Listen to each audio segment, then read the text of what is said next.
all the taking down that credits, wall. everybody. Thank you for being Unless we take out those I am cannons, Mr. we're not John getting any Higginbotham. closer to that ship. Wilson in position. We're good to go. All acolyte pods locked and loaded. This is Commander Briggs. Go weapons free. Fire!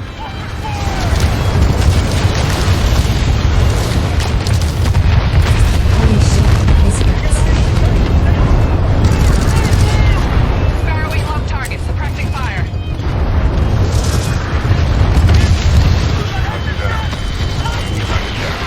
L9, come in. That bitch. Keep moving.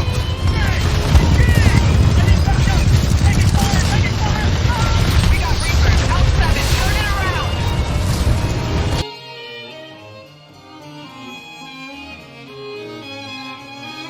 Let's take a moment to rest and plan our next move.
That cake was pretty good.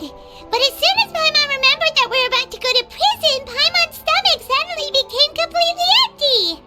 Now that Paimon thinks about it, we've always been super careful ever since we arrived in Fontaine. Just to avoid breaking any strange laws here. But here we are, about to willingly send ourselves off to the fortress of Meropide. Maybe this is what they call fate. Let's just try our best to investigate everything quickly once we get there. Paimon doesn't want to stay in prison too long.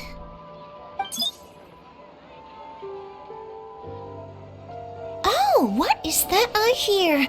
Is it the taste of a breaking story? Hey! You can't hear a taste! And what are you doing here, Charlotte? Oh, don't remind me. I invited an eyewitness to a case to eat here, and I was planning to get some great material out of him, but he didn't even show up. Calm down, calm down. This is nothing new.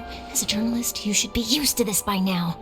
And as long as you can score some juicy tidbits from the traveler, you might still be able to recover the cost of the meal.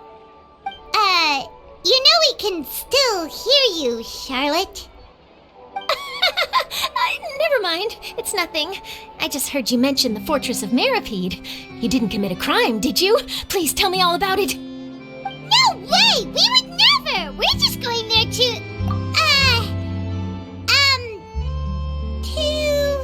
Oh no, Paimon almost forgot that Neverland told us to keep it a secret! Huh? You're being arrested for that? Oh, but now that I think about it, I suppose that's not completely unreasonable. That's pretty despicable, almost as offensive as committing theft. You mean Paimon really did something that serious? Sorry, Paimon really messed up. Well, in that case, it's nothing particularly newsworthy after all. Oh, how disappointing. All right, there's still a chance. Since you're going to be at the Fortress of Meripede, would you be willing to help me gather some material for a story? About that, Paimon doesn't think we'll have any time. Oh, it's nothing difficult. All you have to do is think of a way to get some time face-to-face with the warden of the fortress.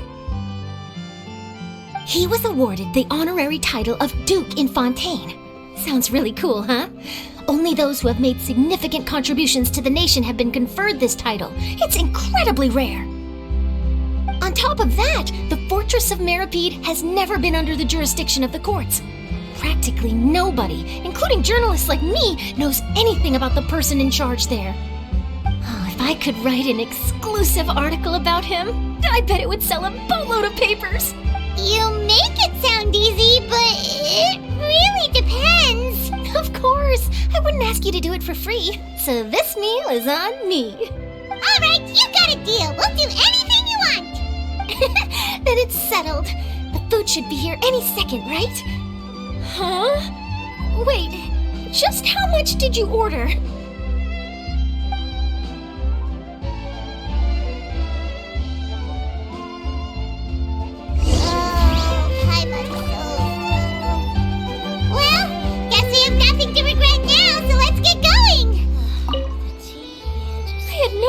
You could eat so much.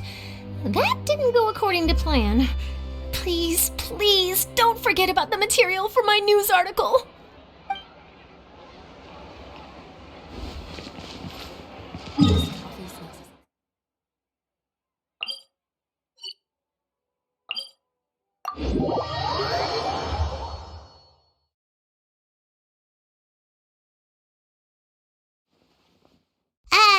Wait. Hannah just said something really ominous, didn't she?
Come, just as promised.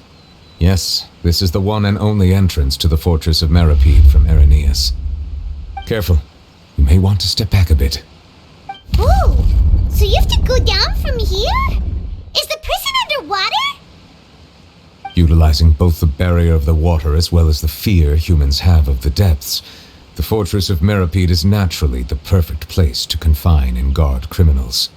But do not worry, it is not nearly as frightening inside as you may think. You will see for yourselves once you are down there. Paimon hopes you're right. Don't know about you, but just thinking about being at the bottom of the sea like that gives Paimon the heebie-jeebies. Oh, and there's one more thing. I mentioned that I have had personal dealings with the administrator of the fortress, Writhsley. He's a very shrewd fellow. Yeah, we heard about him too. He's that Duke, right? Correct. He is the highest-ranking manager of the underwater prison. Even though you are going there to investigate at my behest, it would behoove you to avoid any confrontation with him or any of his subordinates. The Duke rarely ever leaves the fortress of Meripede, but that does not mean he is not privy to all that is happening inside and outside the fortress. He is quiet, but not unaware, so please bear that in mind. All right, that's about all the time that we have to talk privately. I'm counting on you two. Don't worry, we won't let you down. Good. Madeline! I'm here, Monsieur Nervalet. These two are the newest convicts, I presume? Don't worry, they won't escape on my watch. Like we would try. Please follow me, you two. I'll process your paperwork for entering the Fortress of Meripede.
Are we already underwater now?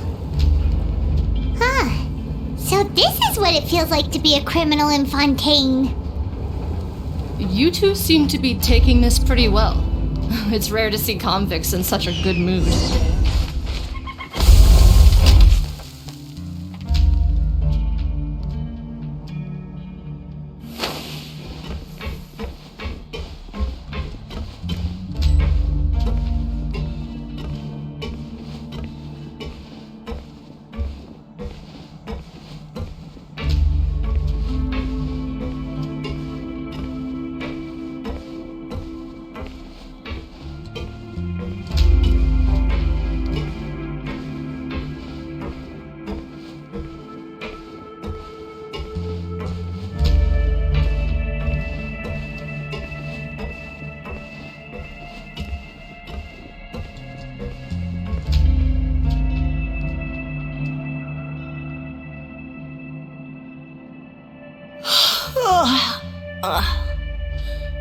Oh, it's you, Madeline. Why'd they make you make the trip down here today? Monsieur Nervalet personally requested I escort these 2 convicts. I suppose he was concerned others might not be up to the task.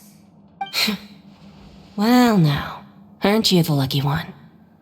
Must be nice to be on good terms with the big shots like the Chief Justice. The only people I get to see every day are the new inmates. Well, have you tried service with a smile? Who knows, it might help your professional reputation. Yeah, right. As if. Every criminal comes through here looking miserable. How can I smile with such a toxic work environment? And even if I did smile at them, the convicts would probably just think that I'm some freak getting some kind of twisted enjoyment from their pain.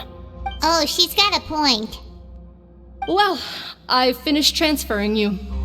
You 2 will register here, and Marette will guide you through the remaining procedures. Yep, I'll take it from here. You head on back to that bright and sunny world above.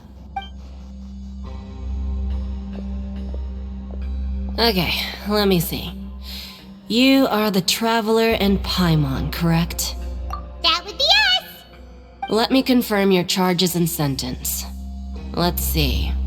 You 2 are charged with eating a cake specially prepared for the Archon by a Snezhnayan envoy without the Archon's permission, thereby incapacitating the political center of Fontaine for a brief period. Sentence: 45 days? Huh? Wait, you mean the cake that Nervalet gave us was... Just looking at the charges, it seems you 2 are capable of causing some serious trouble. And considering how fond Lady Furina is of sweets, this crime is tantamount to trying to assassinate the Hydro Archon herself.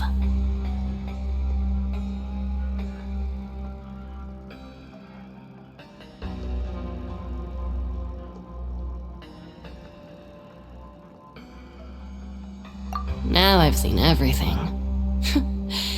Anyway, we still need to finish processing you before you can enter the Fortress of Meripede. Please stand in front of the board over there. I'll take your mugshots with my camera. Oh, all right. But be sure to catch Paimon's good side.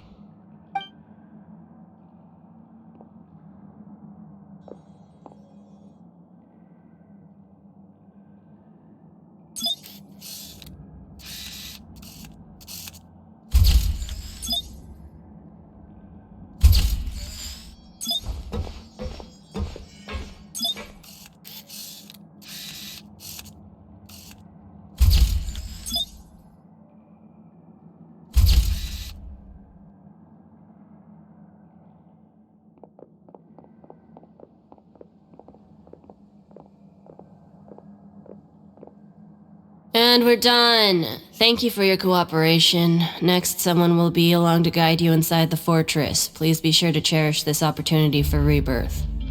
Huh? Rebirth? Isn't that a little much? We're only gonna be here for 45 days! You 2 are the new inmates, right? Follow me. Oh, okay! Paimon is Paimon and this is the Traveler! Save it. Not like I'll remember your names. Move it.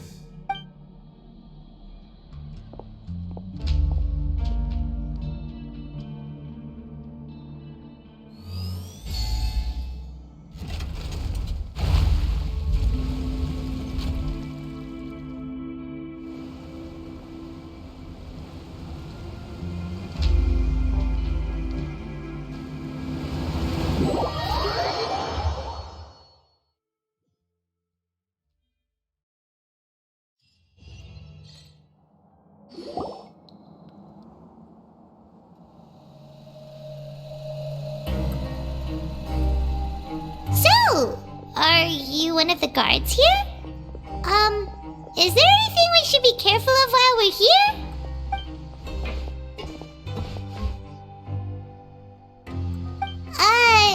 Did Paimon already ask something she wasn't supposed to?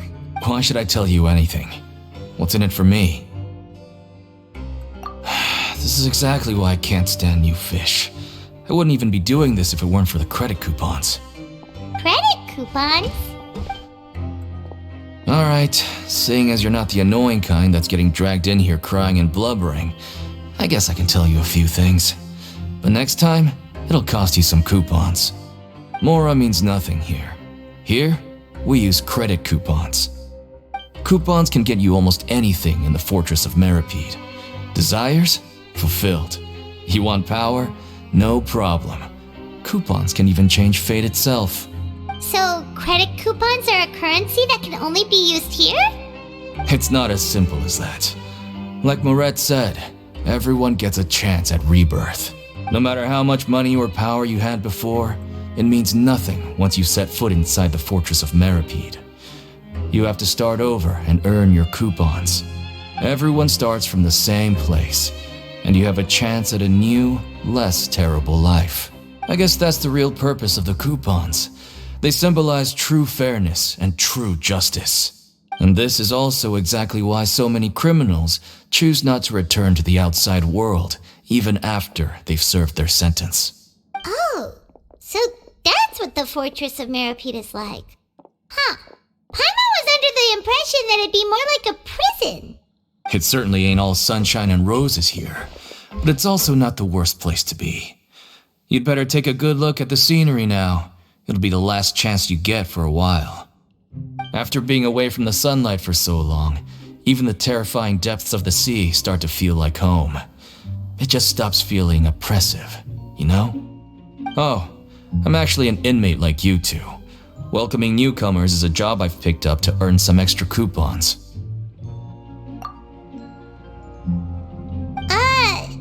Why aren't you answering us again? I've told you enough for free. Any more info is gonna cost you. So all you care about is Mora! Wait, no, coupons? Almost there. It's down through here. Your turn to give it a try.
Every course of action has its risks. Be careful.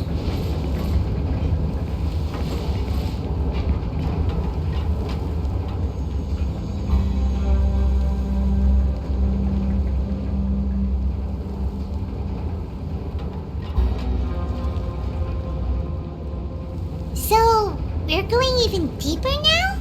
Just how deep down are we? It's like a metaphor for your previous life, isn't it? Our lives weren't that bad.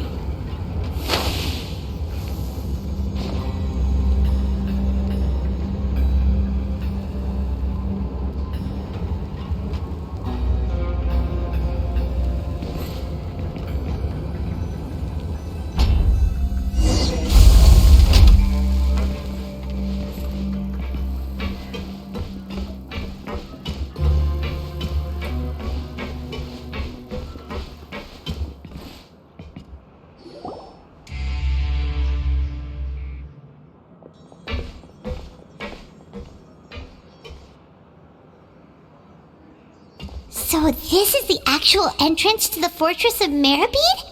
Huh. It looks like there are other new arrivals, too. Oh, they sure don't look happy. Maybe we look too relaxed for fresh convicts. Oh, right. We're on someone else's territory now. We need to think of a good way to act like criminals to get by. If we're discovered, even Neuvillette might not be able to rescue us. Hey! Don't scare Paimon! Oh, Paimon's not ready for all this! Look, I don't really know you, and I have no idea what kind of crime you committed, but you wouldn't have happened to anger someone important, did you? Someone important? Paimon doesn't think so. Wait, why are you suddenly trying to talk to us now? Now's not the time to worry about that. Anyway, it's over there, so you just go on over there by yourselves. I've done my job, so good luck. What was that all about? Wait a second. Are there usually so many Gardermechs around here? They're already onto us? Prisoners numbers 7459 and 7560. Welcome. Oh, no need to be anxious. These Gardermechs aren't here to attack you. In fact, they're here as your honor guard. When I heard that you were friends of Monsieur Neuvillette, I had the Gardermechs come and wait in formation. Wait, you know about our connection with Neuvillette? The seafloor isn't as cut off from the world as you might imagine. However, I'm afraid that I know nothing more than that you are friends of the Udex. And as you can see, committing a crime means being sentenced here, even if you're friends with the Chief Justice. Quite fair. The Duke! Greetings, Your Grace! Lovely weather today, isn't it? Oh, greetings, my good fellow. Well, I'm willing to imagine that the weather is as good outside the sea as you say it is. How great it would have been if only the Fortress of Meripede had been built on the coast, huh? It would have been so convenient to enjoy a nice chat in the sunshine. My profuse apologies.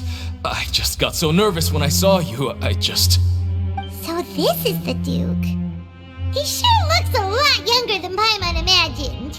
The Traveler and Paimon, correct? Mr. Deacon here was responsible for your welcome. I trust you were satisfied with his guidance? Ah, I see. In that case, I regret to announce that Deacon here has just missed the best opportunity in his prison career to be promoted. I admit that I was only thinking about the coupons. I'm sorry to have disappointed you, Your Grace. I once hoped for a chance to do some higher level work. I had no idea you two were big shots who were worthy of speaking with His Grace. Losing out on such a big opportunity because I couldn't see past my own nose. Plenty of time ahead, Deacon. There'll be more opportunities. Well, I believe that concludes the introductions. We've already taken enough time here. Deacon, if you would. Yes, Your Grace. I'll take my leave now. Please, follow me. To make you feel more welcome, I'll show you around the various facilities of the Fortress of Meripede. I hope it'll help you adjust to life here. He's going to personally give us a cure? Huh. Paimon can't figure out what this guy's thinking at all. No wonder Charlotte's so interested in him. He's one of those mysterious types. Alright, let's keep up with him.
there's no need to be so reserved.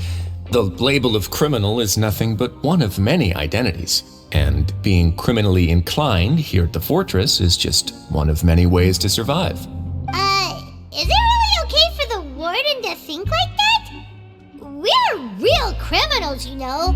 What if we're too difficult to handle? Well, then maybe you'll be able to carve out a name and a place for yourselves in this underwater world, But before you go in swinging, please remember that in the Fortress of Meripede, it's better to not cause trouble for yourself or for the guards. Now, we've arrived at a very important place, the Coupon Cafeteria. You can come here and claim one welfare meal each day. Welfare meal? You mean it doesn't cost anything? That's right. Criminals are essential to fortress operations, so we must guarantee that they at least have the basic means to survive. But that's not how it was. Back in the day, it cost your reward coupons just to get a couple for fish like you who just arrived with nothing. You'd have to go to work hungry until you earned enough coupons to eat. It was only after His Grace became the administrator that we got the free meal rule. Now everyone gets a square meal every day, even no-good slackers who've never picked up a wrench in their whole lives. Nobody starves to death here. In the Fortress of Meripede, credit coupons are the only currency, and everything must be purchased. In some sense, you could say using the coupons is a form of trade. But trade is always conducted by people. So if we want trade here to prosper, we need everyone to work hard and live their lives. If nobody could even afford a meal, then the whole fortress would be up in arms. That would only make things more difficult for me. So, rather than saying that we're giving everyone a free meal here, you should say that everyone's hard work has improved the living conditions in the Fortress of Meripede. Your Grace's reasoning is correct, but what I said is also true. Whatever the case, hard work is rewarded here. You'd be hard-pressed to find anywhere else as fair and reasonable. Right! Paimon sees your point. By that logic, this place doesn't seem so bad after all. Oh, wait, no. We shouldn't drop our guard so quickly. But it seems the inmates really respect the Duke because of his attitude, right? We should still try to verify the truth with our own eyes. Let's continue this way.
Let's take a moment to rest and plan our next move.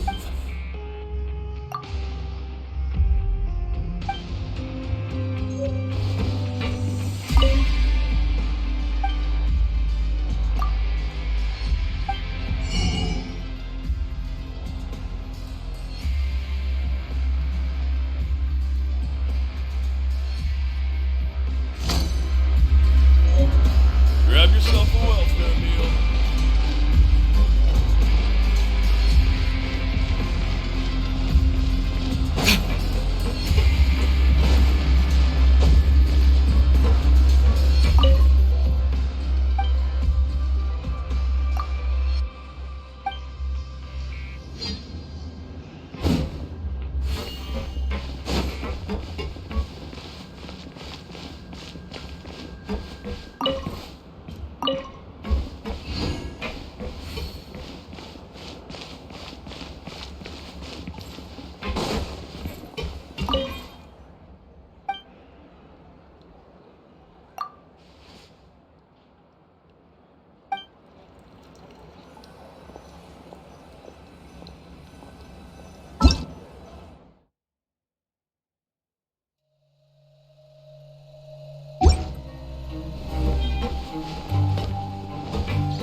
This place is known as the Pancration Ring. Sometimes we have criminals who have more energy than they know what to do with. Their daily work alone isn't enough of an outlet for them.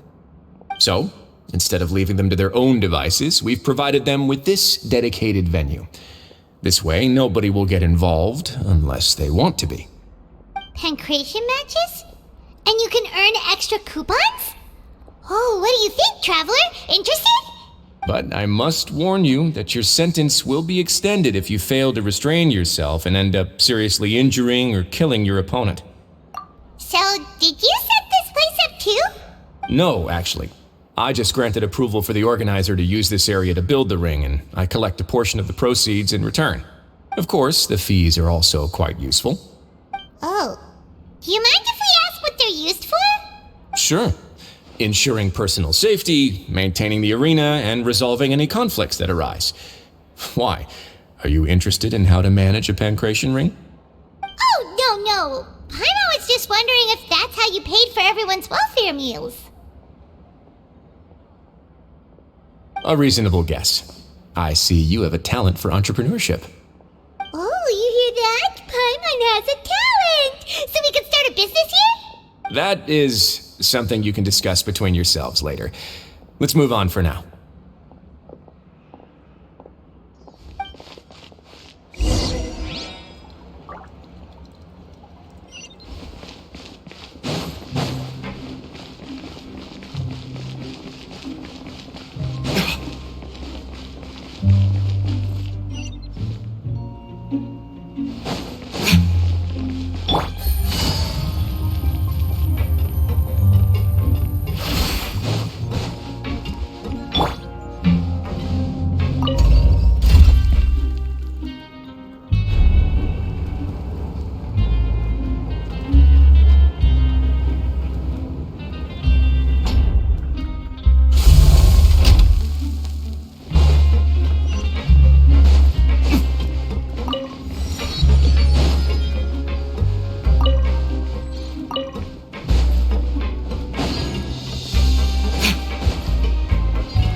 Your Grace. Good morning. I mean, good afternoon. No, wait, what time is it again? What time indeed? Time waits for no one, so it's best to keep an eye on it. My apologies, Your Grace. Jeez, that guy's so nervous he almost forgot to breathe. Sorry, forgive my manners. These are the dormitories, which is where inmates sleep. The guards will inform you where your bunk is later. In the Fortress of Maripede, criminals usually spend most of their time in either the production zone or the sleeping areas. The production zone? What does it produce? Is that where we'll be working? Not necessarily. Though working in the production zone is the most reliable way to earn credit coupons, if you have other skills, you can skip your shifts to earn them in other ways. Wow. Wait, you're the manager of this place, and you're just telling us to our faces that it's okay to skip work? The fact that the Fortress of Maripede has continued operating completely autonomously is proof enough that most people are willing to work honestly and earn a stable income. As for what we produce, many of the clockwork machines seen all over Fontaine originate from our workshop. Therefore, The Fortress of Meripede is not only a place where criminals serve their sentences, but also a giant machine factory. There's no need for me to get into specifics about the production process now. You'll experience it all firsthand when you report for work tomorrow. Let's move on. The tour continues over this way.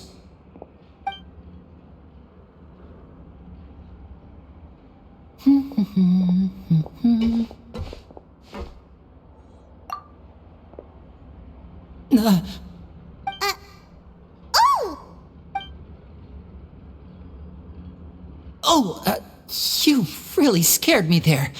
I didn't expect to see you here, Your Grace. I thought maybe I was so tired from work that I was starting to see things. The only thing you should be seeing is the work in front of you. Stay focused and keep up the pace. Oh? Is something the matter? It's nothing. Paimon's just worried about how hard we'll have to work tomorrow.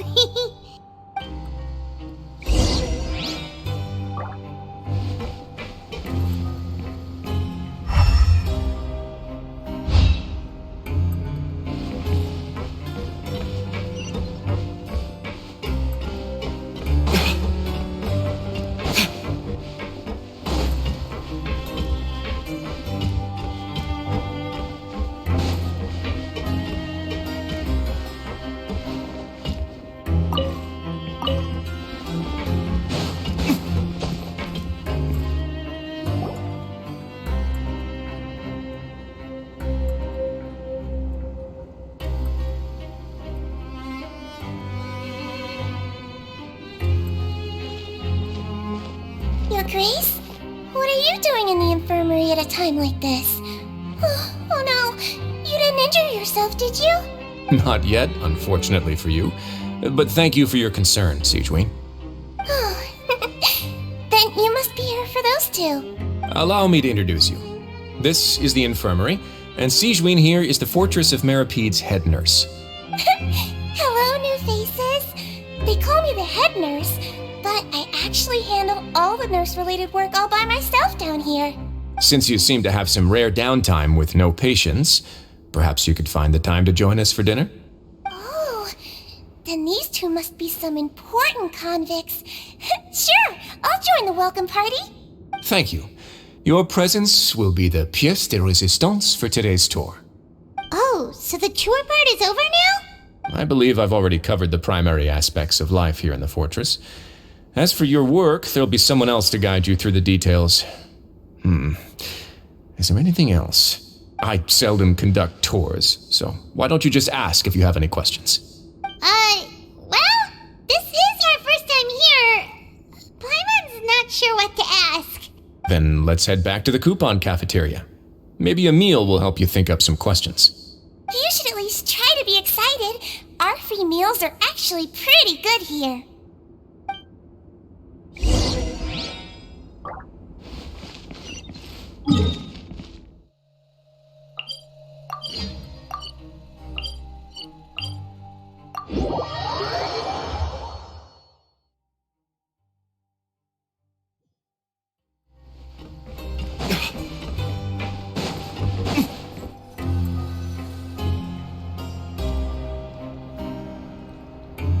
What do you think of the food? Does it meet your expectations? Wow, it looks delicious!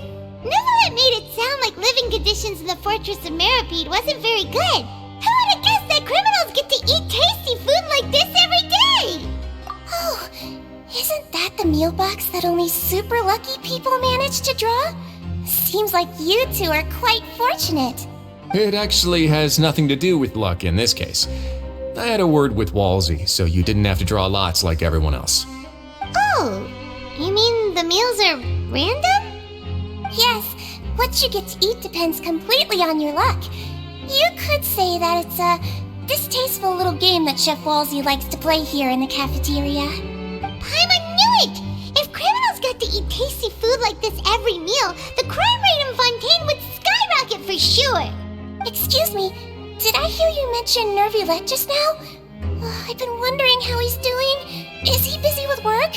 Has he been taking care of his health? He seems healthy no matter how you look at him, but he works so all the time, so it must be really tiring. Sounds like he hasn't changed a bit. Looks like you can stop worrying so much, Sijween. Oh, that's good.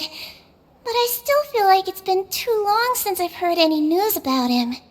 No news is good news. Maybe next time I've got something to discuss with him, I can invite you to accompany us. But isn't the Fortress of Meropede independent from Fontaine's court system? What do you two have to discuss? Well, we provide all kinds of mechanical products for official use, and some essential goods have to be obtained from the overworld, so we naturally have to stay in touch about this and that. Monsieur Neuvillett's character is unimpeachable. No matter the question, you can discuss it openly and freely with him. Talking with him feels quite effortless. In light of that, I am quite willing to go out of my way to show respect and accommodate him. In fact, right now, I'm treating you two as guests invited by Monsieur Neuvillette. But unfortunately, I can only do so until the end of this meal. After this, you two will just be inmates here.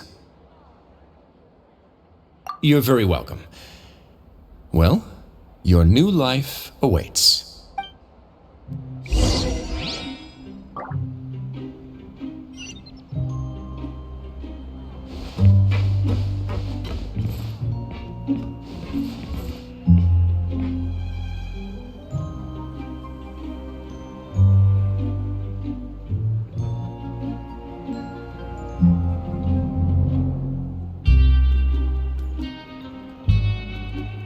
Grab yourself a welfare meal.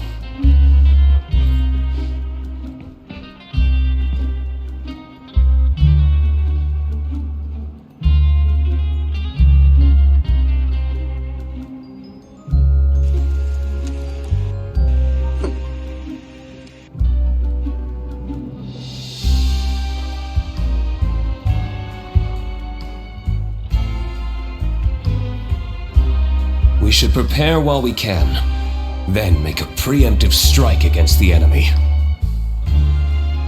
Grab yourself a welfare meal.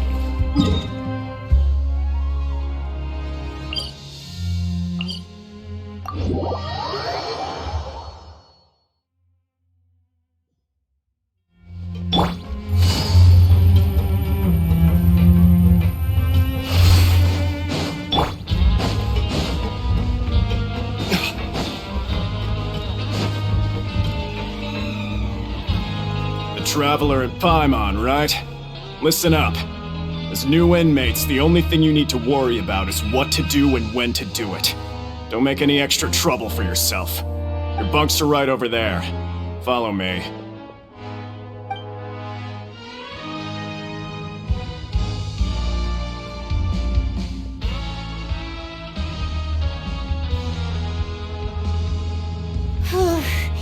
So this is where we'll be sleeping from now on. Oh, Paimon can't believe this! The days of staying home and reading detective stories are like a dream now. By the way, Traveler, we saw a lot of things worth investigating just now. Even though the Duke didn't say it too directly, judging from what he said at the end, it seems that he was only welcoming because we know Neuvillette. We are criminals, and Paimon did eat that cake, but we're actually here to help Neuvillette. Is it possible that he knows we're here on a mission? Or is Paimon overthinking things? Yeah, Paimon thinks so too. He probably knew why we came here from the very beginning and intentionally wanted to send us a message. Maybe something like, "Hey, I have my eyes on you, so don't try anything funny."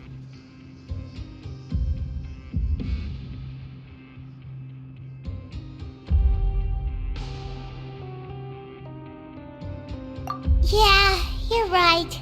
It's not like we can go back to Neuvillette empty-handed and say, "The dude looks scary, so we gave up." And besides, the Duke said that he was willing to go out of his way to show respect for Neuvillette, right? So, we at least need to try.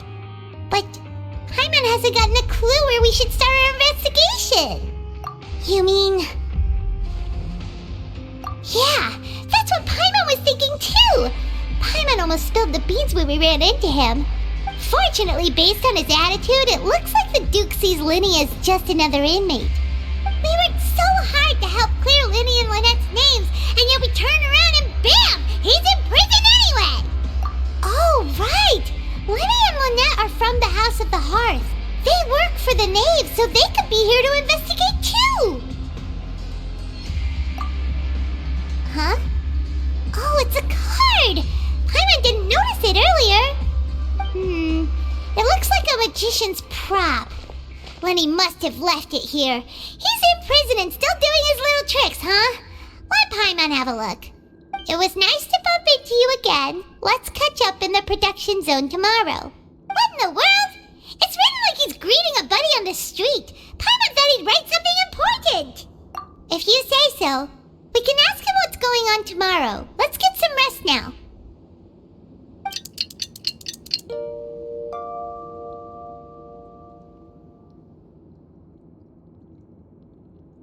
Hey, you're finally awake! Well, it's Paimon's first day as a prisoner. Last night, Paimon dreamed about getting interrogated by the guards until Paimon told them everything, and then Paimon woke up. Hey, come on! It's just a dream, okay? Paimon wouldn't really squeal. Maybe? Hey, lazy bones! What are you still doing here? If you don't want to starve, then get yourselves over to the production zone. Sorry! We're going right away!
Take it easy.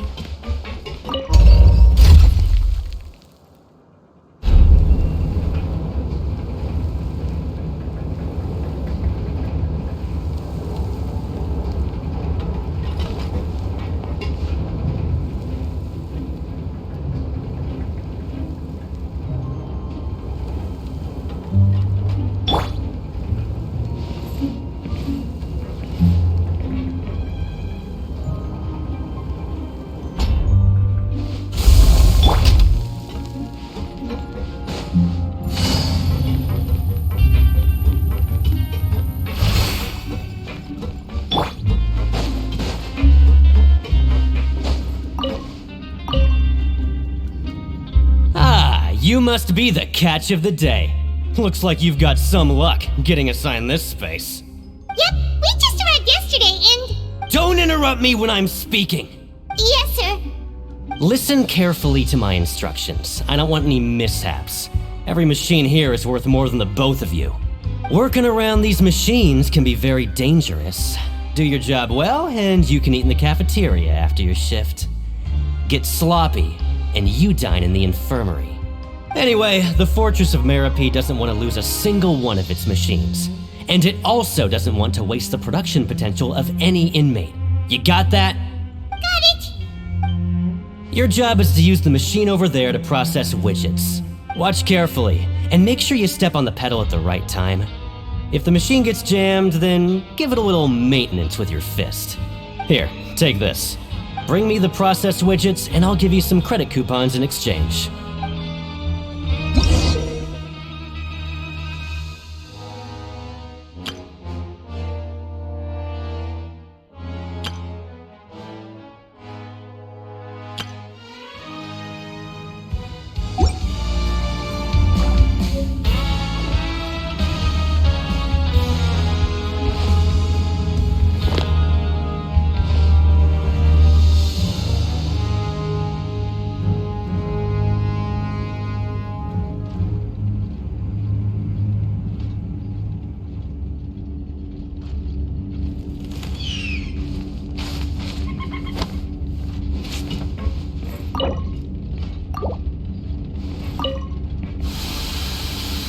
engine is hot enough to blow, just to step on the pedal and hit.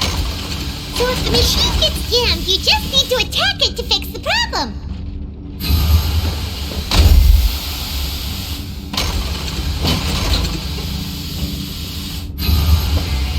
Okay, you got this! Great! Now we can report back to the foreman and give him the processed widgets! Huh. This one is tolerable. Though since the processing is done by machine, the product is all pretty much the same anyway. Alright, I'll pass you for now. And we'll count up how many credit coupons you've earned.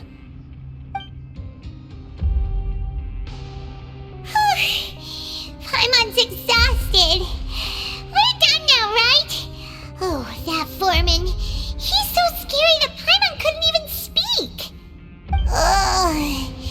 Even though Paimon's starving and wants to head straight to the coupon cafeteria, we still need to meet Lenny first, right? He probably just finished up his work, too. He should be around here somewhere.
Oh, this had better not be some disappearing act.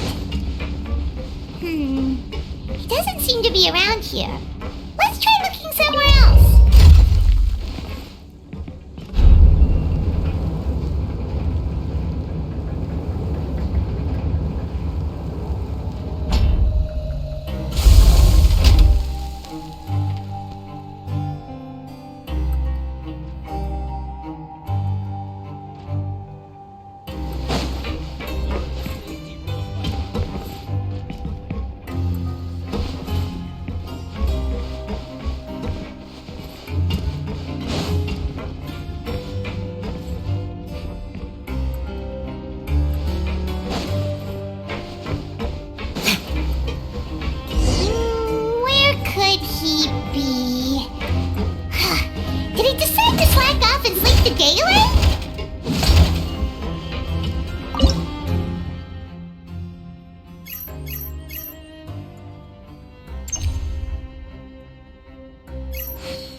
Let's take a moment to rest and plan our next move.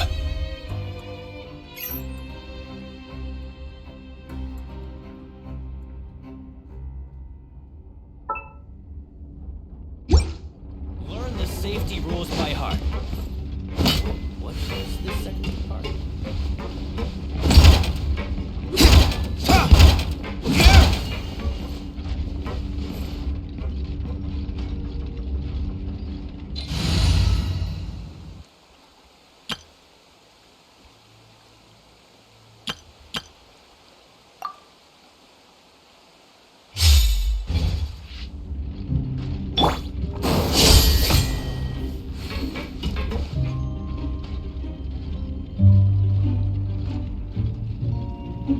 Learn the safety rules by heart. Wait, what was the second part?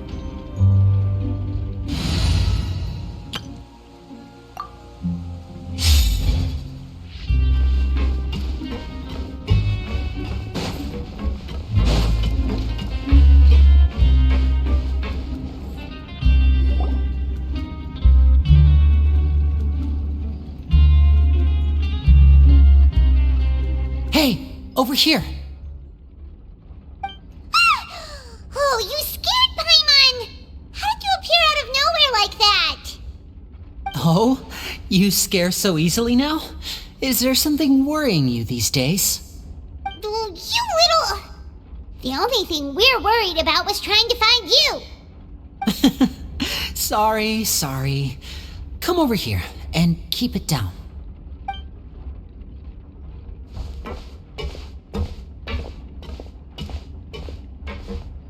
Oh, Lynette! You're here too! You two really are inseparable. That's right. My brother simply can't stand to be away from me. It's not just Lynette. Fremine is also here. Do you still remember him? Oh, you mean that diver from the House of the Hearth, right? Paimon remembers seeing him in the Court of Fontaine before. Now hurry up and tell us, how did you end up as criminals this time? We fought so hard at court to prove you were innocent, but now it looks like our incredible court battle was for nothing! Sadly, even the teeniest of things can land you in prison these days. I put together a street performance and used the popularity we gained from the Opera House incident to attract a big crowd. And then? Next, I invited several audience members to participate in the show. And then, with the entire audience watching, their wallet suddenly disappeared. My brother was charged with theft, and I was charged as his accomplice, having assisted him in his crime. It really isn't that bad. The missing wallets are all in the leftmost drawer of the Maison Gardiennage's big filing cabinet. We just need to see how long it takes to discover them. Yep, we should be released then. In terms of the magic trick itself, I think the performance went perfectly. Leave it to Lenny to magic himself into prison. Indeed. Last time I hid my identity from you, I promised that I'd tell you absolutely everything if you were angry about it. No more secrets. So I don't plan on keeping anything from you this time either. At the moment, the House of the Hearth's interests don't conflict with yours at all. We were instructed by the father of our house, the Knave, to come here and conduct an investigation. Told you so! See? Paimon guessed right. As for what we're investigating, perhaps you haven't heard, but the fortress of Meropide hides a secret. Some even say that the entire fortress exists just to protect it. The House of the Hearth has been investigating this for a very long time, trying to uncover its mysteries. But recently, all of our informants, including the ones that had infiltrated the guards, suddenly vanished and have not been heard from since. We believe that this is a direct provocation, and it's the reason why we came here. Father has somehow managed to confirm that Focalors does not have Fontaine's Gnosis. Huh? How did she manage to learn information that important? Father has her ways. Many of them are beyond our imagination, and we've never had the chance to see her at work. But we trust her conclusions. It was this information that led us to suspect that Fontaine's Gnosis might be in the fortress of Meropide and is related to that secret. So it's all about the Gnosis again. Well, that's about it from our side. How about you two? Did Monsieur Nervillette send you here? Bingo! The Knave has been applying a lot of pressure. She wants to know what happened to Child, so we came here to investigate. Traveler, are we allowed to tell them? You don't need to worry too much about that. She's just asking for a report on Master Child's predicament as a means of pressuring you. Father used this situation as a pretext to negotiate with two high-ranking officials in the court of Fontaine. She actually just wants to be able to make concessions on this matter for gains elsewhere, almost like a bargaining chip. Sometimes you need an excuse to do things you otherwise couldn't. And a harbinger is more valuable than you might imagine. Of course, it's not a complete farce. If we do manage to find out what happened to Master Child too, then diplomatic relations with Fontaine could improve, and Snezhnaya might even be able to adjust its stance a bit. Is it just Paimon, or does it feel like we're the only ones who actually care about Child's situation? The relationship between the Harbingers must be as bad as ever. I wouldn't go that far. Father just has different standards than we do when it comes to what can be sacrificed for an advantage. By the way, I have a suggestion. Why don't we team up? Even though we have different objectives, we're both here to investigate the fortress of Meripede. It would be more efficient for us to work together. As you know, the House of the Hearth has many reasons to seek the Gnosis, but our highest priority remains resolving the prophesized crisis. You can trust us on that. See, I told you. Is that so? Sure enough, it won't be easy to convince them to cooperate with us. Lenny seems to be thinking pretty hard about something. Of course he is. Lenny has been looking forward to a chance to reach an understanding with you ever since last we met. Or, I should say, we were really looking forward to teaming up with you this time. Lynette, just tell them everything, why don't you? It's okay to open up a little. Very prudent of you, and consistent with your behavior since we first met. That's reasonable enough, and I agreed to cooperate on these terms as well. I was prepared for the worst, but you were actually more agreeable than I anticipated. All right then, there's no time to lose. I have some information to share, so listen carefully. Since Lynette and I arrived here, our investigation uncovered the fact that the Fortress of Meripede has a forbidden zone. Most people just clammed up and wouldn't talk, but after asking the right questions, we were able to confirm the existence of the forbidden zone from the guards. You should be aware of that while you're investigating. A forbidden zone? Could that be where the child disappeared to? You're right, we'll definitely keep that in mind. Good. That's the most suspicious thing about the fortress that we know of so far. We have a few other unanswered questions, and we'll be investigating those as quickly as we can. Anyway, I hope you find our information useful at least. Oh, look at the time. You two must be hungry. You should go to the coupon cafeteria and get something to eat. I'll use my cards to get in touch with you again in the future. Oh, that's just what Paimon wanted to hear! Paimon's starving after all that work today. We can talk more about the investigation later. Let's go get some grub!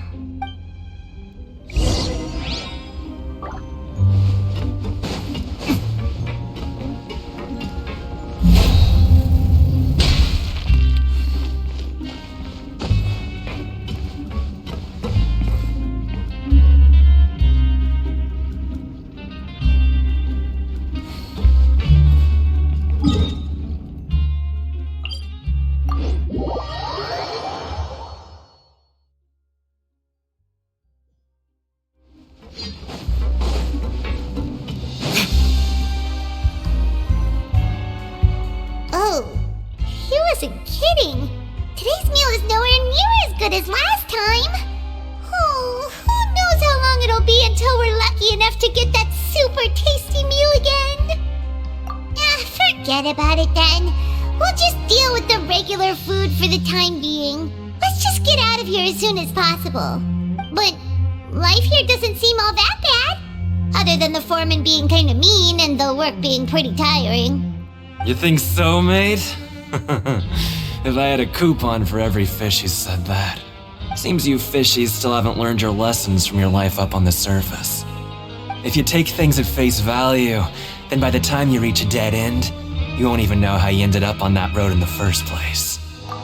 I like your attitude.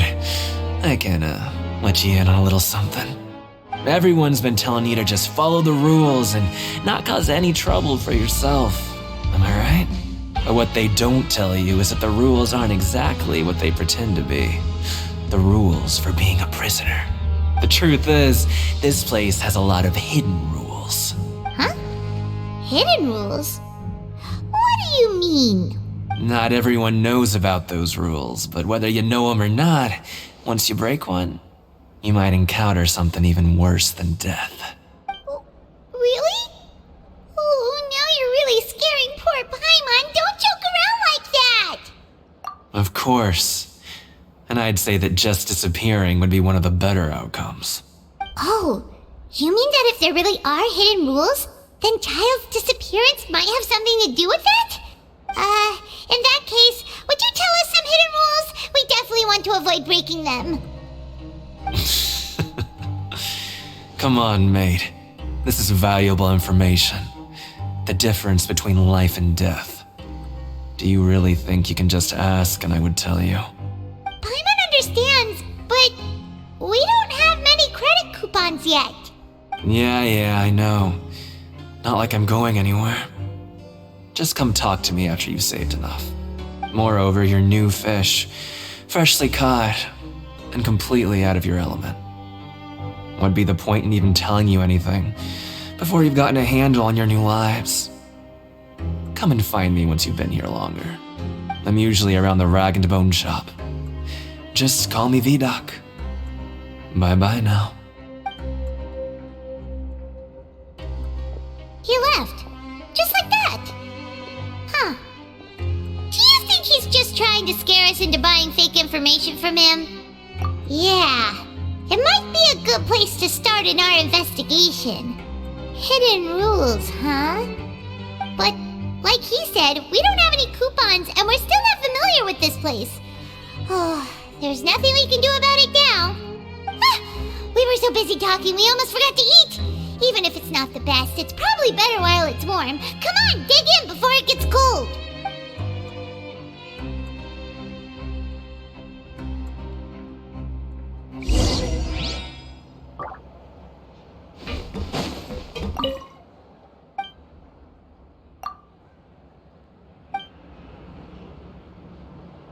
Grab yourself a welfare meal.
Take it easy.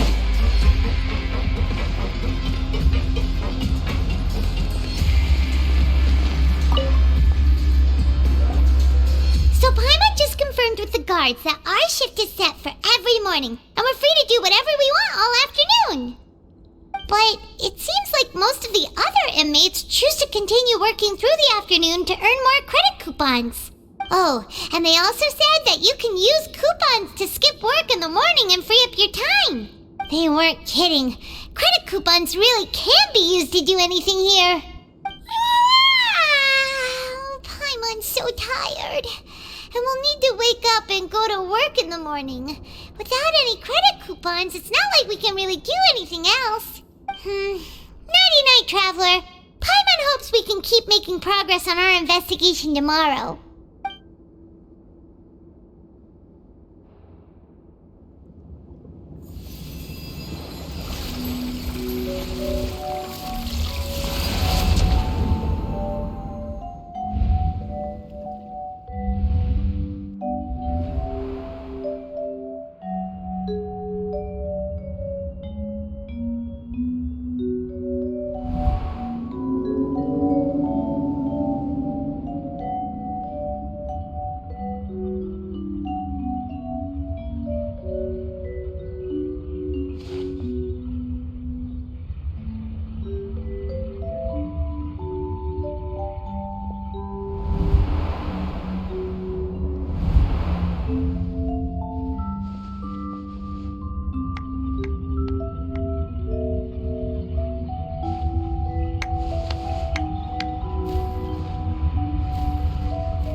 something on your mind. Did you dream about something last night? Is that even possible? Unless it wasn't an ordinary dream? Oh, child's vision! So you had it with you this whole time? Maybe the vision connected child's consciousness to yours. And our investigation has its first major breakthrough! Good thing you brought the vision with you here. So what did you see in the dream? Do you know where child went? Huh. Okay. Well, hopefully it'll be a bit more helpful in the future. What's more important now is that it's the start of another new day as prisoners. Let's do our best to earn more credit coupons. What's the plan for today? Huh? You want to spend our coupons on slacking off already? We'd better go to work and earn some more coupons first. We'll have more room to relax once we've got some spare coupons to fall back on. Let's go! It's time to start working. If that guard Fielding catches us skulking about, he's sure to give us an earful.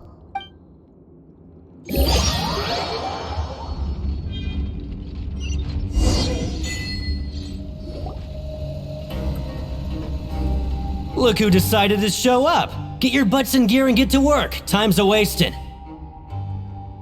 Good, here you go. Remember to give me the widget once you've finished processing it.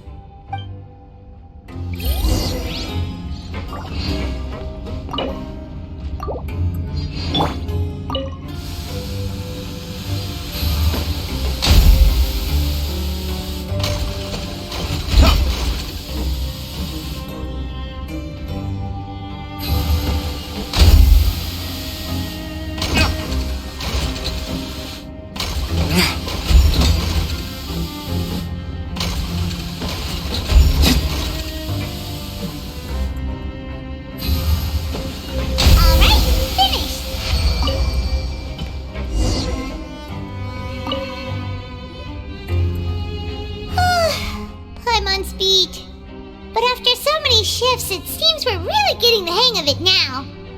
Hey there, fellow shift mates. I saw you finished your work, so I thought I'd come over and say hi.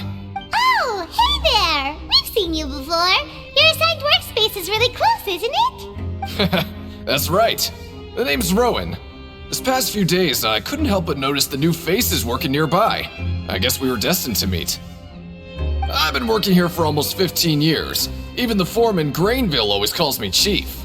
Whoa, you've been working here a long time, Chief. Hey, not so loud. If there's anything you'd like to know, just ask me. I know the work here in the production zone better than the back of my hand. All right, Chief. We'll be sure to come to you first. Did you just ask about the rules?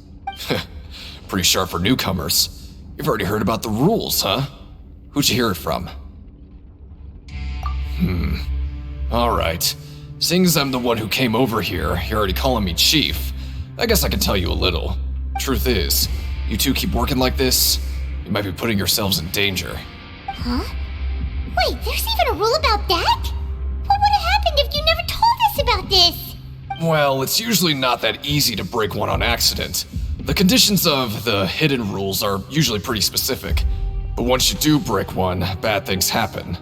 If you work continuously in the production zone for 3 days, and if all you do besides eating and sleeping is just work, then something bad will happen during lunch on the 3rd day. Huh? Like what? Oh, don't scare Paimon! If I knew that, then I wouldn't be standing here talking to you, now would I? You mean, even you have never tried working 3 days like that before? There's actually a legend about this rule. They say that there was a worker who worked way harder than me. He was both efficient and eager on the job, and most other workers couldn't hold a candle to him. One time, he tried to test his limits and worked as long as he could. Then during lunch on the 3rd day, he disappeared into thin air, as if he'd evaporated. Later, some people went and asked some of his past friends about him, but they said, never heard of the guy. What the? How could that happen? Unfortunately, we were assigned different production zones. I never saw for myself what he looked like. Wait, are you thinking that it was... Huh? Oh? You... Listen, kid. This ain't the kind of thing you should be curious about. Let me tell you, you're better off forgetting about it and looking after yourself. Now I kind of regret ever telling you. Yeah, I agree with Chief here. Do you really want to try? Alright, if you insist.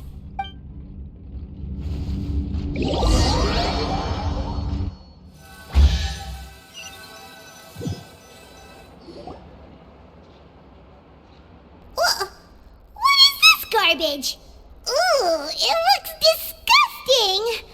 Oh, Paimon misses your cooking now. What would you like to do this afternoon?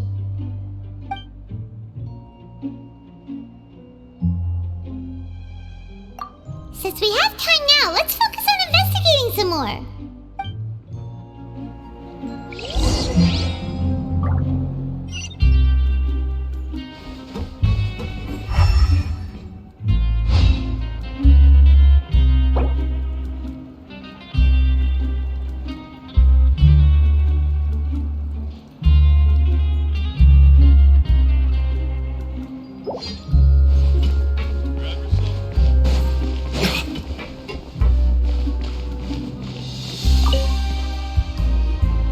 Oh, hello.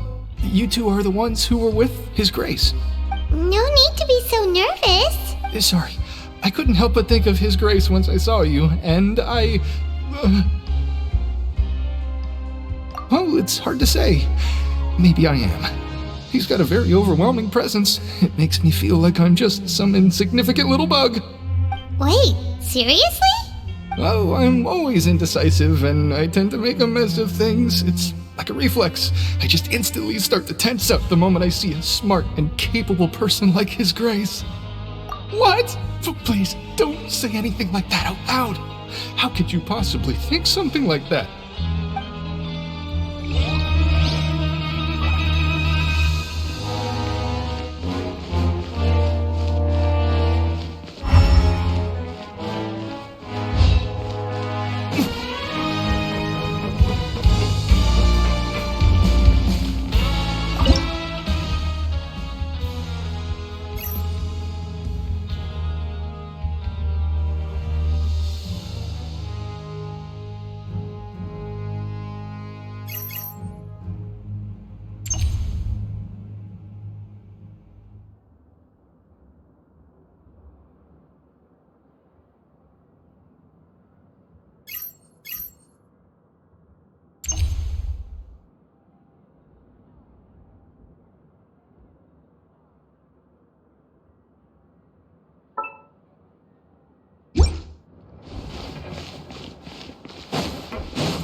Follow the wind.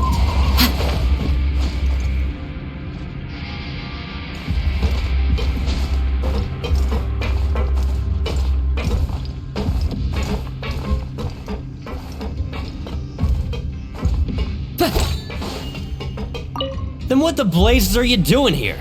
Your time would be better spent earning coupons. You afraid of suffering from success?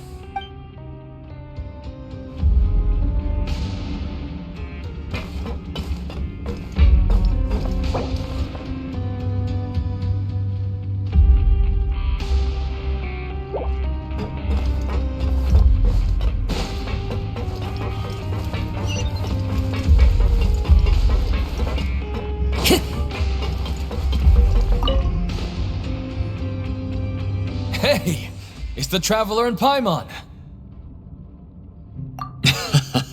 No need to tease me, okay? I won't trip on the same step twice.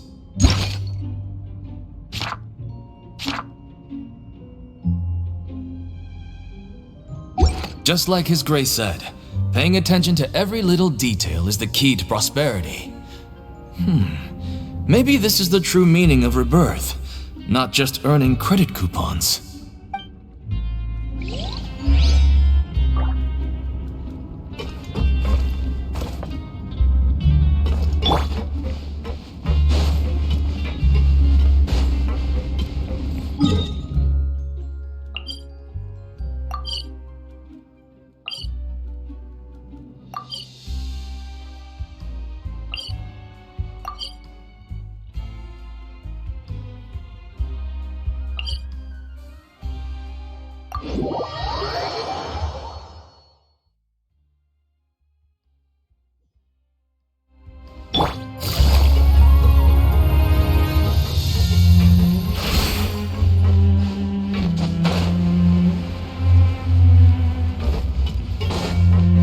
Take it easy.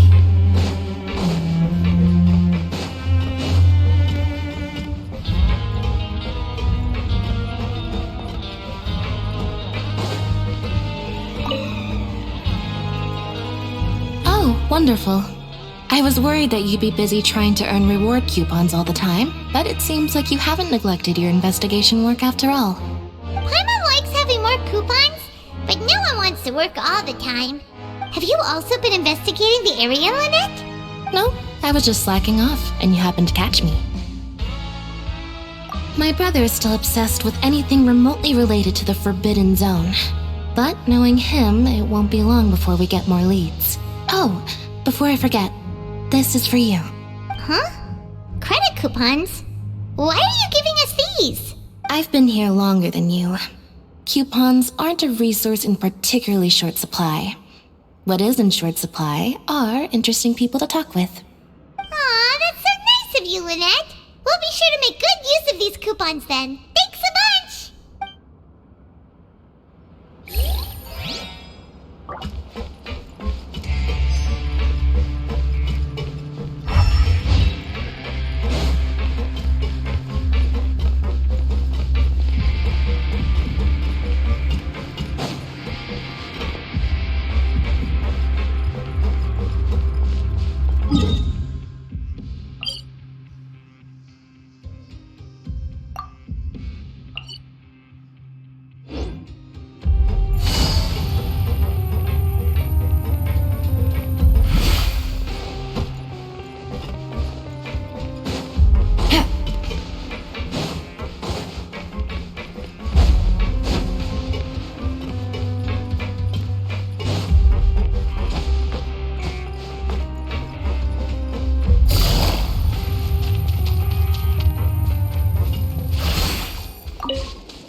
A chest full of valuables and a trove of potential clues.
Take it easy.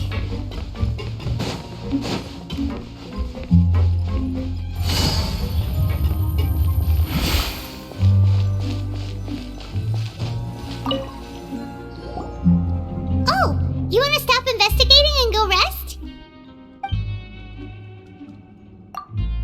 Okay, you should rest up. We'll be back at it tomorrow.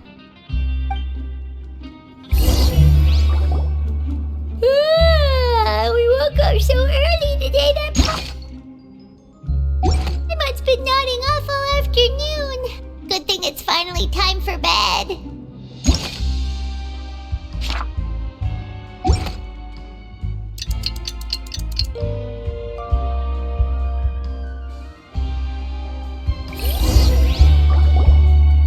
Oh, Paimon doesn't want to get up. Paimon still feels completely exhausted from yesterday. What do you have planned for us?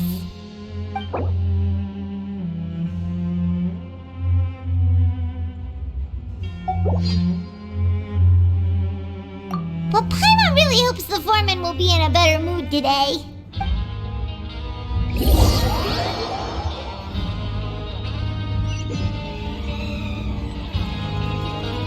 Look who decided to show up. Get your butts in gear and get to work. Time's a-wasted. Oh?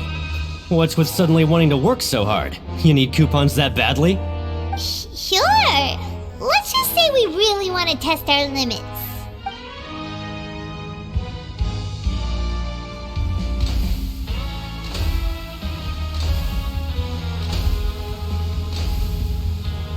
Nice! We did well today. Let's keep it up!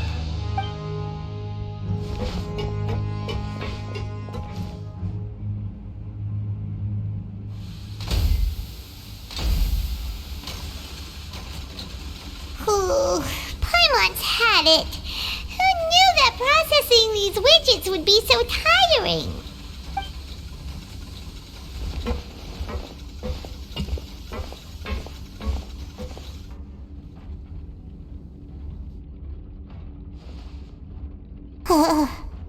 That's it. Paimon doesn't even have the energy to talk anymore. Is it time to eat yet?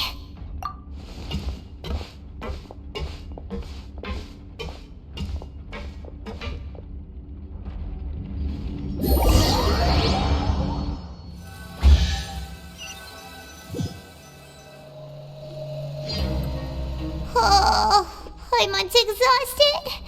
It's just work, and more work. Paimon's little body can't handle this much longer. Wait a sec. Now that Paimon thinks about it, haven't we been working non-stop for 3 days now? And now it's lunchtime. Oh, Paimon feels a shiver going down her spine. What's going to happen? But it doesn't seem like anything's changed at all. And we made it to the coupon cafeteria safely. Are the so-called hidden rules only a rumor after all? Well, there's no use to just guessing all day. Paimon's stomach has been grumbling the whole time. Let's just eat already.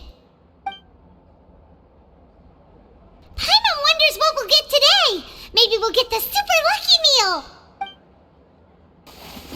Wait, what? What in the world is this? What's with Paimon's food? And yours is the same. Is this stuff meat? But it looks and feels so bizarre. What kind of chef would make food like this? What do you think is going on? Is this the bad thing that Rowan was talking about? No, stop right there. Paimon gets what you mean, just don't say it. Hey, isn't that Woolsey over there? He must have made the food, right? So let's just ask him about the food and be done with it. Hey, Woolsey, have a moment? What is it? I'm about to go report the numbers for today's free meal, so you'd better make it quick. It's about the meat in our meals. Look, does it seem normal to you? The meat? Oh, that. Looks perfectly fine to me. Totally normal. You better hurry up and chow down. How could this be fun? Hey, don't leave! You barely even looked at it! Hey! What should we do now? Woolsey wouldn't even give us the time of day. Is he trying to hide something? Yeah, looks like we have no other choice. Paimon was positively famished a minute ago, but now she's lost her appetite.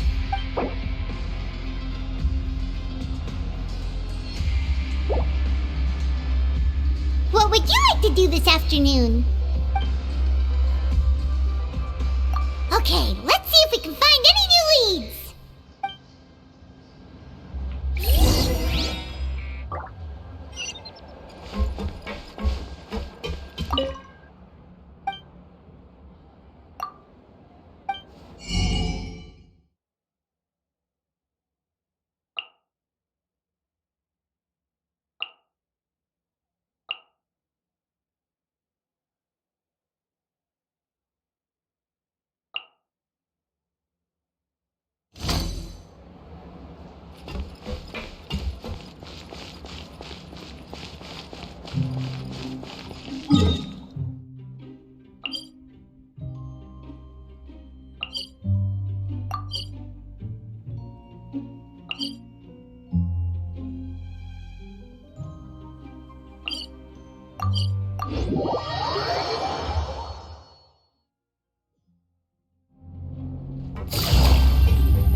Wind Strider!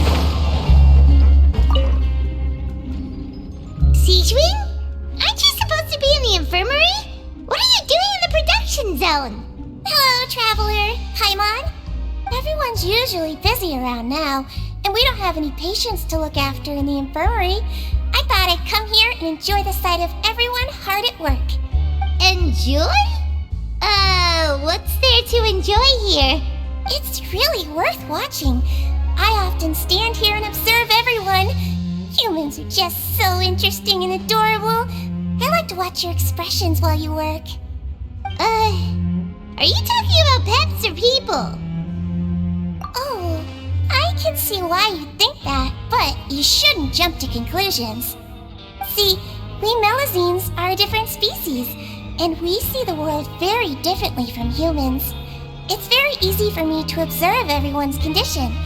All it takes is one look, and I can tell which workers are exhausted. Wait, Melazines can see that? Huh. That does sound useful for being a nurse.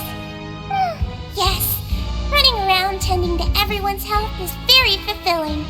But I'd much prefer it if you're all happy and free from exhaustion and pain in the first place. Take care of your body, make sure you eat well. Always rest when you're tired from work, and don't push yourself too hard. We'll definitely take care of ourselves. Thanks for the reminder.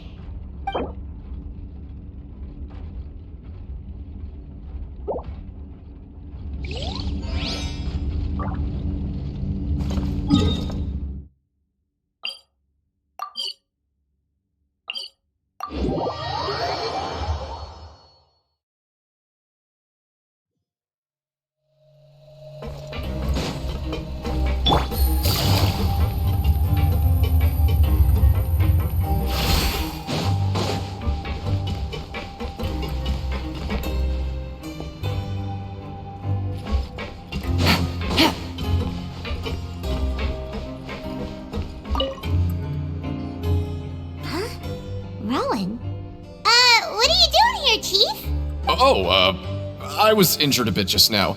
Nothing major, I think I just pulled something. Little mishaps like this are unavoidable at work, you know? Huh. Paimon wouldn't have thought someone as experienced as the Chief would still get hurt on the job. Shh. I just knew you would say that. This is pretty embarrassing. Where's Siegewing when you need her anyway? The one time I need to make a quick trip to the infirmary. Oh, you mean she wasn't in the infirmary? Yeah. The rumors say that there's never anybody in the infirmary in the half hour before lunch, and nobody knows where Siegewing gets off to. Huh. That's actually really strange. Siegewing's always super dedicated to her work. Where else would she possibly go? Forget it. I can take care of a small sprain like this on my own anyway. No need to trouble her. Hey,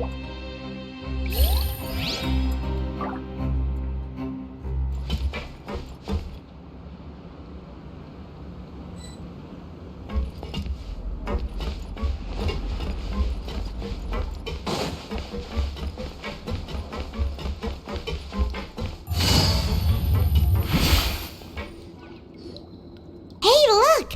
There's something here! Looks like a research notebook. That suspicious guy peeking into the infirmary just now. Are they a fan of Seadream? He must have dropped this. Let Paimon read it real quick. The Melusine perceive the world very differently from humans. There are significant deviations. As a result, their sense of aesthetics and beauty is also very different from that of humans. This must be taken into consideration when giving gifts. Ooh, this all sounds pretty serious. He sure did his homework. And as for the notebook, let's take it.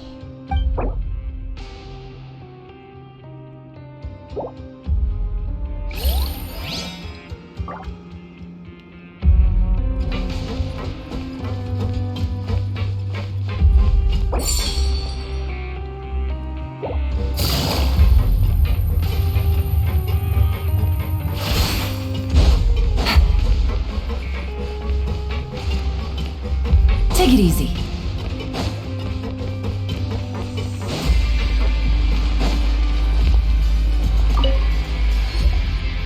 Oh, you want to stop investigating and go rest? Okay, you should rest up. We'll be back at it tomorrow. So after working a few days straight, we got some strange meat in our lunch. What was that all about? Has our investigation turned up anything useful recently? Really?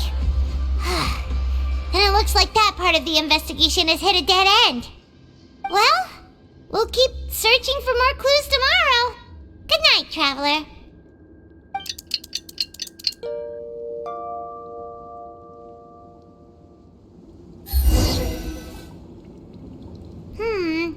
Maybe we can make some progress in our investigation today. What do you have planned for us?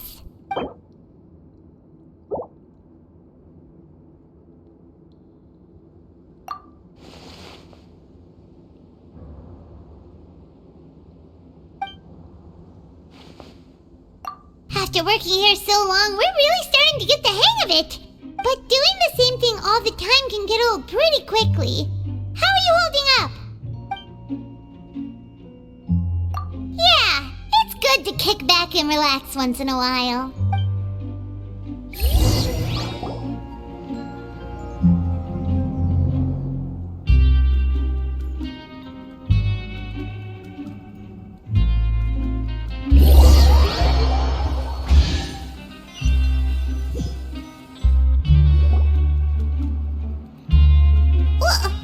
What is this garbage? Ooh, it looks disgusting! Oh, Paimon misses your cooking now. What would you like to do this afternoon? Knowing Child, he must have been there all the time. Grab yourself a welfare meal.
Oh, you must be the Traveler, huh? Sorry, mate, but competitors as strong as you are prohibited from participating. I don't make the rules, mind you, but I was given very specific instructions. Even convicts value their lives, don't they? I hope you can understand.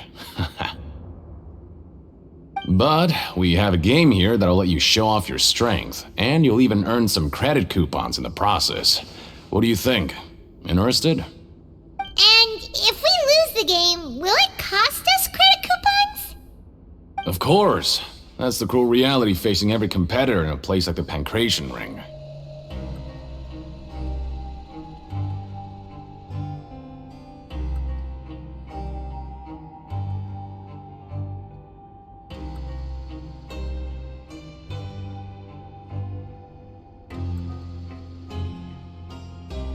Okay, great.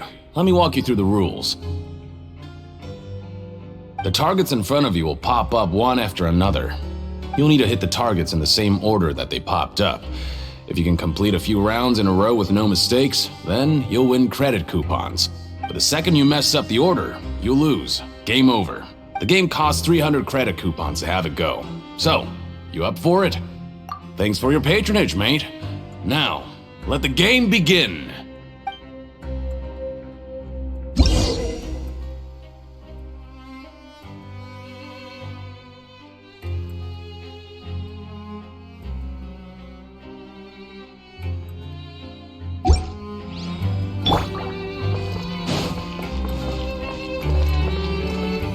Okay, do your best to hit the targets, just like Colin said!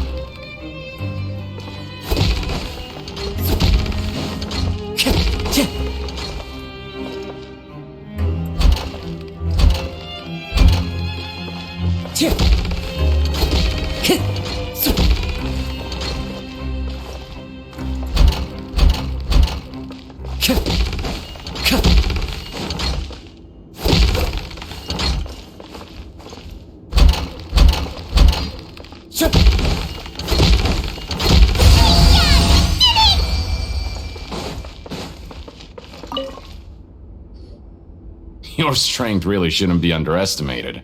Now I get why you're prohibited from participating in any official fights. Nobody who values their life would be willing to get in the ring with you.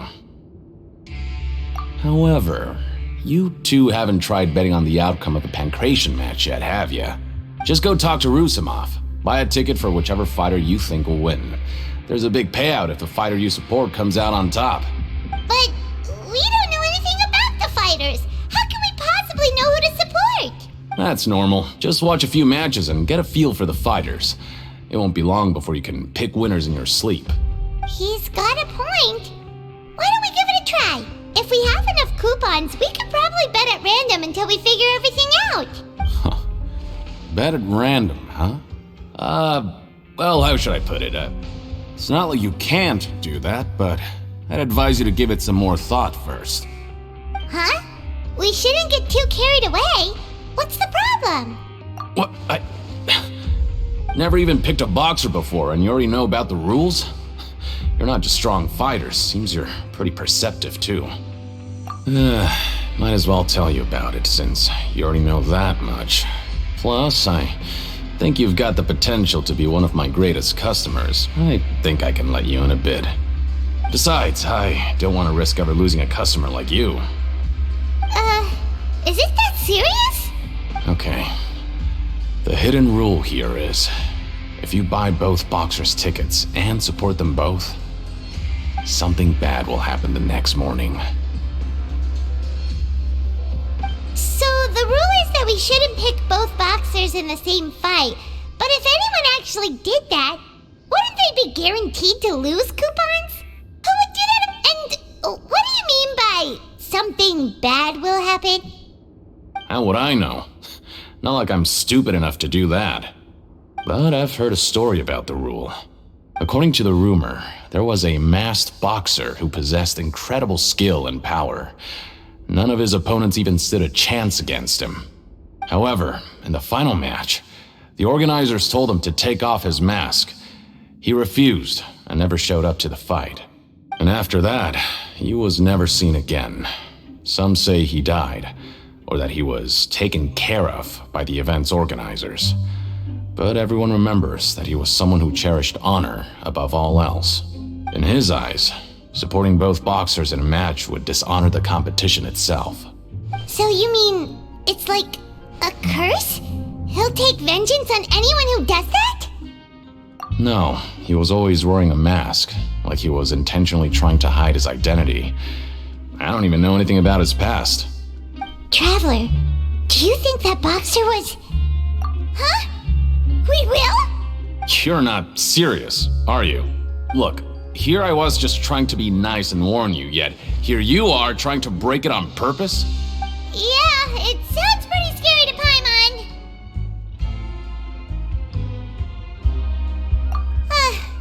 Seems you've made up your mind. Just be sure to protect Paimon, okay? Betting on both fighters will set you back about 3,000 credit coupons. If you have enough, then go ahead and give it a try. Just don't come running back to me if something happens.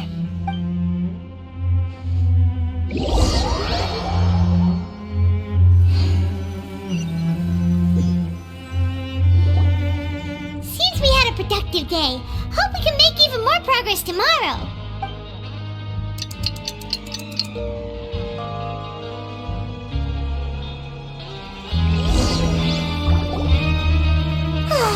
The dawn of a new day. Paimon feels like we're getting used to life as convicts. Is that a good thing or a bad thing? What do you have planned for us?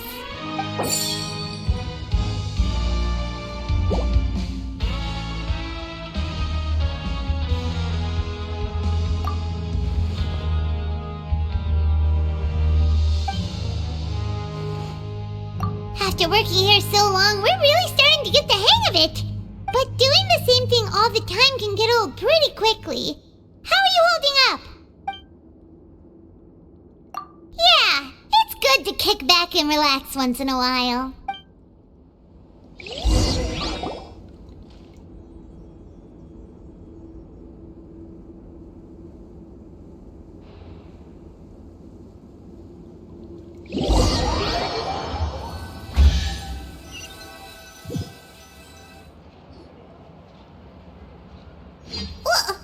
What is this garbage? Ooh, it looks disgusting! Oh, Paimon misses your cooking now. What would you like to do this afternoon? Knowing child, he must have been there all the time.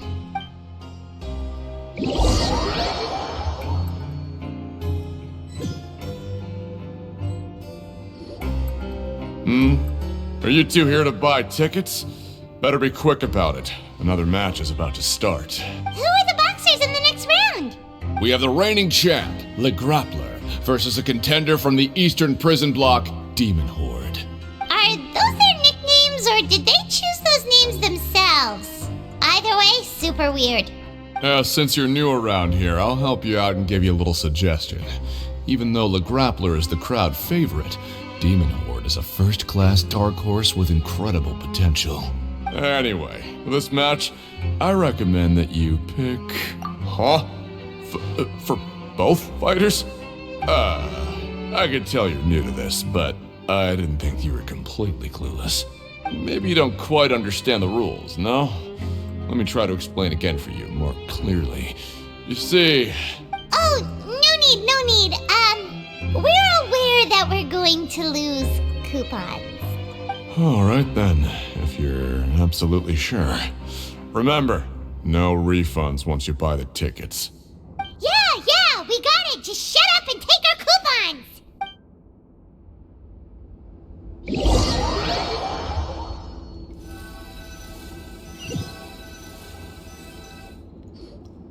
Aw, looks like we won't get a chance to sleep in as long as we're here. Let's get to bed early.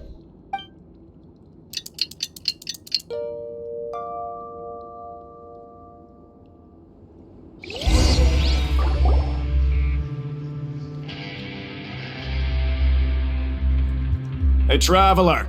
Paimon! Package here for you. The next time you buy something, go pick it up yourself. I'm not a delivery man, you know. Huh? A package? For us? Did you buy something, Traveler? Paimon's not quite awake yet, so why don't you go take a look? Right! Yesterday we broke the hidden rule and bought tickets for both boxers. Oh, maybe this package is the bad thing that Colin said would happen.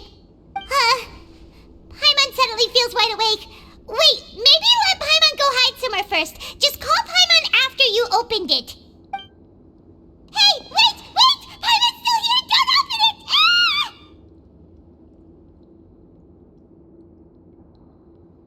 Huh? What is it? Are you okay? Let Paimon take a peek too. Oh, it's just a small bottle. But the color of the liquid inside looks so wrong. Almost like... Alright, that's enough of that. No need to say it out loud. Paimon already knows what you're trying to say. Ugh, no way. Get that stuff away from Paimon. Paimon thinks we shouldn't open the bottle until we figured out what's going on. Just trust Paimon on this one, okay?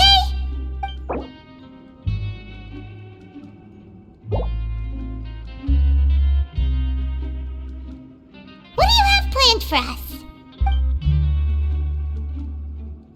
Though it feels nice to slack off a little, less work means less coupons.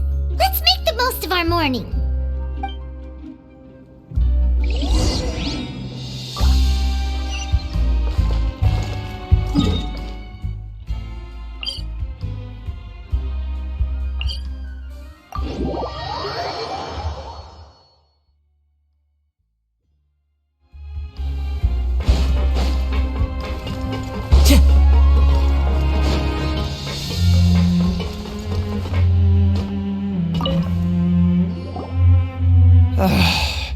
If there's no way to send it all out, then maybe I'll never get a chance to leave. Who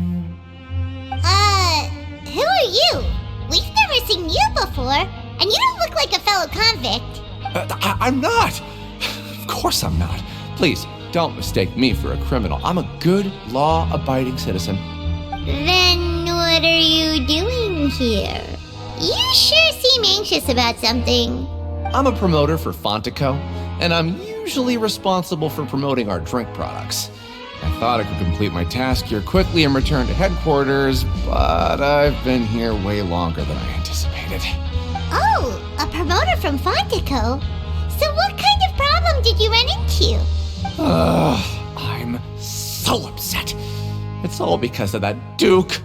After discussing the company's promotional plans with him, he told me outright that my project was worthless. However, in light of our long history of successful collaboration, I still tried to patiently explain the details. However, to my surprise, he just cut me off while I was speaking. Let me take a moment and recall his exact words. I'm just gonna stop you there and say no. If anything, I'm saving you time. It seems you don't fully understand the value of credit coupons here, nor do you understand the value of your own products. The former is because you are from the overworld. That's understandable, and I don't blame you for that. But as for the latter, only someone monumentally stupid, so breathtakingly stupid that they were completely ignorant of the value of credit coupons, despite living in the underworld, would ever possibly consider buying your drink. Let's just forget it.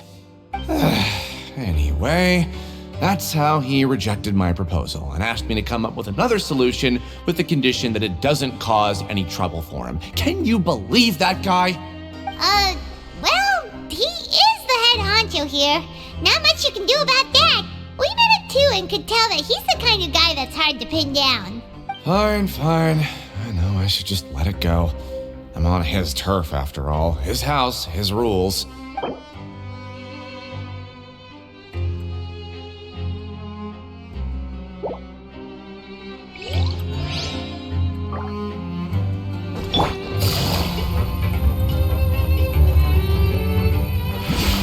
Take it easy.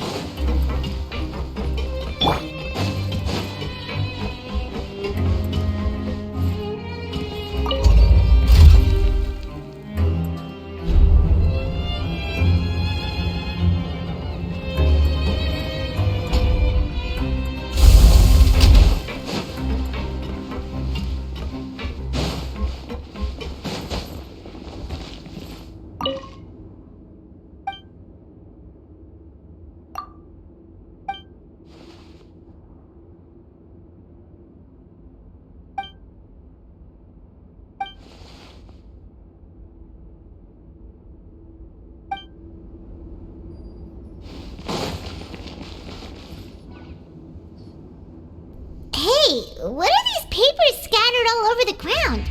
Are they registration forms or something? Maybe not. Every page has the Fontaco symbol on it. Maybe it's some flyers from the company. Okay. But if someone catches us, they could accuse us of trying to steal the company's secrets, couldn't they? Oh, you're right. Guess there's nothing to worry about then. Let Paimon have a look here. Without assistance from the Fontaine Research Institute, development of the new product has been slow, and some researchers on the project have voiced concerns. We have no choice but to let the new product undergo the first phase of promotional trials without a designated name or packaging. We will adjust the direction of future development according to feedback. We have decided to only conduct closed, small-scale trials for the time being. Sure doesn't seem like anything unusual. The company is just trying to develop some new products besides Fanta. But it sounds like things aren't going well at all. Let's put these papers back where we found them and make it look like nobody went through them. Okay, good.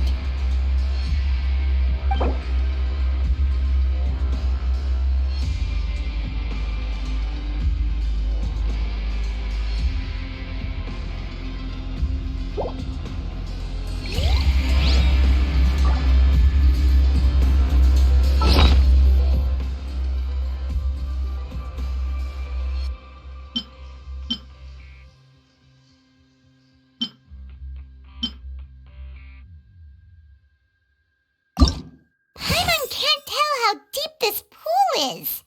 And Paimon's not about to dip her toes into check. Paimon's gonna give it an ugly nickname like... Bad Water.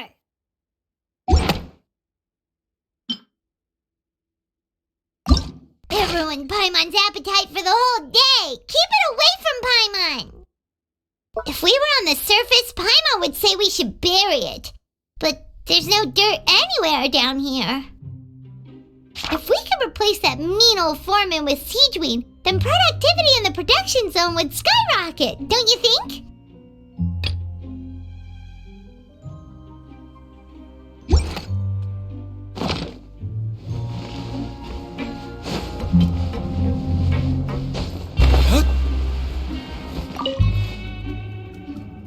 Hey, I heard you crazy fools really did it. You bought tickets to support both fighters, didn't ya? Well, did anything happen? Well, the next day we received a mysterious package, but we still haven't made any sense of the contents. So it is real. You didn't become cursed or anything like that, did ya? Are you both still okay?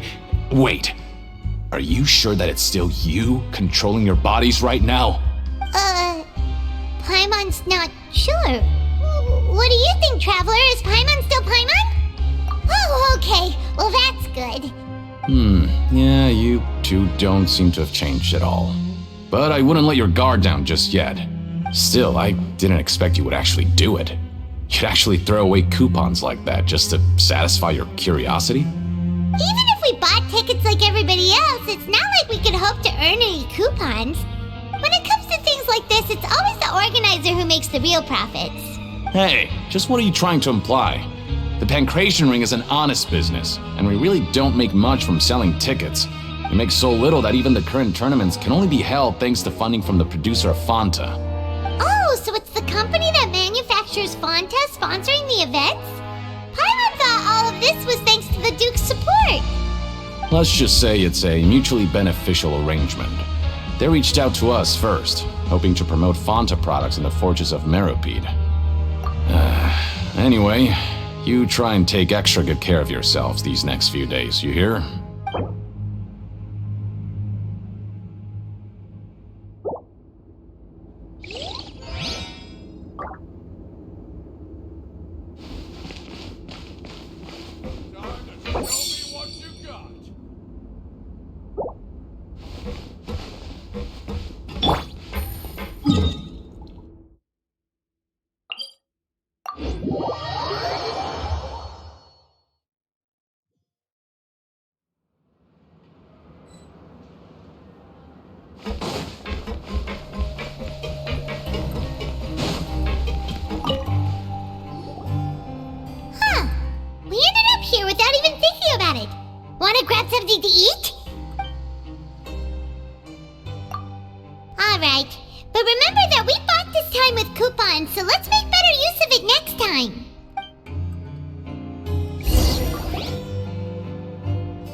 Paimon's gonna take her time and savor every bite! What would you like to do this afternoon?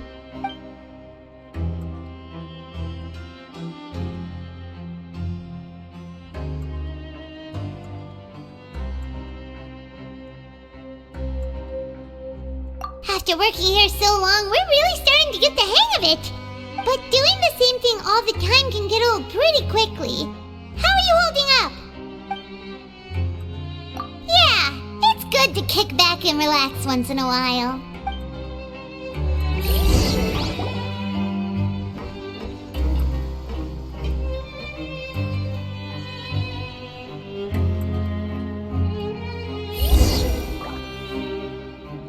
A mysterious box? A bottle of crimson liquid? Paimon still doesn't know what to make of it. Do you have any ideas, Traveler? Really? Then it looks like that part of the investigation led us nowhere. Well, maybe we'll have better luck tomorrow. Good night, Traveler.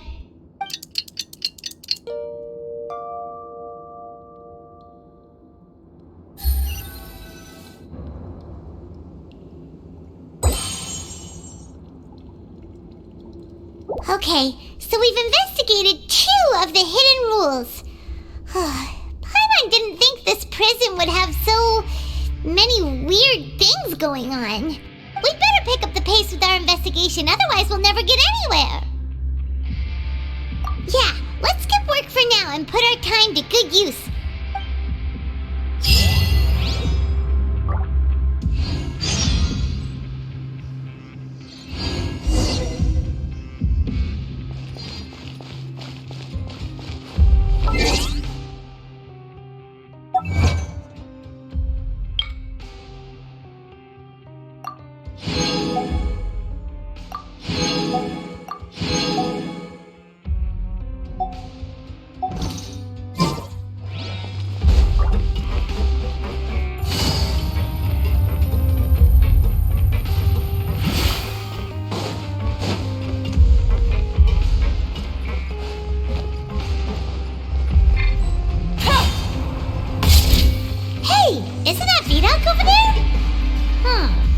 Is it just Paimon, or are there fewer people than usual here today?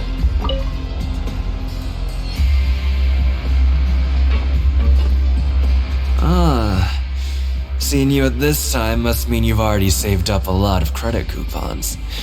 Or at least enough to skip work. Seems you're getting into the swing of things around here. Impressive. Very impressive. So, now can you tell us about the hidden rules you know? If that's what you want to know, I guess you couldn't have come at a better time. Huh? What do you mean it's a good time? Leonid and those other pesky broke urchins have all gone to work in the production zone. I wouldn't want them listening in without paying up. We get it! Just tell us already! So, you know those pipes that make strange sounds? Don't ever, ever go near them at night. Even if you manage to avoid the guards, you might find something even more terrible there. Something even more terrible? Like what?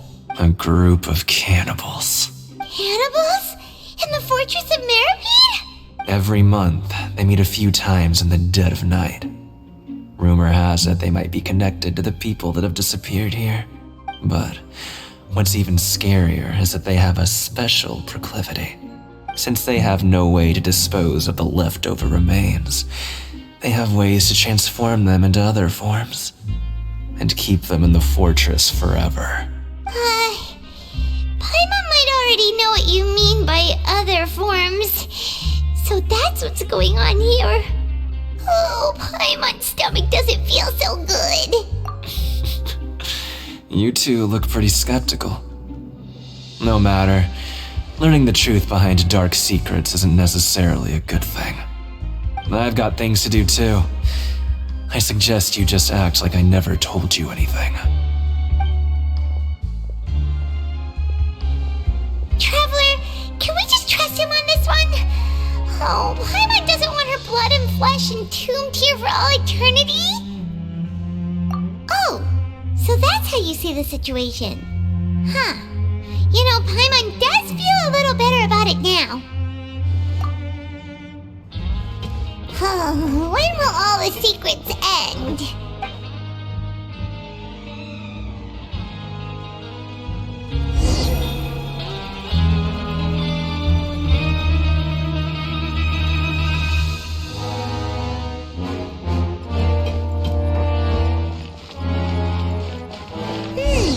Vidok isn't here.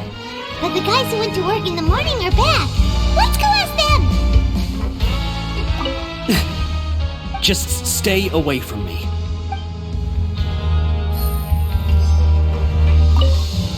What? What are you saying? You shouldn't go around saying stuff like that.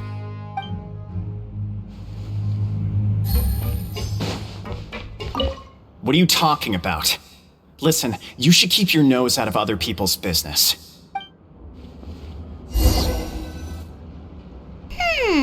Their attitude sure is suspicious. Like they're trying to avoid us. But if they're being so obvious about acting weirdly, do you think they might just be trying to lure us in?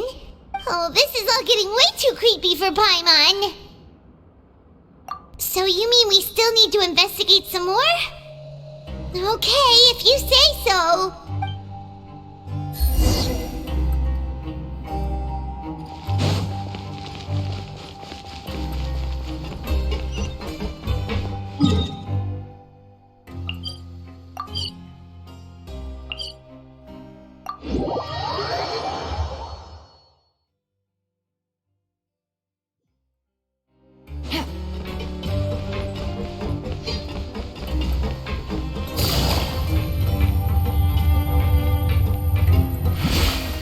Take it easy. Hello, Fielding. What do you want? Criminals like you ought to be working right now. Catch my drift. We just want to ask you a simple question. Have you ever discovered anything odd during your nighttime patrols? Why are you asking about something like that? Whatever happens at night isn't your concern. All you need to worry about is getting enough sleep.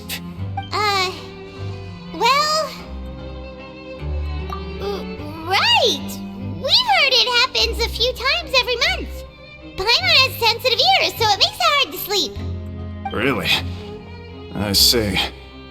But it's not like I'm on duty every night. And now that you mention it, I recall my colleagues talking about something like that before. They say that strange things tend to happen at night on pipe cleaning days. Lots of us don't willingly take those shifts. So, what happens at night on pipe cleaning days? They just conduct regular cleaning of the fortress's drainage facilities. There are 3 pipe cleaning days per month, and it just so happens that today is one of the scheduled days. You can try to confirm the sounds tonight if you want, and if they're real, then I can report the issue to my superiors for you. Oh, okay. Then we'll keep both ears out tonight. If that's all, then I'll be leaving now. I advise you not to try anything funny, though. Even if I'm not on duty tonight, someone will still be watching you. Don't worry, we don't want any time added to our sentences. Oh, he left. So what do you think about the pipe cleaning days he mentioned? Right, both are a possibility. But Fielding did say that tonight is a cleaning night. Paimon knew you would say that. Alright, sounds like we'll be up all night tonight then. Paimon just hopes the guards don't catch us.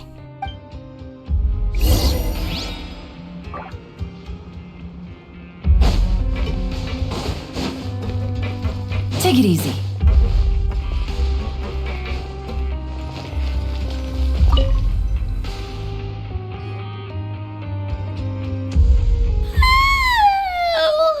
I'm so tired. But we can't sleep yet. They'll be cleaning the pipes tonight, so it's the perfect chance for us to investigate. Whatever. Just be sure to wake Paimon if she dozes off. Paimon's worried something might happen if you go alone. Huh? Traveler? Did you fall asleep already?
Traveler, come on, wake up!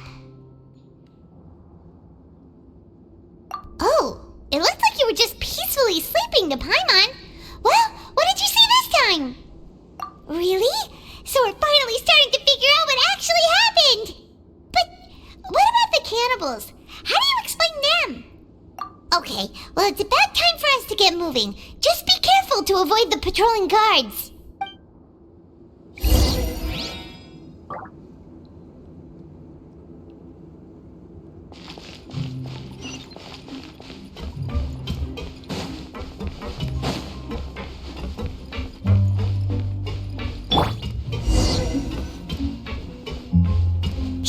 Careful! We'll get in trouble if the guards catch us! Hey, not this way! We need to get to that pipe, remember?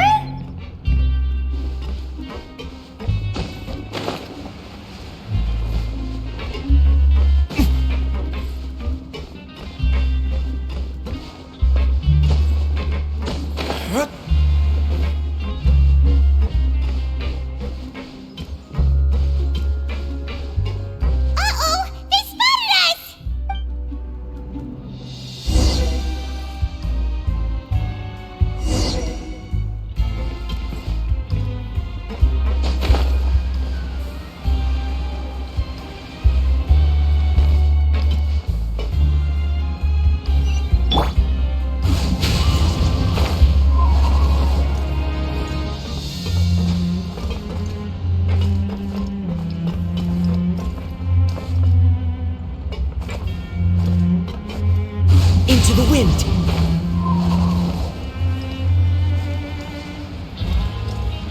Time to go! This should be the place.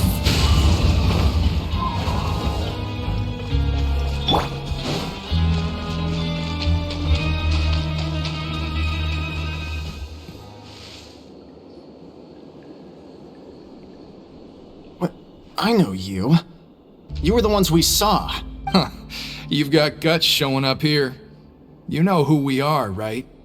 You'd better leave now. Ain't nobody coming here to save you. What'd you say? Yeah, so what if they were? If you push us, we can make those rumors a reality at any time.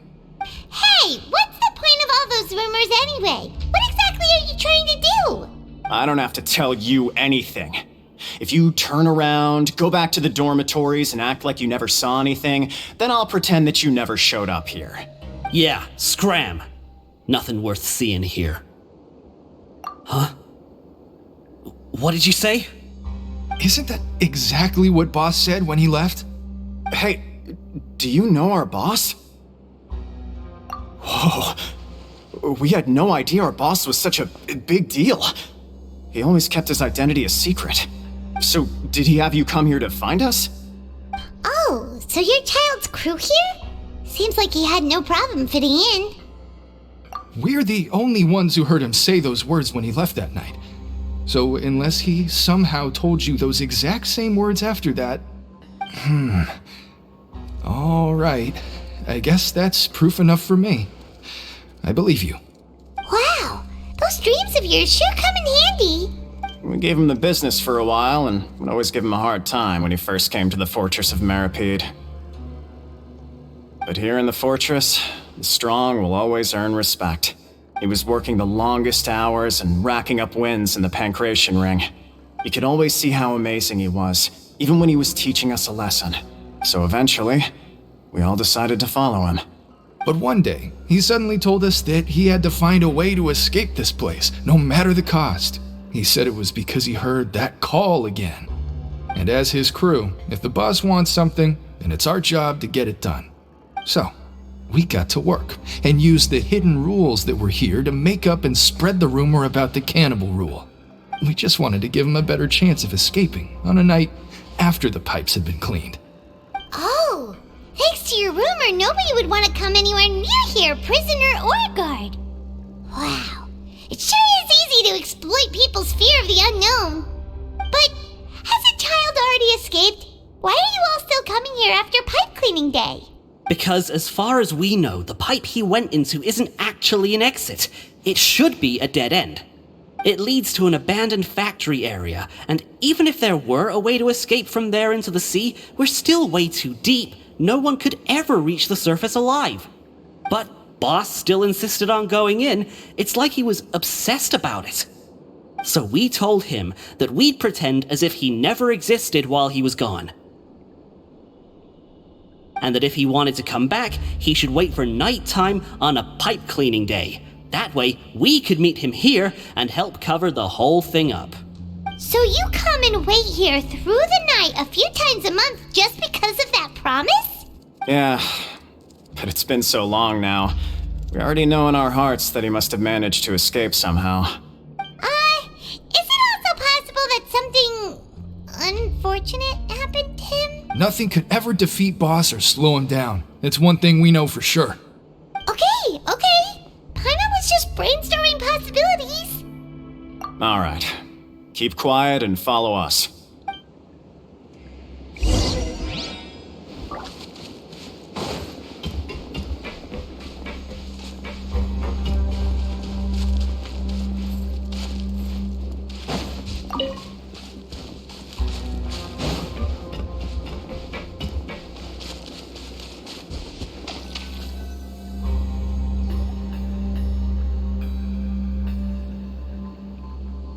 The way up from here has been sealed off. It's impossible to get through. Boss left by going down from here. It wasn't full of water at the time. Later, we came back hoping to have a look.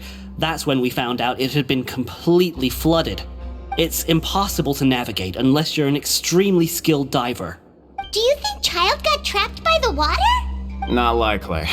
We all know that Boss was an incredible swimmer. Really? Then have him come investigate, pronto.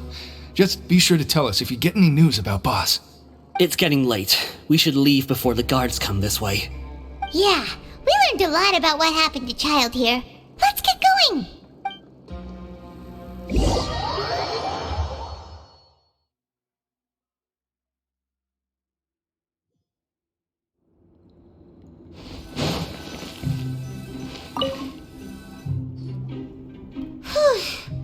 We finally learned some key information.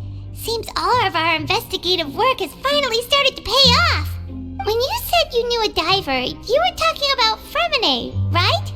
If we ask Linny, he'll definitely have Fremine help us. Ugh. Why is Child like this? What was he doing going into the pipes? Not making our jobs easier, that's for sure. Fortunately, though, it seems like it's only a matter of time now before we find out what really happened. Now that we can finally relax, Paimon's starting to feel super sleepy. Let's try to get some rest while we still can. Nighty-night, traveler!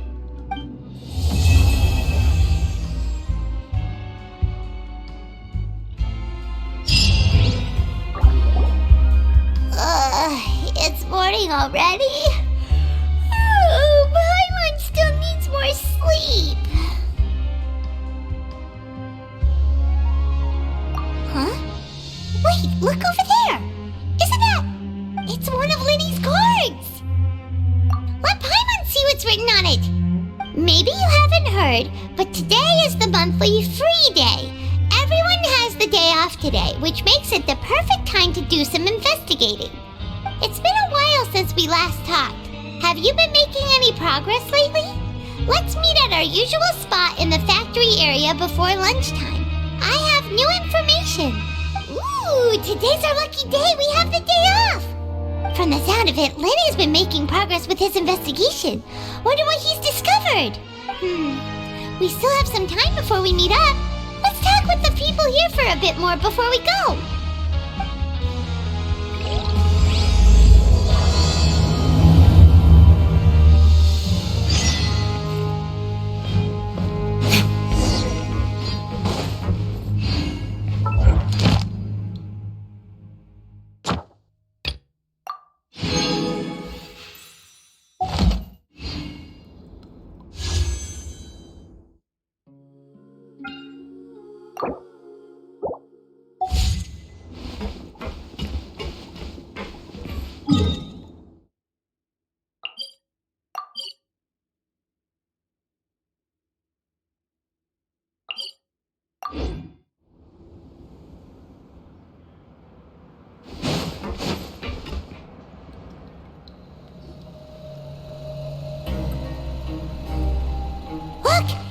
some people talking over there. Let's listen in on the conversation.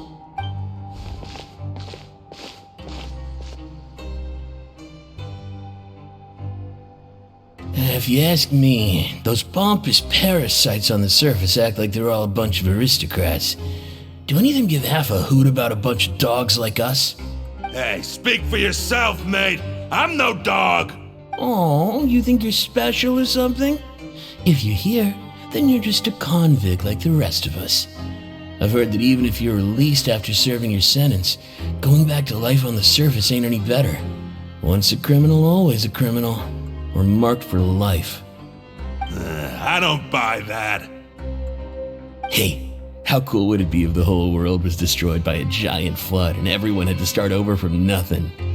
What kind of filthy bilgewater are you spewing? I have family up there. You best shut your sewer hole with talk like that. Listen, things ain't so great on the surface, but who says that you have to leave? I've heard that you can still stay here and work even after you've served your sentence. Not bad if you ask me. Who wants to live in the ruddy overworld anyway? And what makes you think they want to hire someone like you? It's one of the great mysteries of the universe, how someone as useless as you is so confident. Whoa. Sounds like they're really unhappy about the overworld. Speaking of which, Paimon never heard anyone use the words overworld or underworld when we were living up there. Is it only something the inmates down here say? That's true.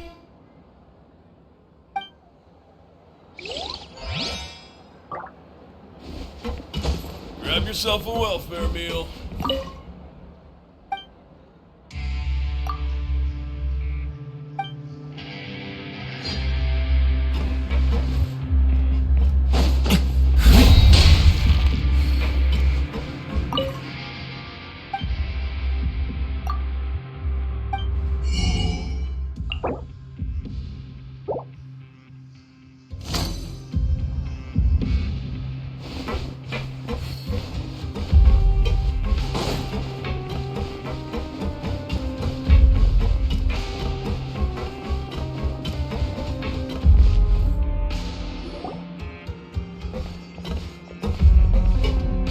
There's a group of people over there. Let's go listen in. So I said, that's not a faucet. Hey, who are you two? Why'd you come over all of a sudden? Oh, sorry for eavesdropping. Sounds like you were talking about something private. What's the matter? They're just looking to join in on our fun, that's all. Hey, don't pretend like it's okay for them to just interrupt us like that. Fine.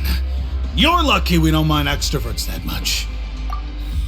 You hear that, Quisto? What nice! Your expressions tell me you're looking to hear some juicy info, am I right? But before that, it just so happens that I know you two. Really? Are we that famous? You're kidding. How often does anyone get a personal tour led by His Grace himself? Practically everyone was talking about it. Word has it that you also caused quite the kerfuffle. A little mistake, huh? I like the way you put it. You see, people with a good attitude can join our group anytime, unlike some of the others here. Your group? I'm Quisto, and this is Lavaroon. People usually call us the Bombshell Bros, but don't worry. We're not playing with bombs or anything. It's just that our information is always so explosive, and we blow minds on the regular. So, you two really like to gossip? Whew, you sure know how to embellish. No. You don't get it. Knowing intelligence will make things better for you here. For example, knowing who's working with who has the latest rumors, who's not getting along. Wouldn't you like to know all that? Whoa, all this info's worth something, you know? You should prove you're worthy of it. I don't mind him. Quisto's always this way. Just play nice and say something to massage his ego. The welfare meals. Talk about the welfare meals. Right.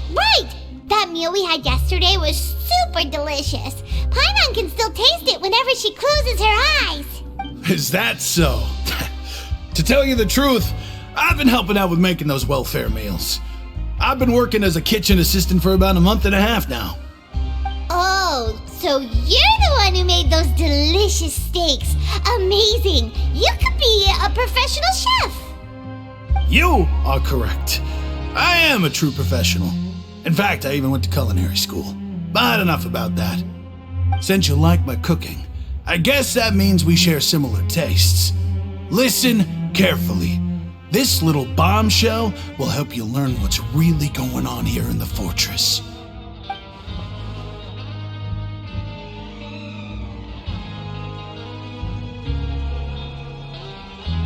Listen, kids.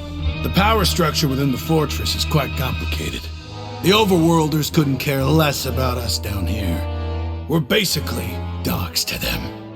You've already met the one person here you should never cross, the Duke, Risley. He knows more than you think. And if he doesn't care about something, then he often doesn't bother dealing with it.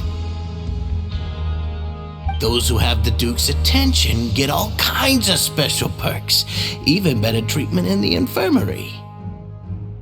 I know who you mean. It's that Jurier character, right? I don't think there's anything useful about him at all. Why does he visit the infirmary practically every day? Is it normal for anyone to be going in and out of there so often? If you ask me, he's just faking it to get out of work. But did you know that Jurier was a talented researcher from the Fontaine Research Institute before he came here? There's no denying that. I don't care if he was a researcher that could turn dirt into Mora. Once you're in the fortress of Meripede, you're just another inmate like everybody else.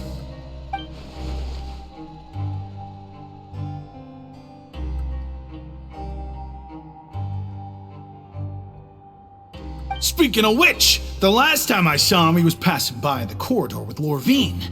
I also heard they started arguing in the library and got into a fight, right? Guess that's just how terrible of a guy he is. You mean he hit a woman? Wow, I never imagined he was that bad. But that Lorvine's also quite the odd one, you know? She's always gabbing away, got into a fight with a man, and she also got sent to the infirmary. Come to think of it, I always see her going to the sick bay every couple of days, too. Huh. Wait a second. You don't think? Do you think could it be that they're secretly meeting there to go on dates? But it's really hard to imagine. After all, I do remember seeing Lorvine beat Jurier to a pulp that one time. And we might be overthinking things.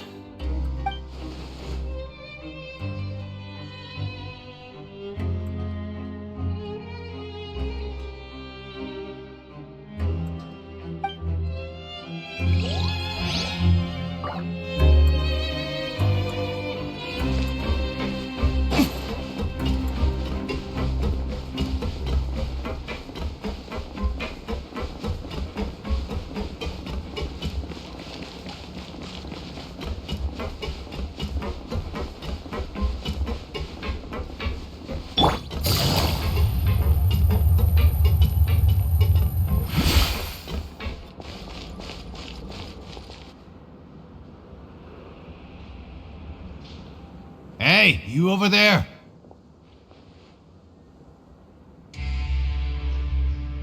Yeah, you. Say, do you like playing card games? You know, like Genius Invocation TCG? You TCG players are like mint in the wild, literally sprouting up everywhere. Hey, come on now. What's wrong with finding fellow Invocation aficionados? Anyway, care to join me for a game? All right. No pressure. But why would you be looking for people to play Genius Invocation in a place like this? Don't people usually come here to fight? Whether you're throwing down cards or throwing punches, it's all a competition, isn't it? It's all the same in my eyes. There are lots of card players here in the fortress. When I saw you, I immediately thought, hey, even outsiders from other nations play cards. So I came over to say hi. Sure. Great! Since you've been here longer than us, you need to flex your seniority a little bit, right? Maybe you could start by telling us newcomers some stories about this place.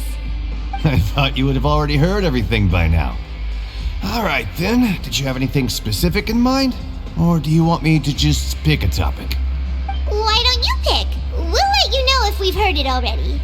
Alright. Have you heard any strange rumors since you've arrived? Ben, did you know that there are some people who are always gossiping over in the corner? Yeah, so you've already met those two. They're quite a pair. They always keep an eye out for the latest happenings and gossip about everything. I've never seen anyone with more time on their hands. I heard that they used to be a chef and a bartender before they were sent down here. You know how bartenders are, always chatting with customers. And chefs love to pass the time just hanging out when they're not cooking. Good to know. Do you have anything else to tell us? Let me think. Sounds like you want to hear something a little more tantalizing. Oh, did you know that the Duke was also a convict in the fortress of Meripede before? Huh? Wait, are you serious? That's right. The Duke was an inmate just like you and me. Seems he was exiled here for committing some crime. Who knows how he ended up rising up to become the warden, though. To go from an ordinary inmate to becoming the manager of the whole place? I'm not gonna lie, I kinda respect that.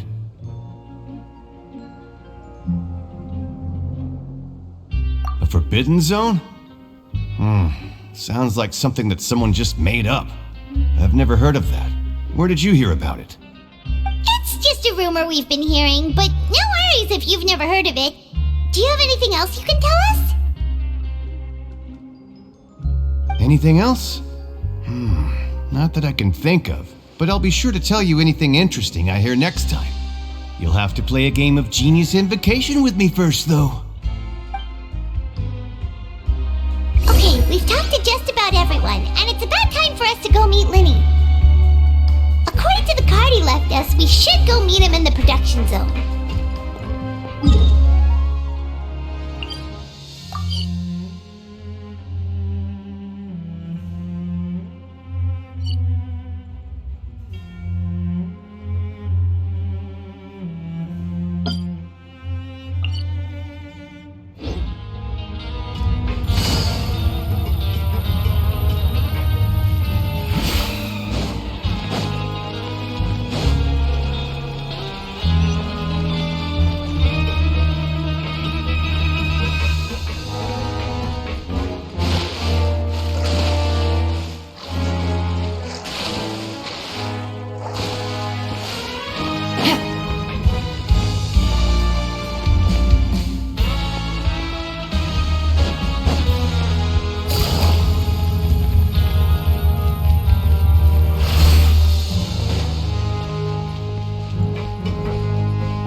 Every course of action has its risks. Be careful.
chest full of valuables and a trove of potential clues.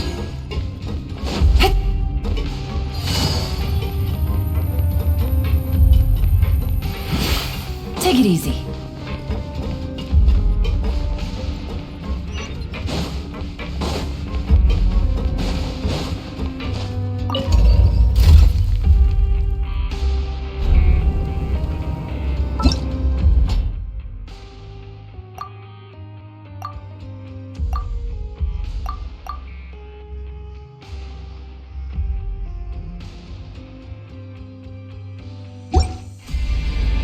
I got a new letter from an informant.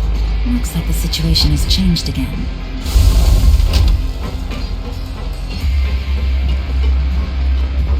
Learn the safety rules by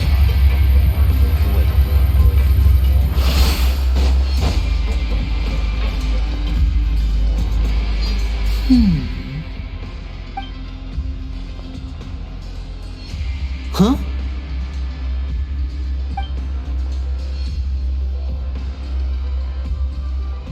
That look in your eyes. You found something? Hey, this is no time to be modest. Just tell him we found a boatload of information. Oh, as expected of the legendary duo, you have my full and undivided attention. Huh. I'd have never guessed that myself. The rumors swirling about this place are unreliable after all, and Master Child probably went missing because he found a way out. He is a harbinger after all. I suppose he's much more resourceful than I initially gave him credit for. Unfortunately, this isn't enough for our final report to Father. We need to find out Master Child's exact whereabouts.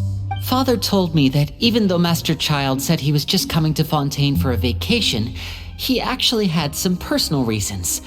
His agenda might be linked to his disappearance. His escape route is already flooded, so we'll have to task someone with professional diving skills to chase after him. Well, when you put it that way, it's obvious that only Fremine would be up to the task. Bingo! Is he around? He's working today. Coming here as a group would have attracted too much attention. I'll talk to him about it later. No need to thank me. This was always a part of our mission after all. Honestly, I'm far more impressed by you guys managing to collect all this information right under Risley's watchful eyes. Collecting information has always been our strong point. Now, let me think. To find out more information, Fremine will have to retrace Master Child's original route. And if he's to do that, he'll have to set out on the next pipe cleaning day at the earliest. That's 6 days from now. And after that, he'll probably take another 2 or 3 days to return. You can even estimate how long it'll take for him to get back? We've been working together for a long time. We know each other's capabilities like the backs of our hands. Traveler, what say you to meeting here 9 days from now? We'll be able to pick up Fremine while we're at it, too. Oh, and there's just one last thing we'd like your help with. Though we can just sit back and wait for Fremine's report on Master Child's whereabouts, we still need to make more progress on the investigation of the Forbidden Zone. Fremine's no master of disguise. Lynette's still working on getting intel from the other areas, and I'll need to spend some time helping Fremine prepare for his diving mission. So, you are the only ones we can count on. What do you want us to do? Will it be hard? Well, I won't call it easy per se, but I think you'll be able to pull it off. Listen carefully. You'll need to find an excuse to get into the infirmary and investigate the room and environs. You've mentioned several sketchy-looking people always meeting at the infirmary earlier, so it probably has something to do with the secret we're hoping to uncover. You've already met the head nurse, so she'll be less suspicious of you. Investigate the internal structure of the infirmary and any active dealings within, and pass those on to me alongside anything else you're able to discover. But also, there's no need to take risks. Don't forget, safety always comes first. No, when it comes to intelligence gathering, I'd never consider you to be an amateur. Didn't you say it yourself? It's always been your strong suit. I'll believe anything as long as it comes from you. So, please prove your prowess to me once again. All right, then we'll head out as soon as we finish our prep. Let's go our separate ways for now then. Don't forget, We meet here again in 9 days. Stay safe.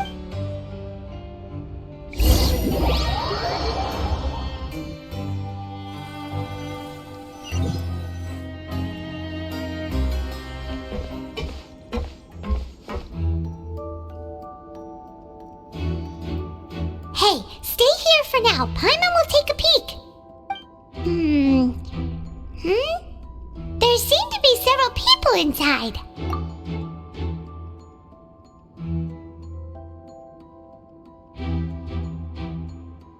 Right. I feel like It's not impossible.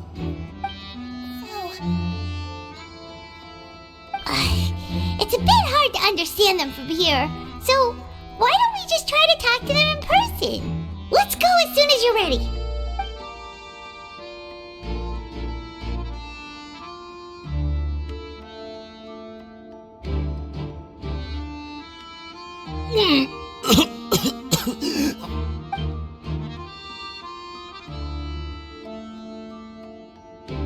Someone, please help! He's sick!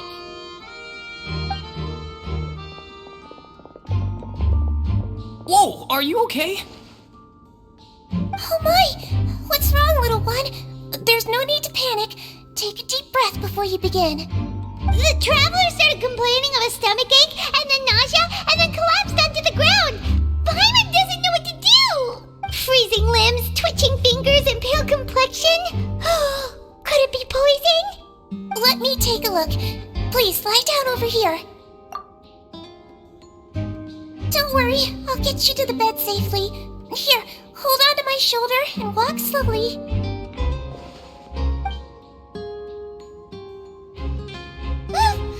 You can do it, traveler. Don't apologize. You're sick after all. Now, please relax. I'm just going to do a preliminary checkup on you.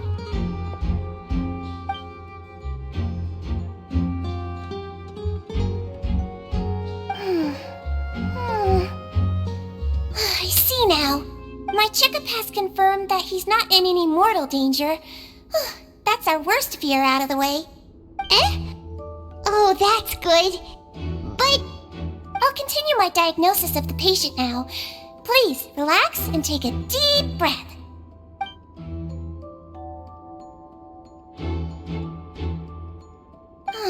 Don't sense serious damage to your organs either. Does it hurt when I press here? And here? Huh? But based on my initial checkup, there shouldn't be a problem here. How strange. What about here? Does this hurt? Oh, I understand. So that's what it is. I think you just ate something that disagreed with you. That's all. Nothing too serious. Outside of a pretty bad stomachache when it decides to act up. So that's what it is. Thank goodness it's not anything more serious. And there have been other inmates complaining about the food recently. I'll inform our head chef, Mr. Woolsey, of this problem as soon as possible. Congratulations! The health risk is incredibly low, so you should recover within a couple days. Why don't you take a rest here while I go get some medicine for you? Miss Levine, I'll have to trouble you to help me look after this new patient while I'm gone. Very well. And she hopped away just like that.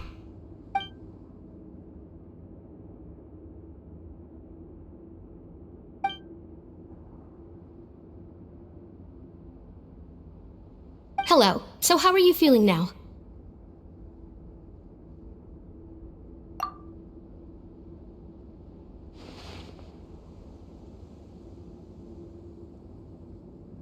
His stomach ache's really bad. He was stumbling about the whole way here, so Paimon's really worried. If Miss Sijuin says it's not a serious problem, then there's no need to worry. She's the best medic we've got down here. But it also looks like she's the only medic you've got down here. Well, that's true. What do you mean, that's true? That's really misrepresenting the situation. Of course I can't speak for the whole fortress, but it's not like everyone imprisoned here is useless, you know? Though they may have committed crimes and gotten locked up here as a result, they still know a thing or two about medicine, and they help Miss Sishuin take care of the sick and injured. Yeah, you're right. But did you have to lecture me about it in front of another patient? Aren't you a patient too? Where did all your energy come from?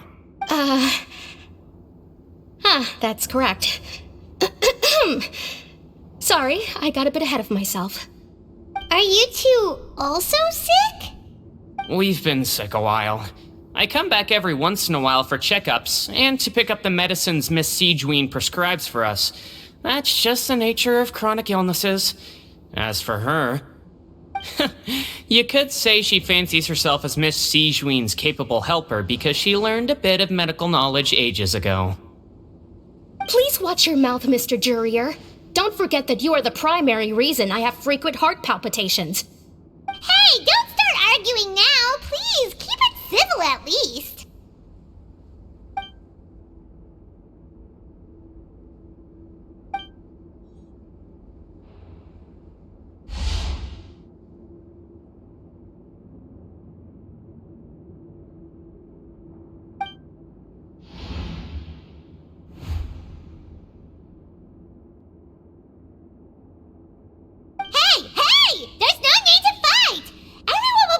Someday, so there's no need to argue over silly things like this!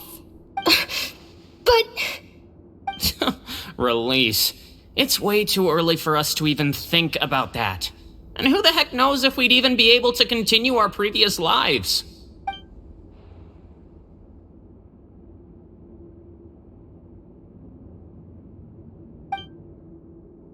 Please allow me to end this boring and useless conversation.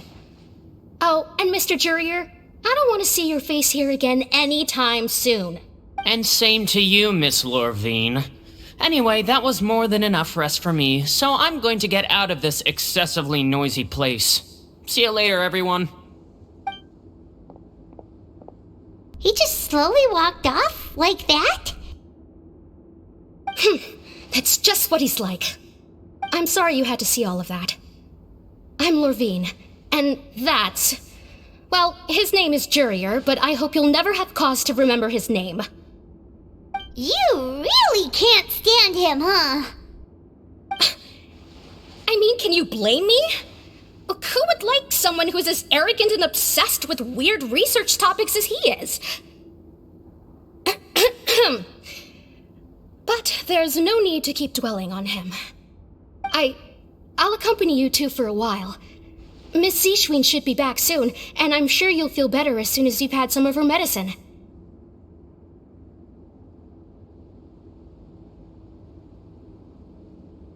No, it's nothing. I'm back! Did you rest like you promised? Thank you for getting our medicine, Miss Sijween. Did you all cooperate with your bed rest? I trust that nobody got up to walk around. Good. Here, this should be 2 days' worth of medicine for you.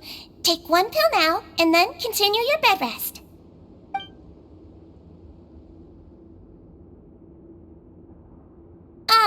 Miss Lorvine, I left in a bit of a hurry just now. Do you still remember if we discussed the color of the pill that you should be taking today? I remember.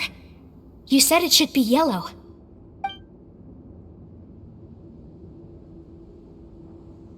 Yellow, huh? I understand. These are yours. Please, make sure to go to bed early after taking them tonight. You'll benefit from a good night's sleep. All right, then I'll also be on my way now. I hope you feel better soon, too. See ya! I'm going to fill out your medical record now. You're widely known as the Traveler, right? I just want to double-check a few details, if that's all right with you. Those two made quite the commotion just now, so why don't we let the Traveler rest? Paimon can answer the questions instead. So his primary symptoms are abdominal pain with secondary symptoms of nausea. Is there anything else? That's it. All right then. Is there anything we should know besides to take the meds? No, his base constitution constitution is quite good, so I'm sure he'll recover quite quickly after taking the medicine. Please make sure to stick to bland or less stimulating foods, and don't stay up too late at night. Got it! Paimon will hold the traveler to that for sure.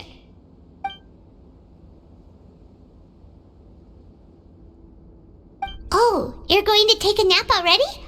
Okay then, you get some rest.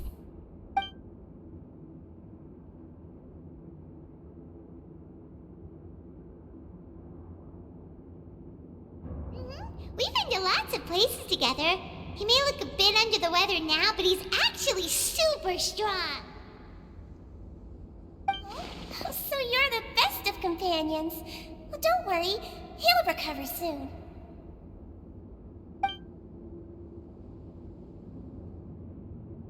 Ah, you're awake. How do you feel? You slept for a really long time, but we never left. Well, now you can go back without a worry in the world. Remember to take your meds regularly, and remember bland foods. Thank you, Miss Sijuin!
A chest full of valuables and a trove of potential clues.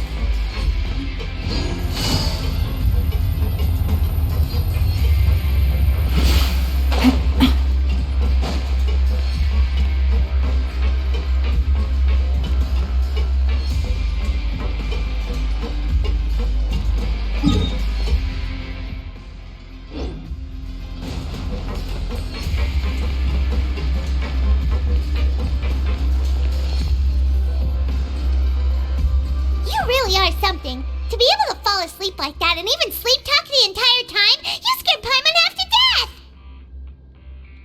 No, but you kept mumbling things along the lines of, Pyron, don't take my grilled fish, and put down the Adeptus Temptation now!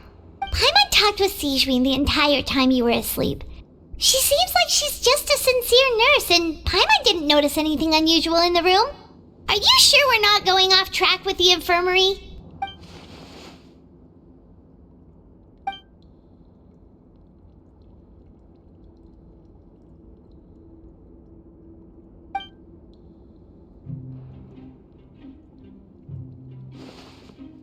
Whoa! You really are super thorough! All those tiny little suspicious things that Paimon didn't even pick up on! We've gotta give the info to Linny!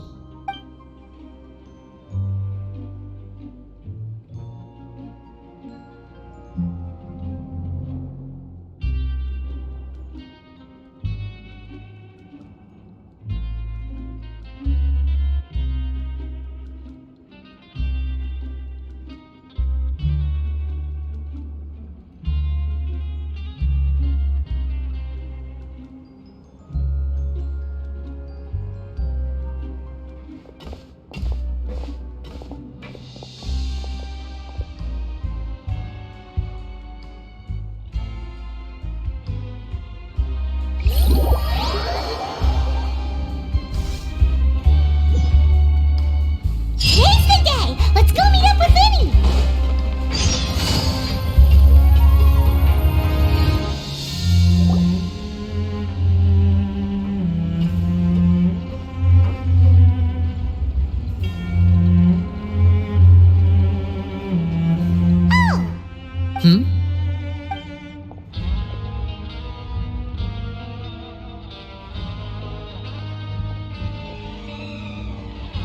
Did you two run into any trouble over the past few days?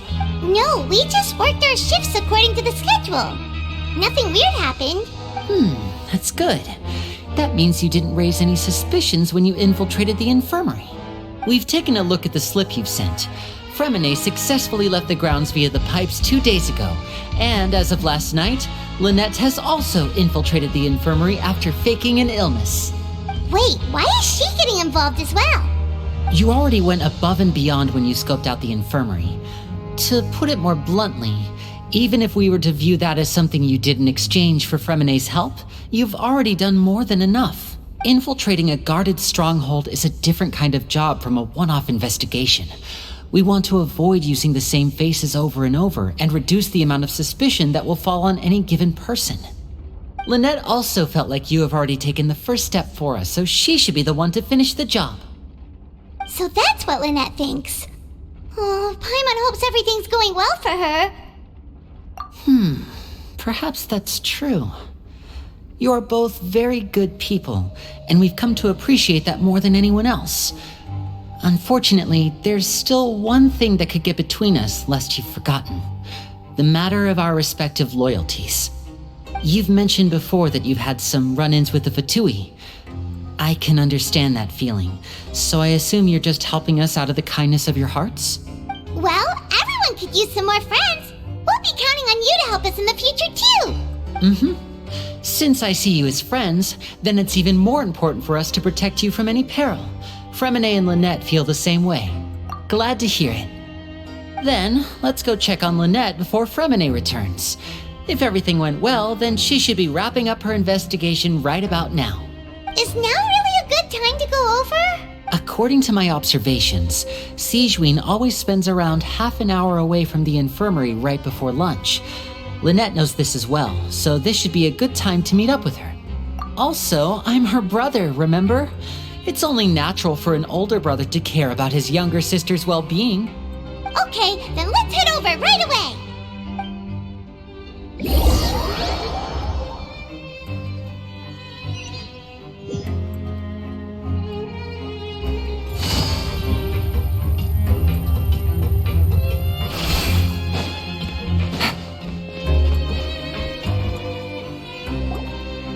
Lynette should be here right now.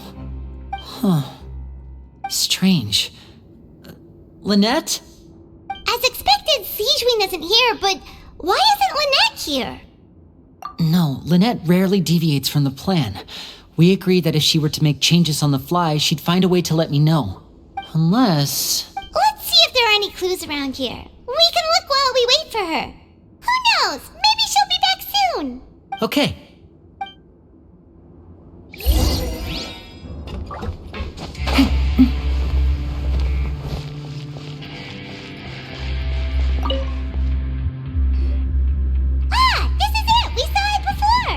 Wait, this thing? It doesn't look like it's been disguised that well.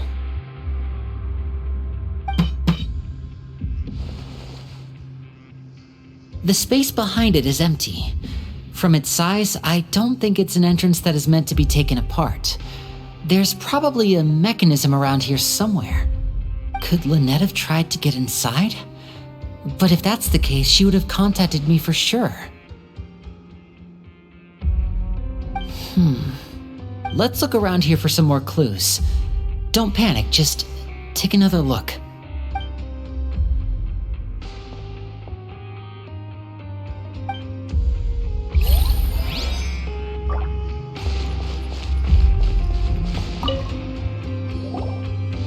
None of the beds have any signs of having been slept in, except that one over there.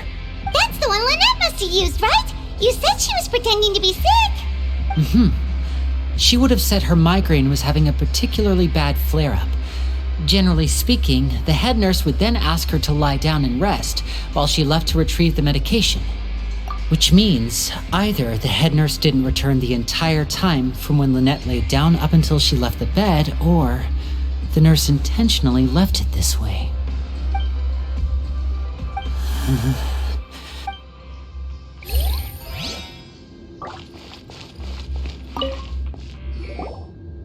There are some books here and a few files. They all look like medical record.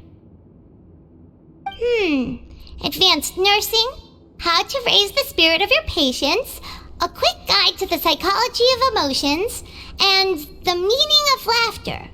These sure are some interesting books. Who knew Sijwin would be interested in these kinds of things? She even has books on understanding people's motivations and feelings. Is it because she's a Melusine? Or does she have a need to understand her patient's emotional state? Seems quite normal to me. These are skills that would come in handy for a nurse from time to time.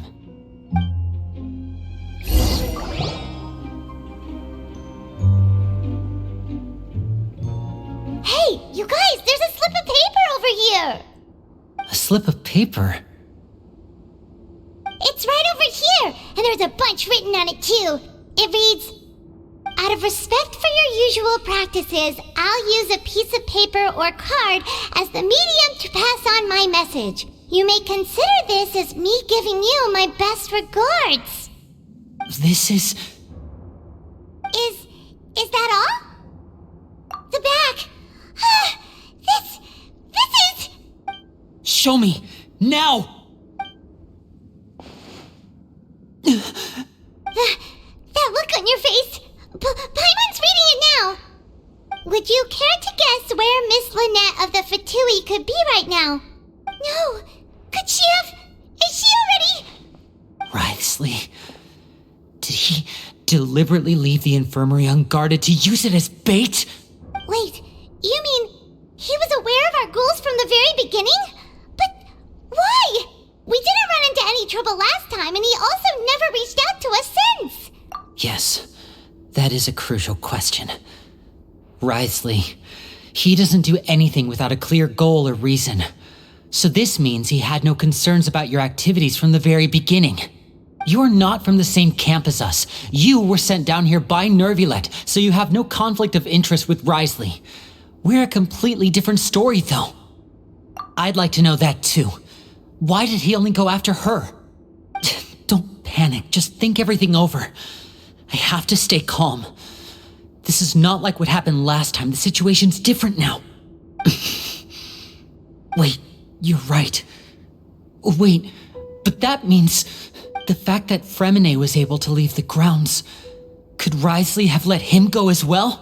But what does he gain by letting Fremine leave like that? So he's challenging me and trying to provoke me, I'm sure of it. We never should have sent out Fremine. We had to go through all that trouble to find an opening to sneak him around the guards and into the pipe, and we even thought luck was on our side. If Wriothesley let him leave on purpose, then he's probably in a terrible spot now as well. Lenny's getting more and more panicked. We have to calm him down. Don't be like this, Lenny. Fremine wouldn't have left if we hadn't told you about Child. That was our fault. No, I'm the leader of this operation, and I'm the one responsible for this team. I was the one who failed to protect them. I'll go talk to Wriothesley. Hey, don't be reckless! Traveler, please talk some sense into him. I simply cannot allow Lynette to be abducted again. I have to go. I'll find a way to get them back. He's rushed out the door! After him!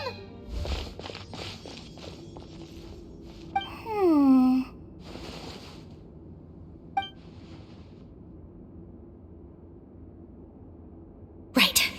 I feel like we still have some room to make changes on these details. It's not impossible, but it'll require extensive testing. Is that so?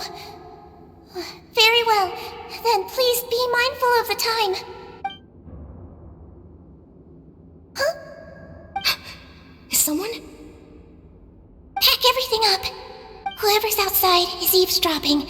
They'll probably come in once we stop talking. Someone! Please help! He's sick! Whoa, are you okay? These two. As expected, they've already found this place. Oh, they are quite sharp. What a delightful turn of events. I like smart people, but I also like playing dumb. I like the feeling of being trusted. Oh my! What's wrong, little one? There's no need to panic. Take a deep breath before you begin. Being able to read human expressions is quite the useful skill. Wait! Wait! It's no use, we have to catch up to him! He's already out of sight! How is he so fast? Let's go head him off at Risley's office!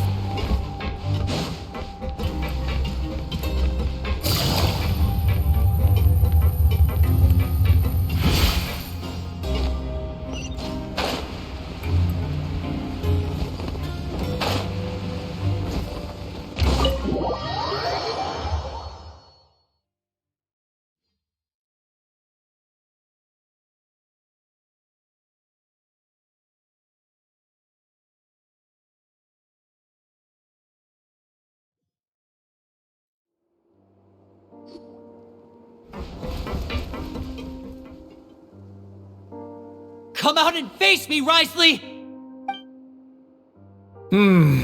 Aren't we at an administrative office space? Why don't you at least try to follow even a couple rules from the fortress's indoor management regulations? What did you do to my sister? I ran into the young miss at the infirmary. I'd heard that she was suffering from quite the migraine, so I decided to invite her over for a cup of tea. I do have some teas in my collection that can work wonders against such an illness. Stop joking around! Where did you take my siblings?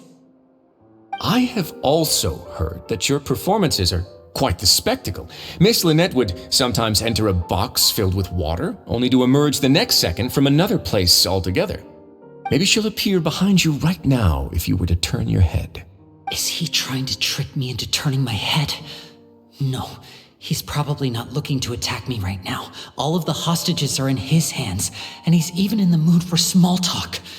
That means Lynette is probably still alive. You knew we were investigating the infirmary from the start, so you deliberately aroused the Traveler's suspicions and baited us into continuing our investigation, just so that you'd be able to kidnap Lynette. As for Fremine, no, you probably didn't even interfere with Child's escape. You let him go so you could purge the Fatui members that we had planted into your ranks. There was no need to do so. The fortress of Meripede is a pretty pleasant place. Most people enjoy their lives here. The only ones who act differently are those with personal agendas. It was quite easy to identify your colleagues. You removed our original members and spread the news of Child's escape so Father would assign our team to come down and investigate. Fremine has also fallen into your hands, right? If you're oh so omnipotent and so in control, why would you need hostages? One correction. Lynette is in my hands right now, but Fremine is not. He's not? What do you really want? Lenny! Oh, wonderful. Everyone is here, so I'll only need to say this once. Thank you so much for cooperating with me. Eager and to the point, I see. Alas, only Miss Lynette is currently having a cup of the fortress's finest tea. Although, as per your original plan, Mr. Fremine should also have returned to the fortress by now. But he has neither shown up within my gates, nor has he been taken into any kind of custody. So where do you think he may be right now? Wait, you can't mean you locked him outside in the sea? I closed the fortress's gate to the outside world. That's all. Fremine's a star diver, so he should be fine, right? No, we're still here, so he definitely tried to find a way to come back for us. So we can't assume he might have made a break for the surface. But why would I do this, you may be asking? To have an audience with you, of course. My intel tells me that Mr. Linney is a great magician, so it's only natural for me to want to have some cards of my own when it comes to negotiating. Besides, I do recall you mentioning to Miss Lynette that you've always wanted to have a face-to-face meeting with the Lord of the Fortress of Meripede, regardless of whether it was in a personal or a professional capacity. Well, you got your wish.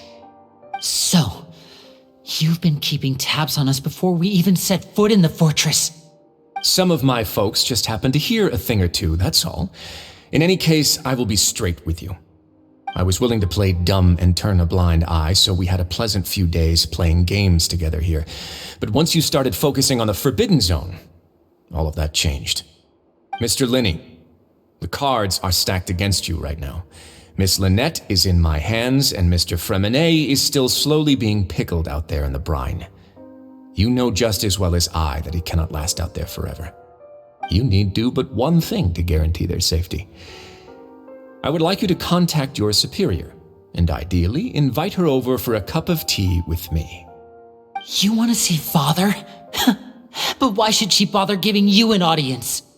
Well, if she cares for the well-being of her dearest children, she should have plenty of motivation to join me for a parents' evening. I've heard that the bonds between the members of the House of the Hearth are like the bonds of family. I don't see why she would refuse. Why did you think Father sent us to handle the fortress of Meripede? This place is basically a no man's land. It wouldn't be fitting for anyone as important as a harbinger like Father to come here in person. Oh, I see. So it's because she doesn't care for my place here. That's such a shame. After all, I've amassed quite the tea collection. I was looking forward to sharing it with her. Both Monsieur Neuvillette and Lady Farina have already received many samples as gifts. Was this the extent of your master plan to get to Father? No matter how much pressure you may put on me, I won't allow you to use us to blackmail her. You people really are difficult to get along with. All I'm asking for is a face-to-face conversation. Does she truly have no interest in the fortress's secret? Mr. Linney, you have one last chance to invite your father here. If you refuse...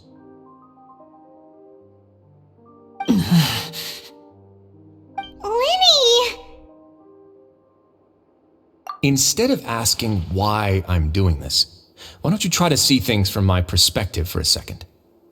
From the very beginning, the Fatui has been actively infiltrating my fortress. I gave you a warning by cutting off the first few operatives I found, but that only caused you to double down. Had you given up on the fortress then and there, I'd have no reason to want to talk. Mr. Fremenet left the fortress on his own, and Miss Lynette tried to pry out my secrets right in front of me.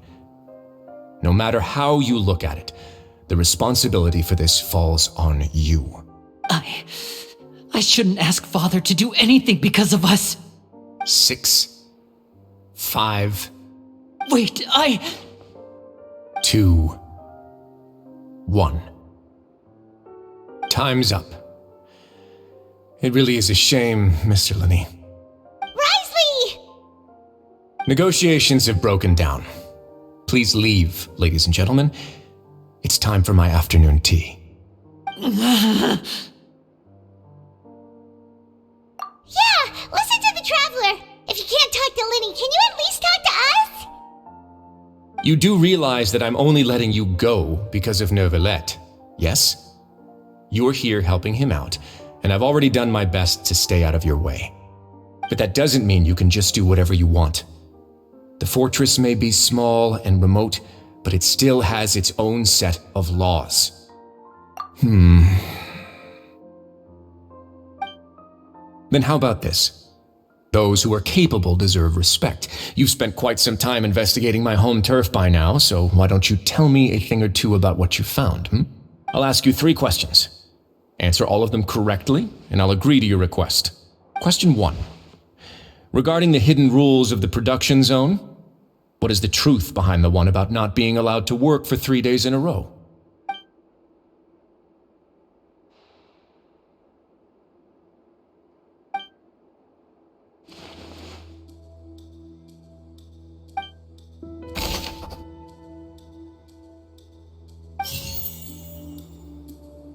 The Fonta promoter has been struggling because he doesn't recognize the real value of coupons. Meanwhile, the Duke believes that only idiots who don't understand the value of coupons will spend them on Fonta. I've been told that the infirmary is always empty for the half hour just before...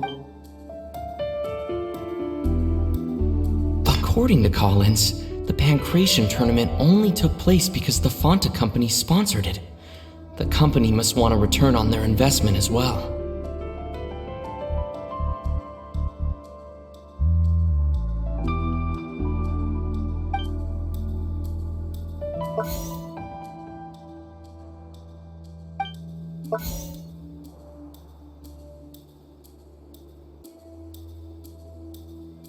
I've been told that the infirmary is always empty for the half hour just before lunch. But what could Sijuin be doing during that time?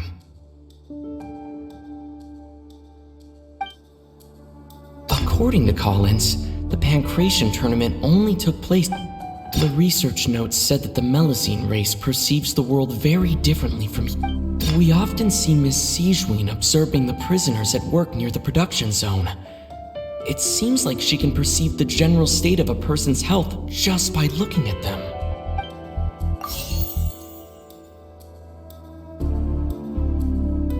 I've been told that the infirmary is always empty for the half hour just before lunch. But what could Sijuin be doing during that time?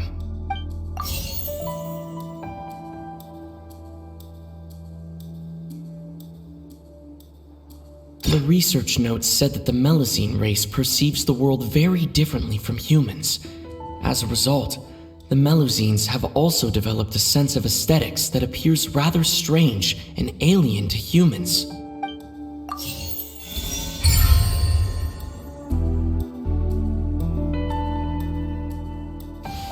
So that's what's going on. Paimon understands it now. Who would have guessed? The hidden rule of the production zone. People are not supposed to work 3 days in a row, and if they do, they'll get strange meat in their welfare meal. At first, we thought this strange meat must have something to do with the people who disappeared, but in reality, they were all prepared by Sijuin, the head nurse. She often visits the production zone to observe the workers' health and makes a note of anyone who has worn themselves out after 3 full days of work. Out of her sense of duty as the head nurse, as well as her genuine concern for the workers' health, Sijuin visits the cafeteria right before lunch and cooks an extra dish for those who can use the stamina boost. Sijuin has only the best intentions with her surprise gift and doesn't want anyone to find out about what she does.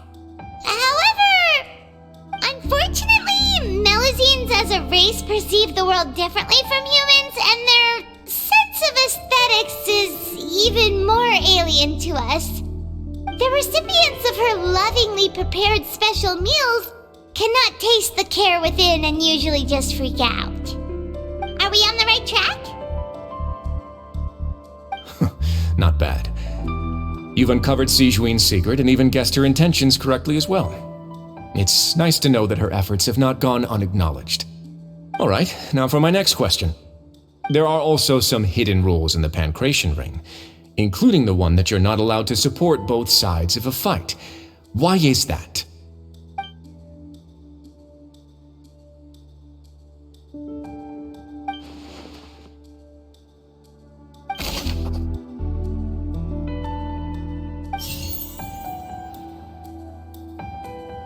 Fanta's internal reports suggest that they're starting a new trial of an unnamed and unpackaged product. But the product has to undergo a trial because even Fanta's own employees have a lot of reservations about it. The Fanta promoter has been struggling because he doesn't recognize the real value of coupons. Meanwhile, the Duke believes that only idiots who don't understand the value of coupons will spend them on Fanta. According to Collins, the Pancration tournament only took place because the Fanta company sponsored it. The company must want a return on their investment as well. The Fanta promoter has been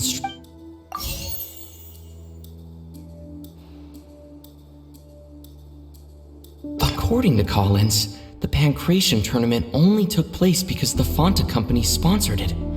The company must want a return on their investment as well.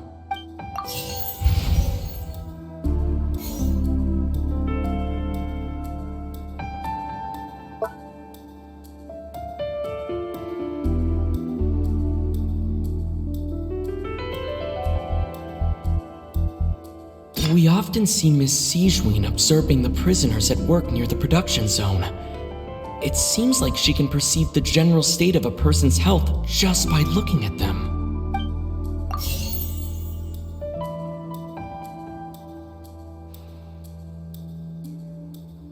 Fanta's internal reports suggest that they're starting a new trial of it. The Fanta promoter has been struggling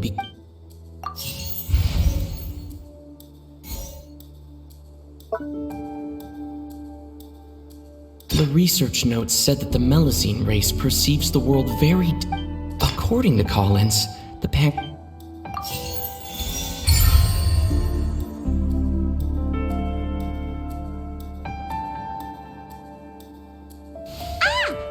gets this rule too now, so there really was nothing to be afraid of.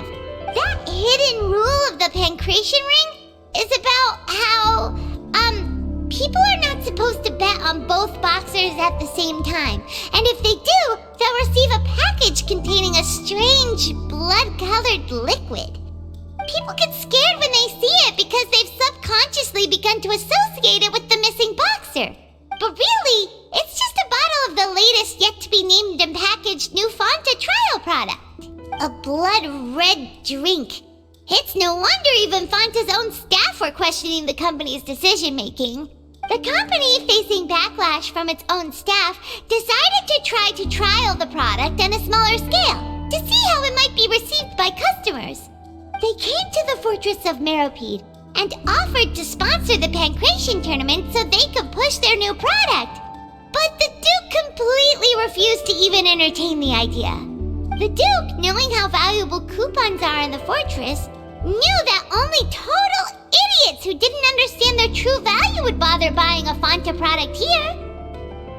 And so, only those who proved their stupidity by being dumb enough to bet on two opposing sides of the same match were selected to receive the drinks. I acknowledge the effort you've put into bringing the truth of this mystery to light. Although, based on your description, that Fanta promoter is a bit too careless with his words, I may just reconsider my collaboration with the company. All right, and here's the final question. What's the secret behind our head nurse and all of her patients in the infirmary?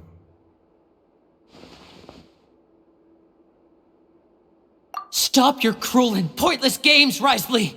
You know that we haven't finished our investigation, so there's no way we can answer the last question. The thought of sparing Lynette and Fremine never even crossed your mind! You'll pay for this!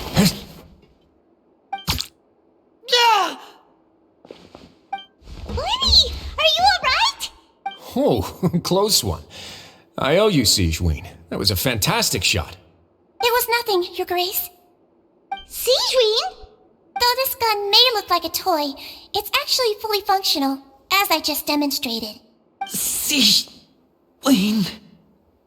You... Not at all. I am merely a resident of the fortress, and thus protecting it is my duty. When Monsieur Nervulette asked me to come here, he told me that my job would be to take care of the well-being of everyone here. I am merely discharging my duties. But if you mean what you just said, then isn't Linny someone you should be looking after as well? Isn't he a resident here just like the rest of us? But I really am just doing what Monsieur Nervulette told me to do. Everything I did, I've done to protect them. Had I not, they would be in far more dire straits right now. His Grace knows it too, right? Your Grace? Mind proving my innocence to them? My dear Sigewinne, whatever shall I do with you? Would it have killed you to just wait another minute or two? Well, it's nearly time after all. The way you do things can be truly frustrating sometimes, Your Grace. I figured I should try to talk some sense into you. What are you talking about? What time? Take me if you want. Let them go. How touching. Can you just give me one more minute? Don't be like that, Your Grace. All right, everyone, calm down. 2 more visitors will be arriving any time now. I'll go get a cup of tea. Miss Sigewinne, I leave Miss Lynette in your care. You... What are you doing? I believe I hear footsteps.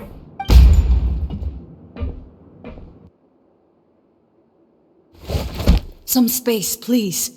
Ah, Miss Clarande. My door. Fremine! Fremine!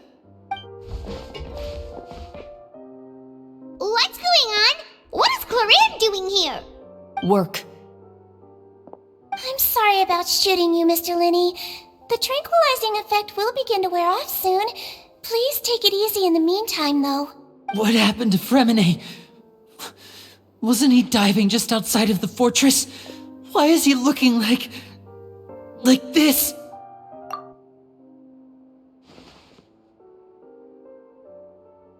A flushed face, an accelerated pulse. He must have consumed primordial seawater. What did you say? Please, make some space. I'll need to give Mr. Fremine a more thorough checkup. Your Grace, I'll leave the rest to you. I'll talk to Clorand while you get Fremine to where he needs to be. Everything else can wait.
What's that look on your face? I thought I made good time on the way back. Oh, I'm just admiring your punctuality. Had you arrived just a few minutes later, Sigewinne may have been forced to shoot Mr. Linney again. How's the situation out there? The water has changed. It's pretty much as expected. The concentration of primordial seawater has increased significantly. I was only out there a short time, so it wasn't too bad. But if one were to stay for any significant amount of time, well, you can see how that boy's doing. Where was he when you found him?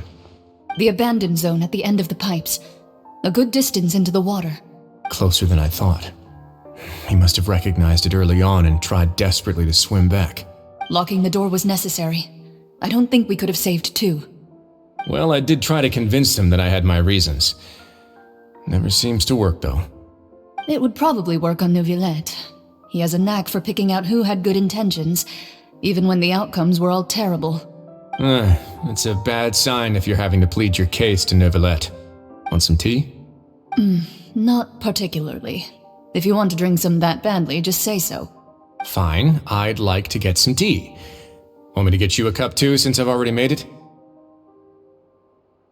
Might as well then, I suppose. Actually, do you have a towel? I would like to dry my hair.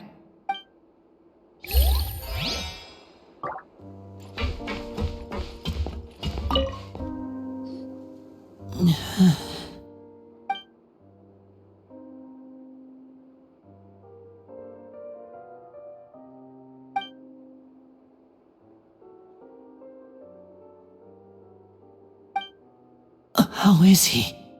These symptoms are probably caused by an acute ingestion of a large amount of primordial seawater. Still, his condition is not critical. Of course, it would be best if he stayed for further observation. Let's leave him here for now, and move him to the infirmary once he's recovered a bit more. Sorry. I am aware that the infirmary may not be your favorite place in the world at the moment. We do only have a single clinic in the fortress, however. Why would he ingest a large amount of primordial seawater after leaving the fortress? How could that possibly happen? Please, look after Mr. Fremine for the moment. I'll go fetch some medicine and a respirator. Oh, I'll bring Miss Lynette back with me. Where is she? How is she right now? Oh, she just took a nap in an empty room after I tranquilized her. If my calculations are correct, she should also be waking up right around now. You might not believe me, but His Grace and I actually made some snacks and tea for her.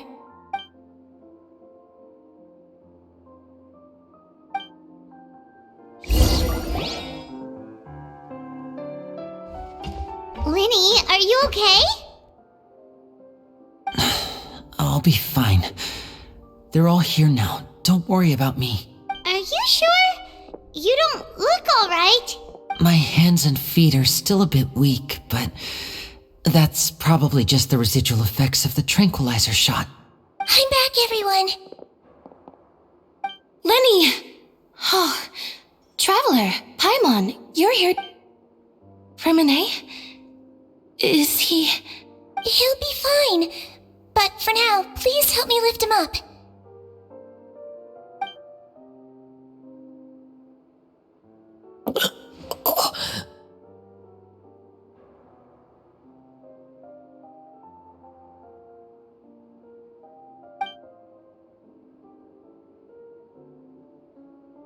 His breathing's beginning to slow down. Give me a hand and help me get him to the infirmary. Yeah, I'll take him from this side. Lynette, together? On it. Traveler, you seem pretty worried about him.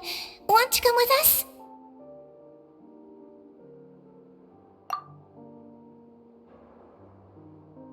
The Duke and Clarande are gone. They probably went to get some tea. The Duke will explain the truth in just a bit. Miss Clarande will need a break, since she only just returned from rescuing Fremine out of the sea.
Take it easy.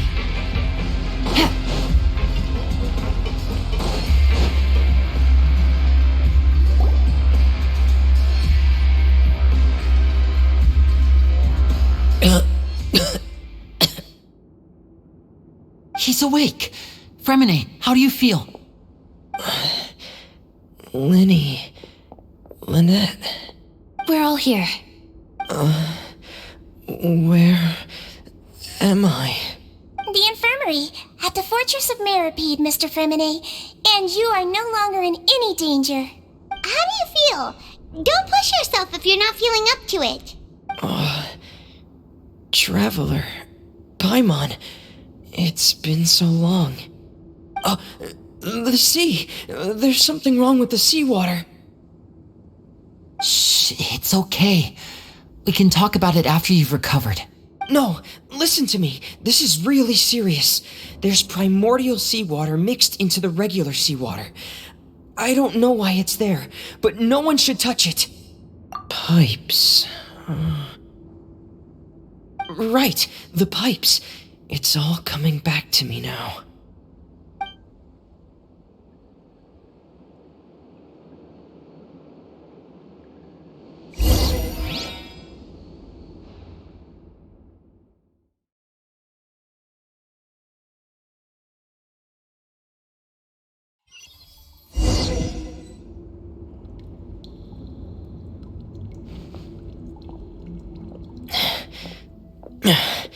I'm in. Seems like this pipe hasn't been used in a long time. It looks abandoned.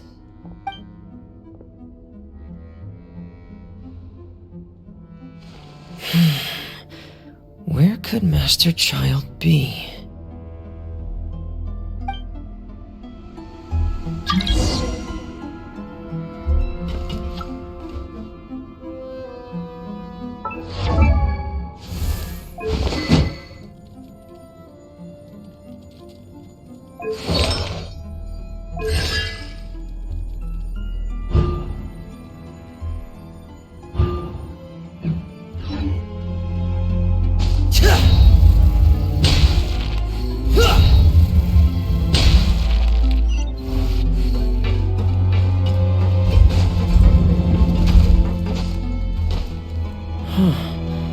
This mechanism looks like it's been tampered with. Could he have done it?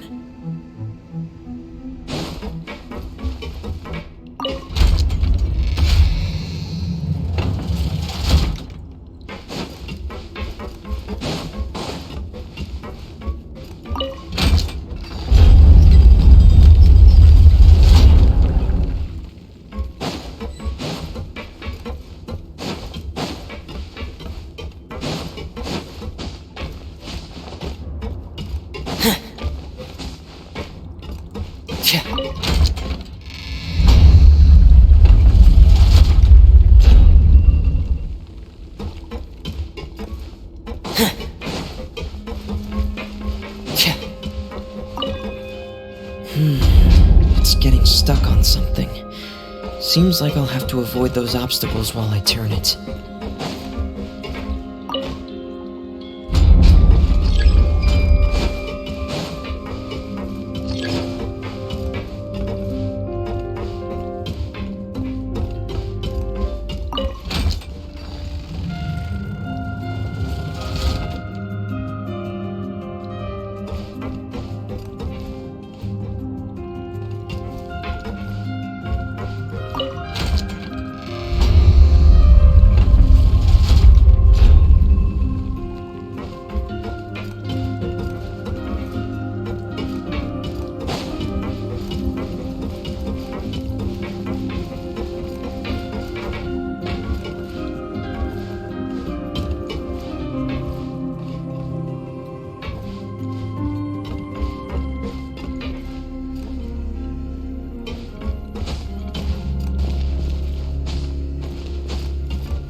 This is where the water starts.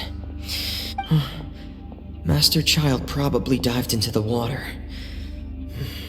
I'll go take a look as well.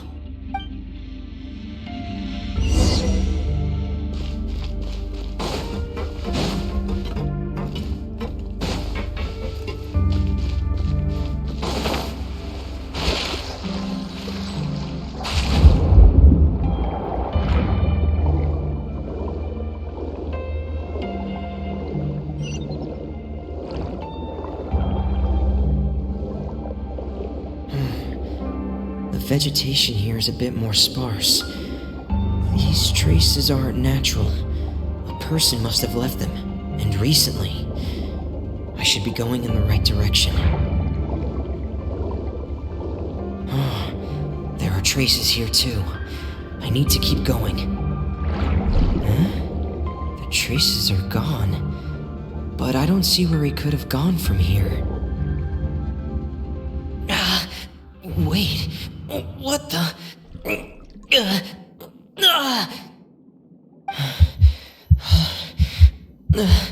My heart is racing, and it's getting harder and harder to breathe. What's going on?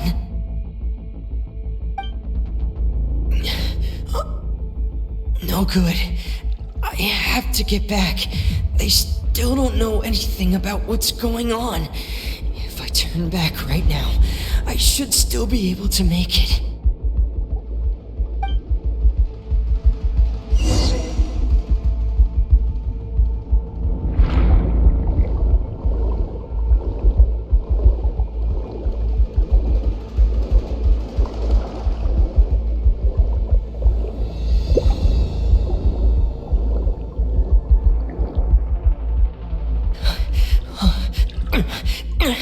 I can't die here.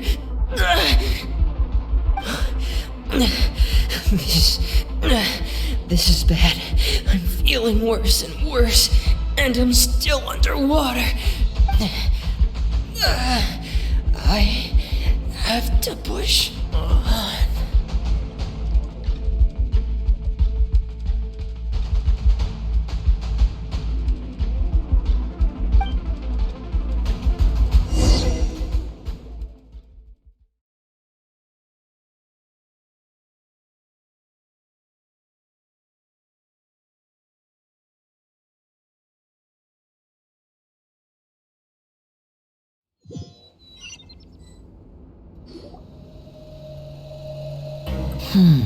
So, in other words, the trail you were following vanished, and you had no idea where Master Child could have gone, but there was also no obvious place for him to have disappeared to.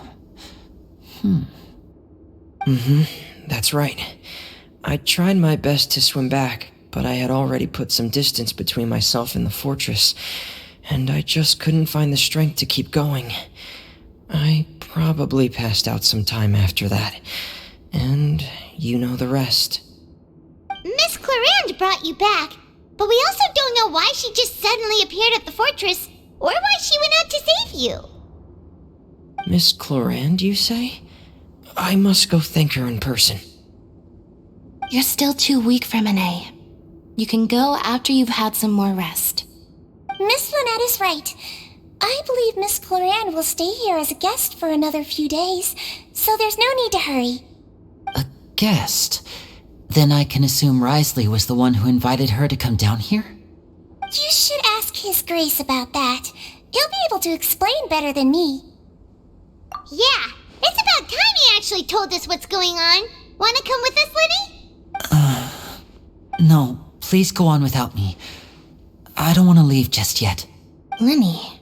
The logical part of my brain is aware that we're safe right now, but I still can't bring myself to leave. Both of you are just in danger. Understood. Then let's just sit together for a while. In that case, I'll leave the infirmary to you. The Traveler and I are going to head out for now. As long as you stay in here, I don't think you'll be disturbed. Thank you.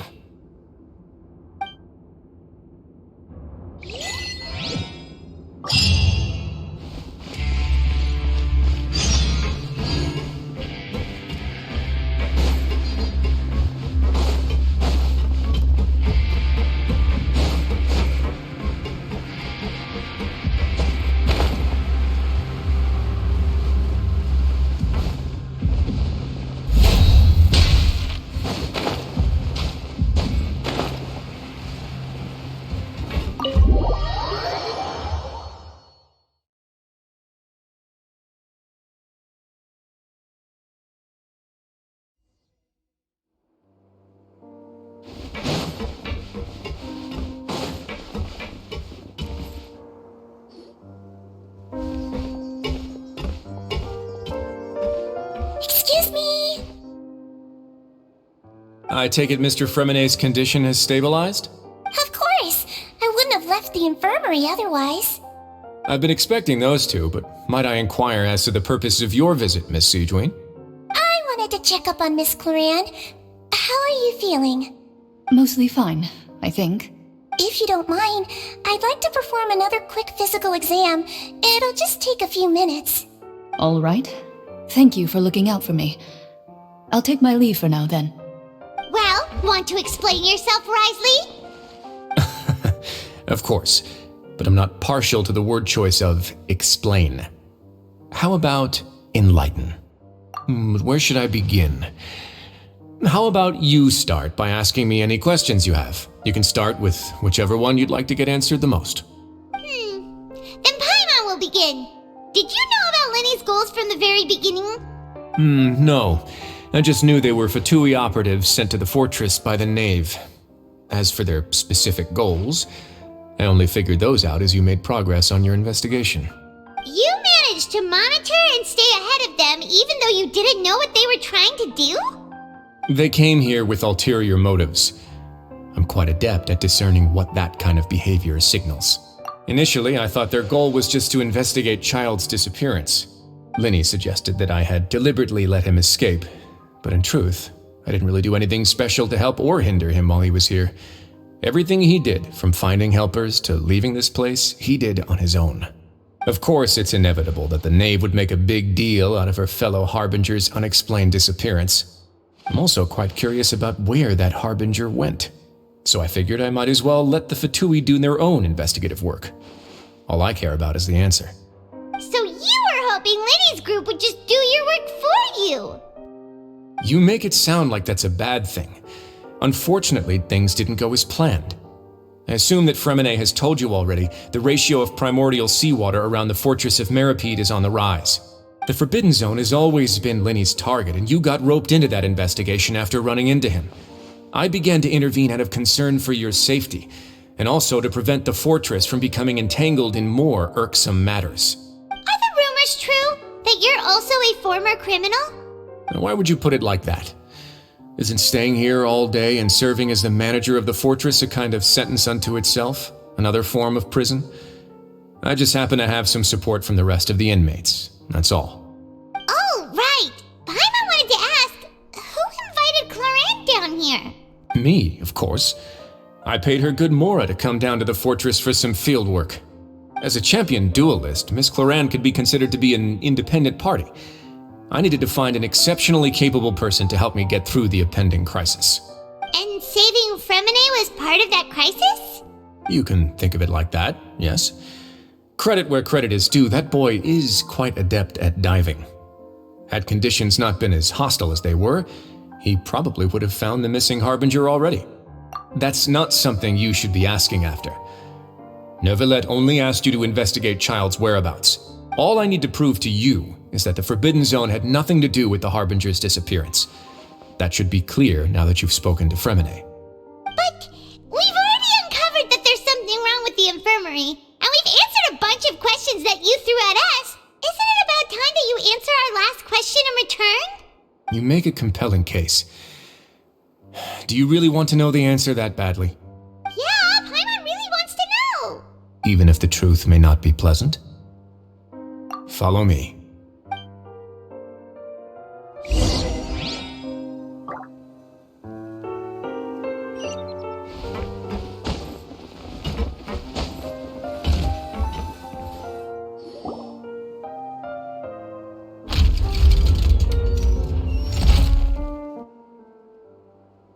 There's a hidden door here? And a whole basement behind it? Huh. You're pretty good at hiding stuff, Risley. It seems you've forgotten just what kind of place the Fortress of Meripede is.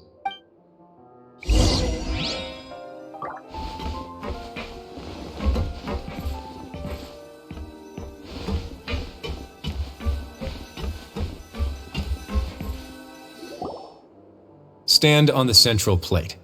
Wait, is there a secret mechanism or... Whoa!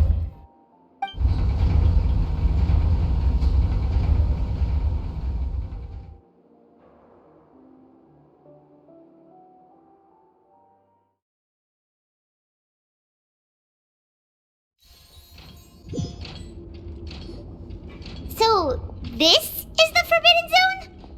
Honestly, for a place so well hidden, Paimon sure doesn't see anything special. What a huge door! There are 3 such isolation gates in total. Generally speaking, I'm the only one who's allowed to go inside, hence the name Forbidden Zone. Am I correct to assume you're going to run on back and tell your little Fatui friends everything? Well, Paimon wasn't thinking of keeping anything from them. Well, I'd advise you wait until you've seen the whole truth of this place for yourself before deciding whether or not to tell them.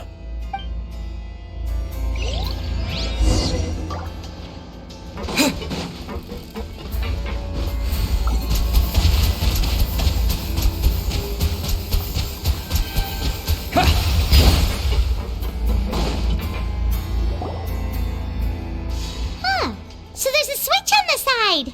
Stand back.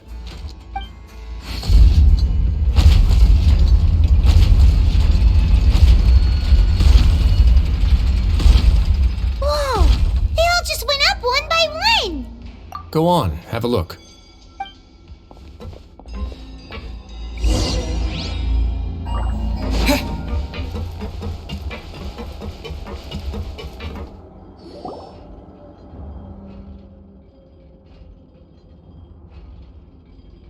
I've been interested in what lies beyond that gate ever since I assumed leadership of the Fortress of Meripede. Of course, it would be unwise to recklessly open it, but it'd also be risky and negligent to simply ignore any potential danger that could be behind it. The readings on that dashboard have not budged since the day when I first laid eyes on this place. But over the past year, the needle has crept upwards from its original position, likely because some parameter it's been tracking has changed, if only infinitesimally.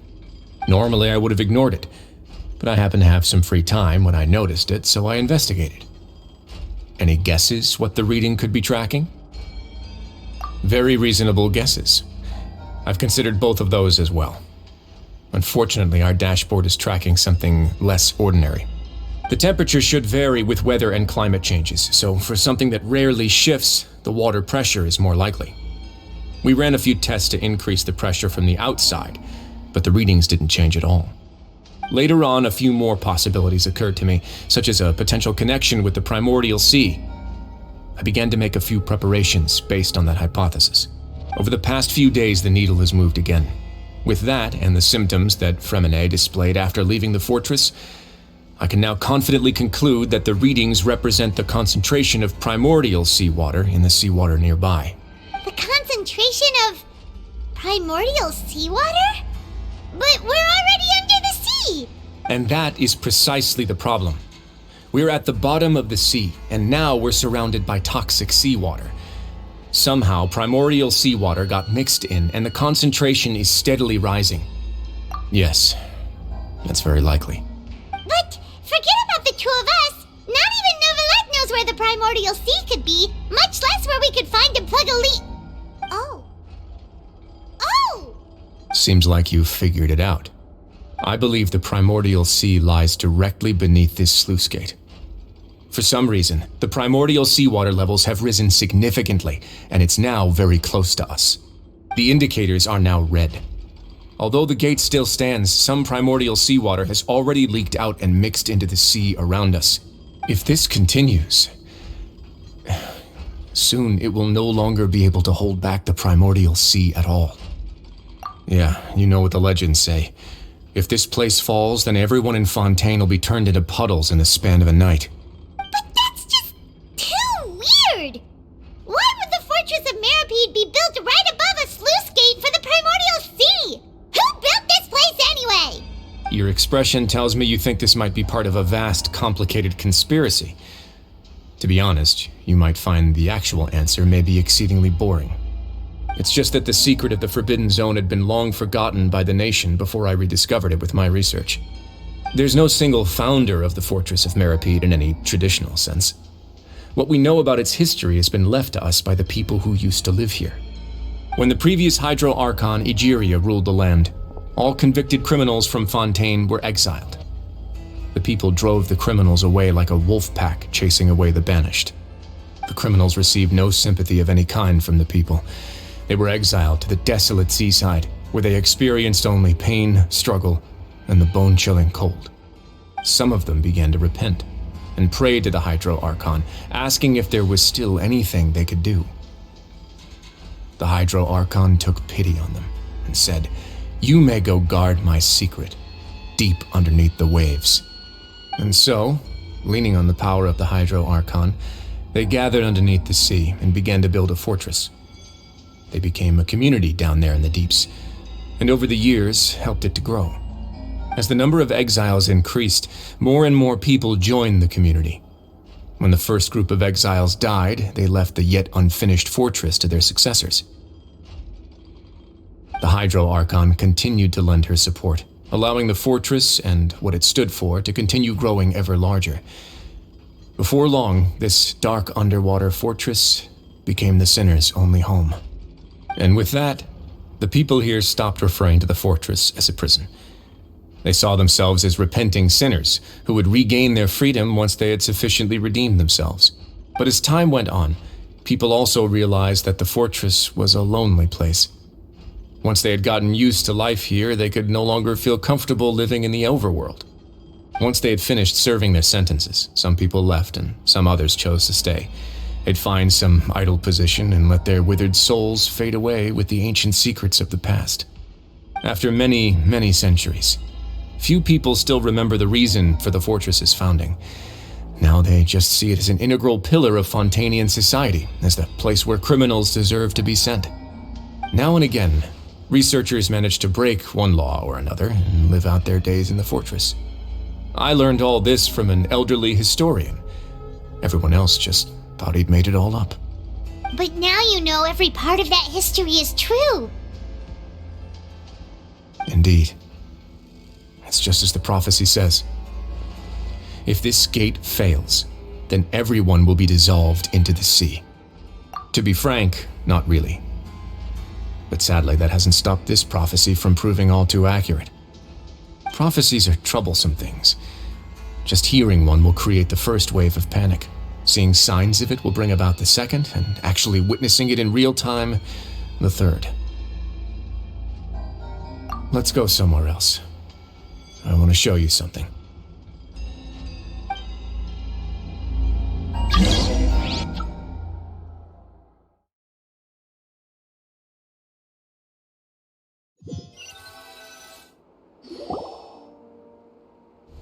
This is it. Your Grace, perfect timing. The results from our last round of experiments have... Wait, Jurier, he's not alone! Huh? Lorvine and Jurier? No need to panic, you two. I've already told them about our plan. What? After you warned us not to tell a single soul about any of this? I'm skeptical as well. Are you sure they are trustworthy? The results speak for themselves, don't they? These two may already know more than you could ever imagine. All right then, if Your Grace insists. They seem harmless enough, so I'll trust them for now. Well, how about some reintroductions? This is Jurier, one of the highest-ranked researchers from the Fontaine Research Institute. He used to work under Edwin. I trust that you've heard of Edwin? He's the one who blew the whole institute sky high. Everyone knew he was a bit crooked in the head, but you're not local, so I guess it's possible for you not to have heard of him. Edwin's main areas of research were archium and gravimeters. As his assistant, Jurier is quite familiar with them as well. I hired him to be my technical consultant. You want to blow up the fortress of Meripede? Ah, what a lovely idea. I'm already imagining it in my head. Gotta admit, I'm tempted as well. Guys, focus! Focus! That taskmaster over there is Miss Lorvine, and is also one of my technical consultants. While Jurier used to be Edwin's assistant, she used to be Jurier's assistant. Ooh, are they together?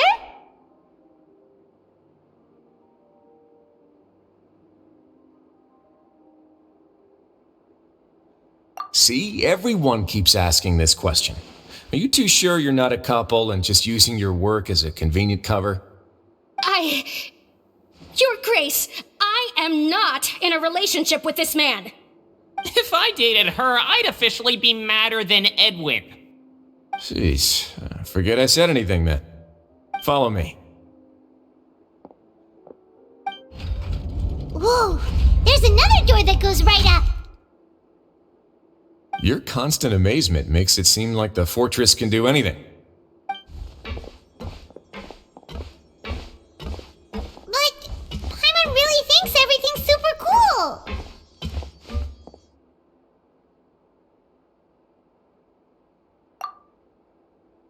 Well, let's spice it up a bit.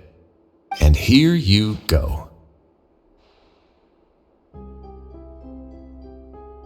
What a huge ship? This is also a production zone that Paimon's never seen before. What's going on? How much do you know about Fontanian history? Not much at all. Well, then maybe you haven't heard the story of ancient Lemuria. To give you a quick rundown, Fontaine used to be ruled by the Lemurian dynasty. According to legend, the Lemurian king Remus came to this land after being inspired by divine revelation and found the seer Sibila, who had taken on the form of a golden bee. Taking the golden bee with him and riding on a huge ship, the Fortuna, he created his nation above the surging waves. He called his nation Lemuria and used the Fortuna to incessantly search for new tribes and islands, calling on them to join his empire. There's a ship in this story too? Where there's water, there'll be ships. People believe that hope can always be found at the end of a voyage. Do you believe that too? To a point, I think. As you've already seen, I have a whole factory's worth of labor, materials, and technology at my disposal. Certainly can't hurt to give it a try. So the moment I began to speculate that the primordial sea might lie underneath the gate, I also began this project. Were you inspired by the legendary Fortuna? Maybe. Fontanians need something to hold on to cope with the impending disaster. Were the workers to find out the truth behind this ship, riots would destroy the fortress faster than any catastrophe. As the fortress's administrator, I'd never make such a reckless call. All right, that's enough talking for now. I'll need another 3 cups of tea to soothe my throat. Do you have any other questions? Seems like you're good. Come on, I'll take you back.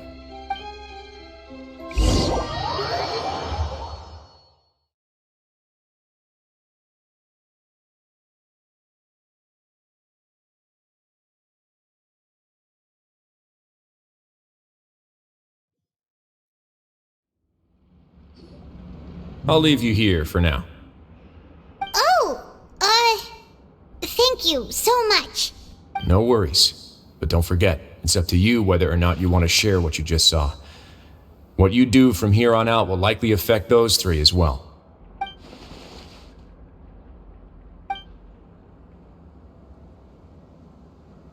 Yeah, we'll put a lot of thought into it for sure. Great. I look forward to what happens next.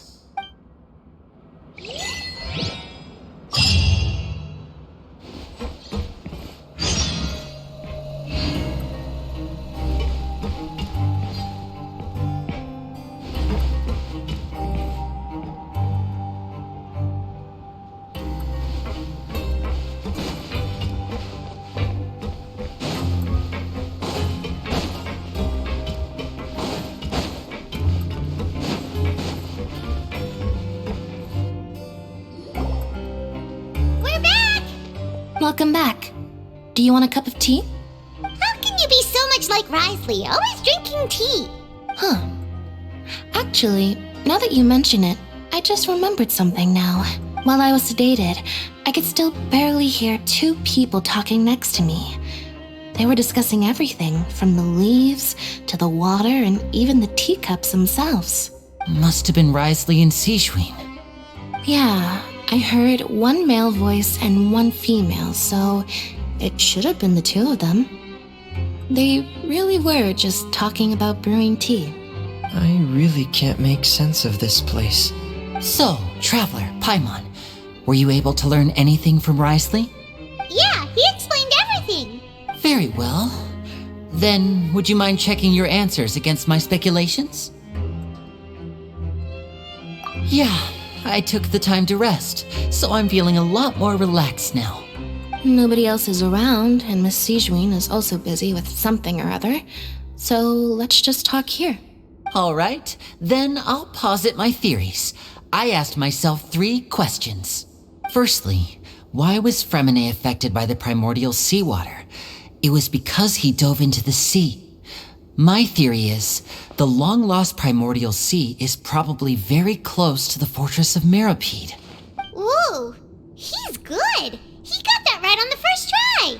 That's our Lenny. Secondly, Risley's attitude changed dramatically during the course of our stay here. He ignored us completely at first, then suddenly roadblocked us. Why? I spent quite a long time thinking about this. If he has been monitoring the Fatui since the very beginning, he probably ignored us at first because he was hoping we could find Master Child for him. What's more, the Fortress of Meropide is not part of Fontaine's court system, nor does it report to Udex Nervulet. Risley is basically the king of a no-man's land. As long as the fortress doesn't do anything about Master Child's disappearance, Father can use it to pressure the Fontaine authorities. And while the 2 factions are pitted against each other, Risley will be free to move between the parties of interest. If I had to guess, he probably has something that he's working on himself. It's likely related to the secret of the infirmary, but I just can't think of what it could be. You're super smart. Thanks so much. Then finally, there's the last question. If Risley does have a plan, what could it be? All I know for now is that his plan probably has something to do with the changing nature of the seawater. He's even gotten Cloran to help him out. That can't be the full extent of what he's doing. There's probably a secret passageway behind the block in the infirmary, and there's something big in the fortress that most people here never get to see. He has a bargaining chip, and it could be important enough for Father to deal with him directly. I don't have enough information, so I have no idea what his chip might be. But let me guess. You have the last piece of the puzzle.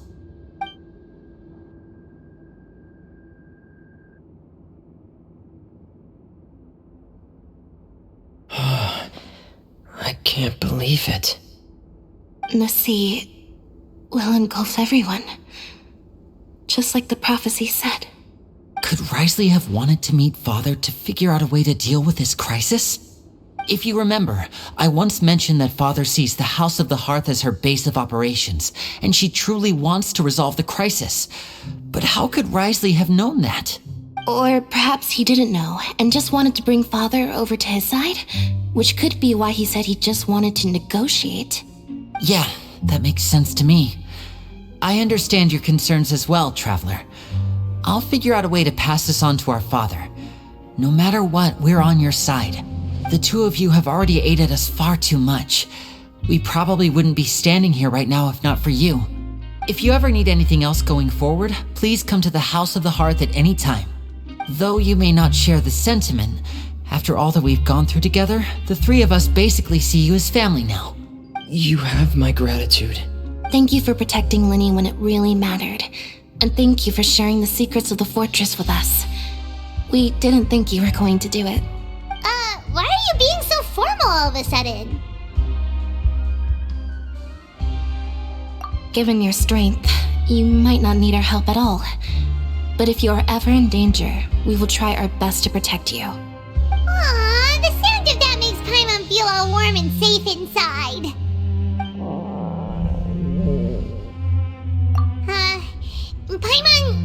Paimon's hungry. You've done so much already. Go get some food. Alright, then we'll catch you guys another time.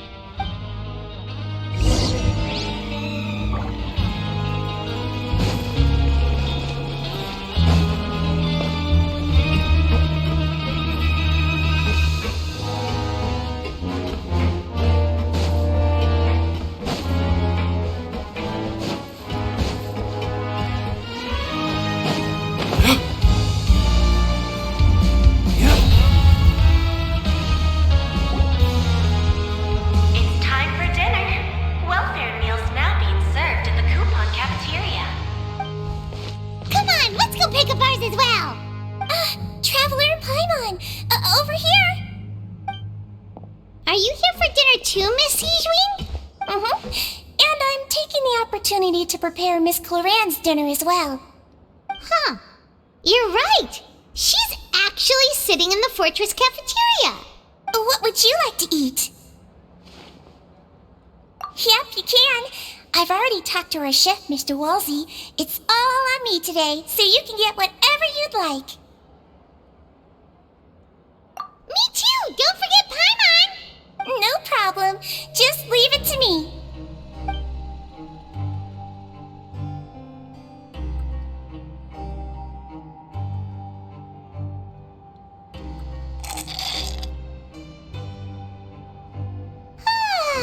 So delicious.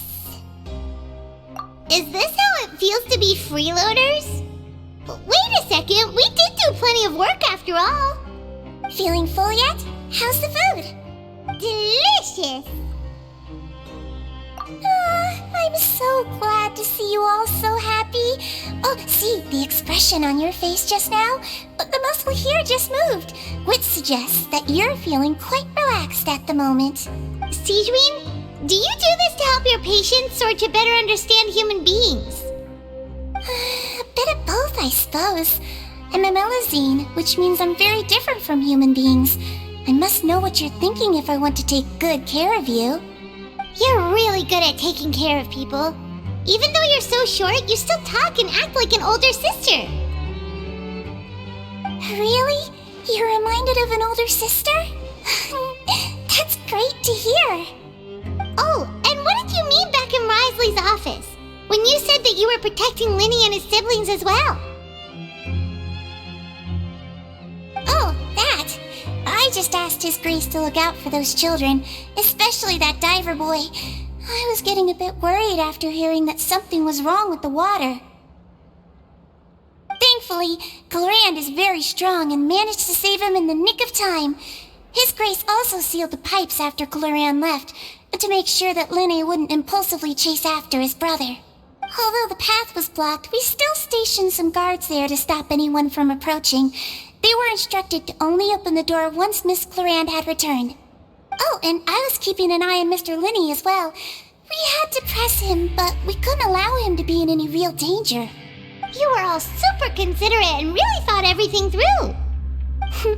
It's just what we do down here at the fortress. At least this has been His Grace's style for as long as he's been the leader. Oh, I really wish Monsieur Nervulette would come down here more often too. I feel like he'd like it here, with all the darkness and chaos. Get a good night's rest, you two. You both worked very hard.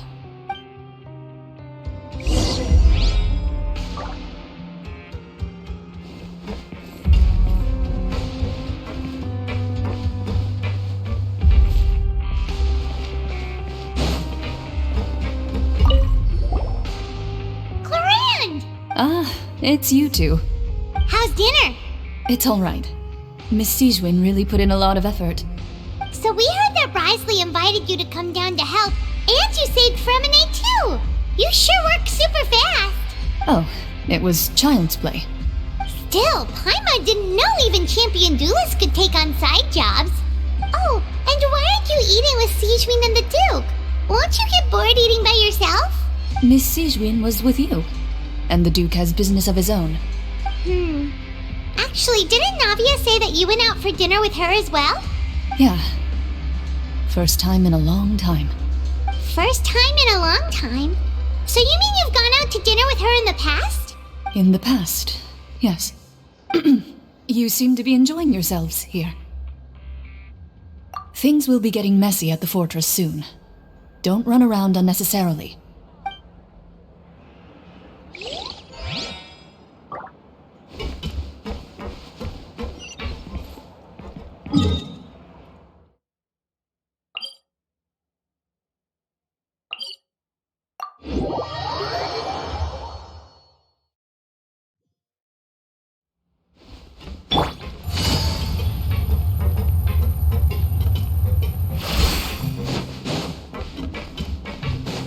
Take it easy.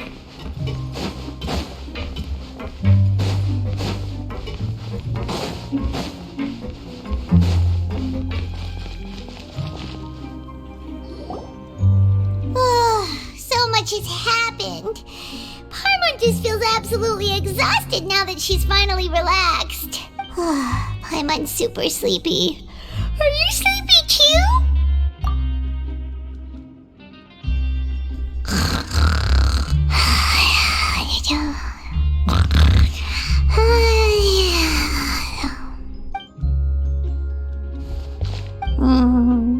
Delicious. Paimon wants seconds for free.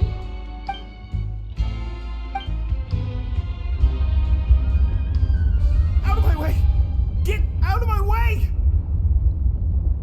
What happened? Why is everyone running? No idea, but something must have happened. Stop asking!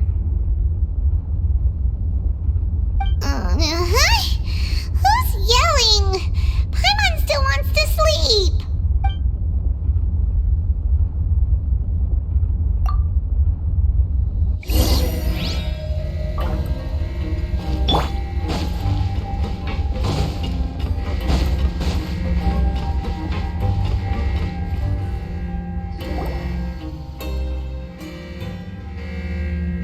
What happened? Why is everyone running around? Hey, what are you doing? No time to explain, mate. Goodbye! Hey, wait! What's wrong with these people? They won't even talk to us. They're here! There you are! Oh, thank goodness! Quisto and Lavaroon, do you know what happened here? We came here especially to inform you. Something seems to have gone terribly wrong just now. His Grace is telling everyone to evacuate and get out of here. Lavaroon was saying you two are new here and you don't have many friends, so you might slip through the cracks. Haven't you heard all the stories like that? An evacuation is successfully completed, yet you only find out once you do a head count that 1 or 2 people are missing. Wait, weren't you the one who brought that up? Why is it suddenly my idea? Hey, shut up! Okay, whatever. The point is, you should come with us. Yeah, he said to get as far away as possible, upwards and outwards. Oh no, it can't be that thing! Whoa, wait, what? What? Hey, where are you going? We have to go find the Duke! You two just go and get out! Go on without us! Hey! Be careful! Attention! Please evacuate upwards and outwards, upwards and outwards. If you're already at the topmost layer, then try to move as far outwards as possible.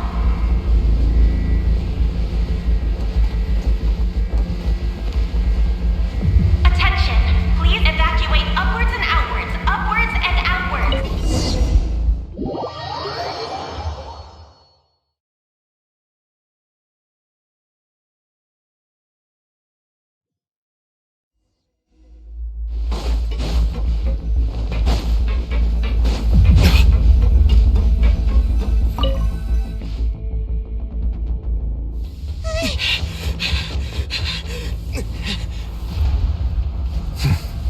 They're here. Just like I said. What happened?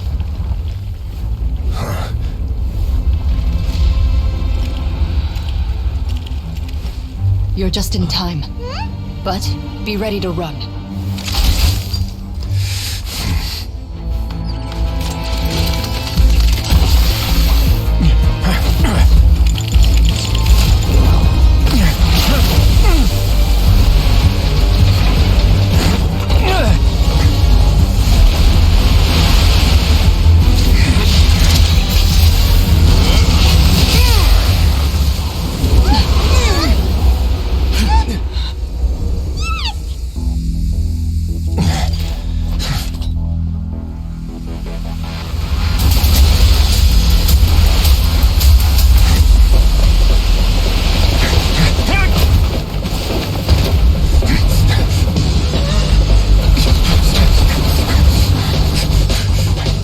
Three, 2, 1.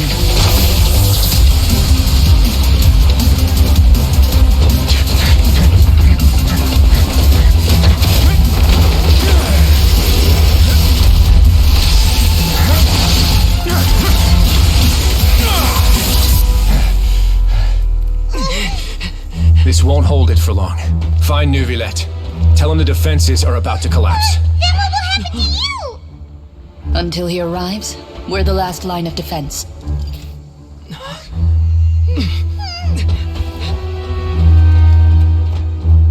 The gate. How long do you think it'll hold? That depends on us.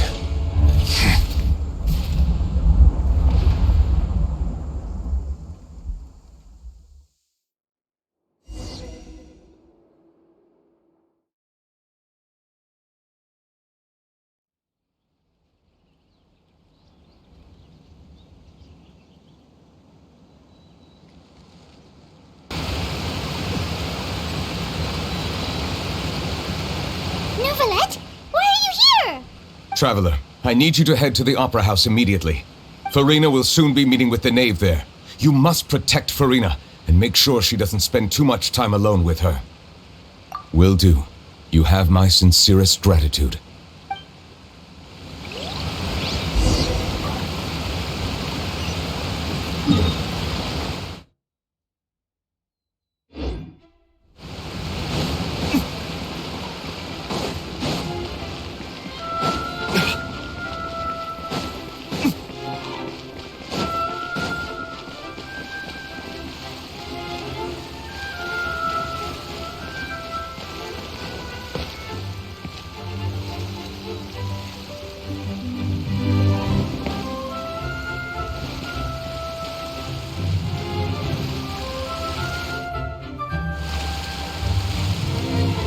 Look, there are a ton of Fatui Palais Mermonia people over there. The knave is probably here already. We need to hurry. Are you two the traveler in Paimon? Monsieur Neuvillette has left instructions. Please follow me. Though I'm sure he's already explained, this should be a mostly cordial conversation, unlikely to give rise to violence. But it would be most appreciated if you could protect Lady Farina to the best of your abilities.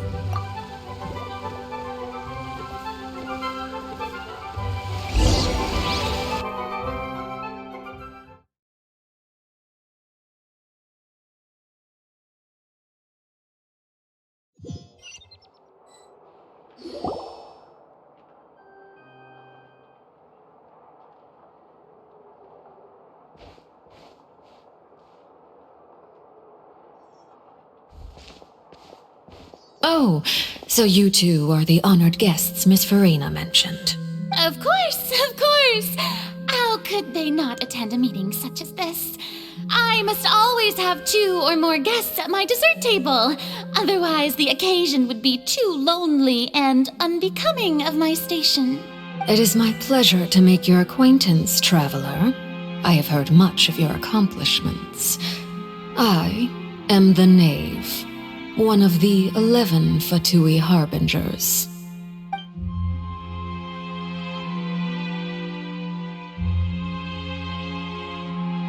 I've already prepared seats for you. Come, sit beside me. Perhaps you two are unaware of how Miss Farina and I do things. You see, we actually recently agreed to get together for tea when we had the time. See this?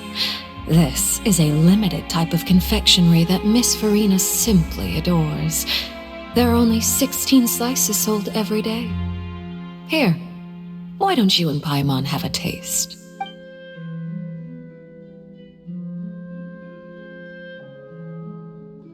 Traveler, what do you think of this cake? That's good to hear. So what Child said was on the mark after all. You do share a taste in desserts with Farina and I. I wonder how he's doing nowadays. You must have heard, right? He's suddenly gone missing. I'm really worried about his safety, you know. Here's to hoping that he's an excellent swimmer. Since we're talking about him, I feel like I should add something. His martial prowess really looked certainly pretty impressive, yeah. Oh, so you're also familiar with his aptitude for fighting, Miss Farina. Oh, right. I almost forgot. Child was subdued by Eudex Neuvillette right in front of you. Against ordinary people, my colleague would never be on the back foot. But alas, he just never imagined he'd run into such a person. I must express my admiration for Monsieur Neuvillette.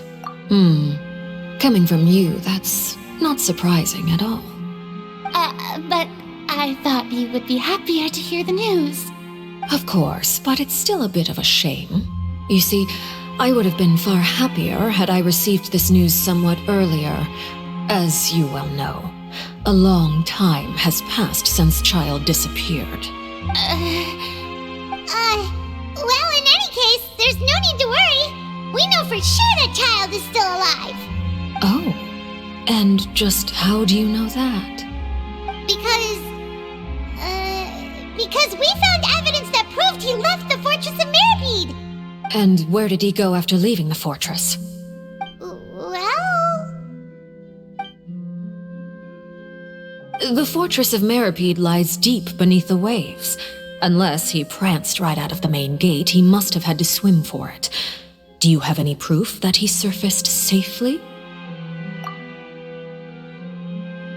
Ah, that is good news at least. His sister Tonya sent a letter to Fontaine not too long ago. Since he was unfortunately unavailable, I picked it up on his behalf.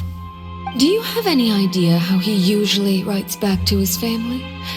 Dear Tonya, your letter made me feel like we were still enjoying our time in Snezhnaya together. I'm currently admiring the scenery on the streets in front of the opera house. Is it something like that?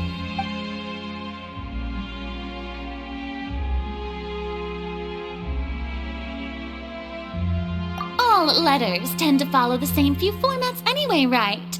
As long as the contents are accurate, it doesn't matter so much how it's written or how it's worded. Hold on. The water in the teacup is shaking. I suppose this is also a sign of things to come, Miss Farina. I don't quite understand what you're trying to say. Have we entered into the next stage of the prophecy?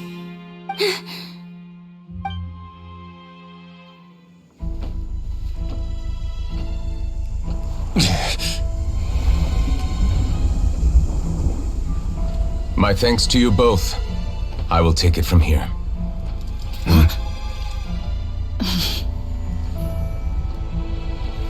Sure you don't need a hand? Quite sure. Wow. So, what's your secret, huh? Let me guess. Nah, who knows? Maybe it's just your sense of responsibility. Sounds about right.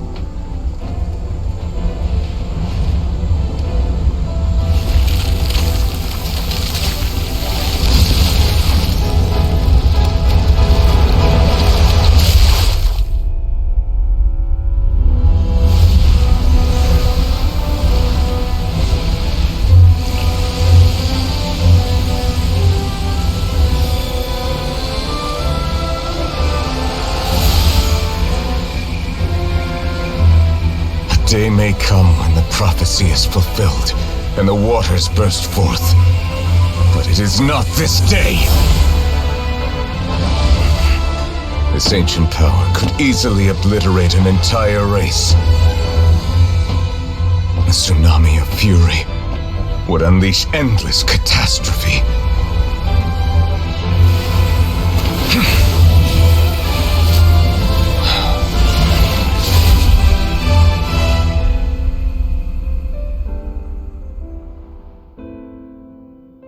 This sentence is too severe. Forgive me for overruling it.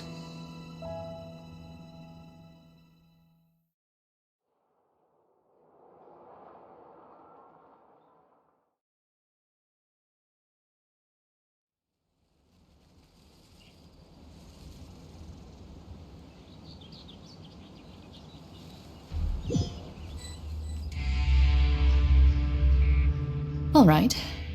Seems like the problem inside has been suppressed. Let me guess, we're safe for now. Indeed.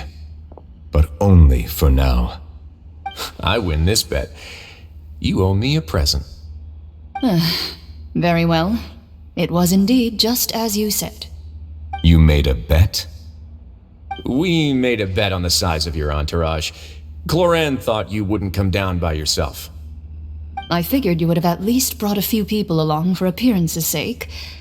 It appears I underestimated just how confidential the mission was. Shouldn't you have gotten used to confidential missions by now? That's just how the courts operate.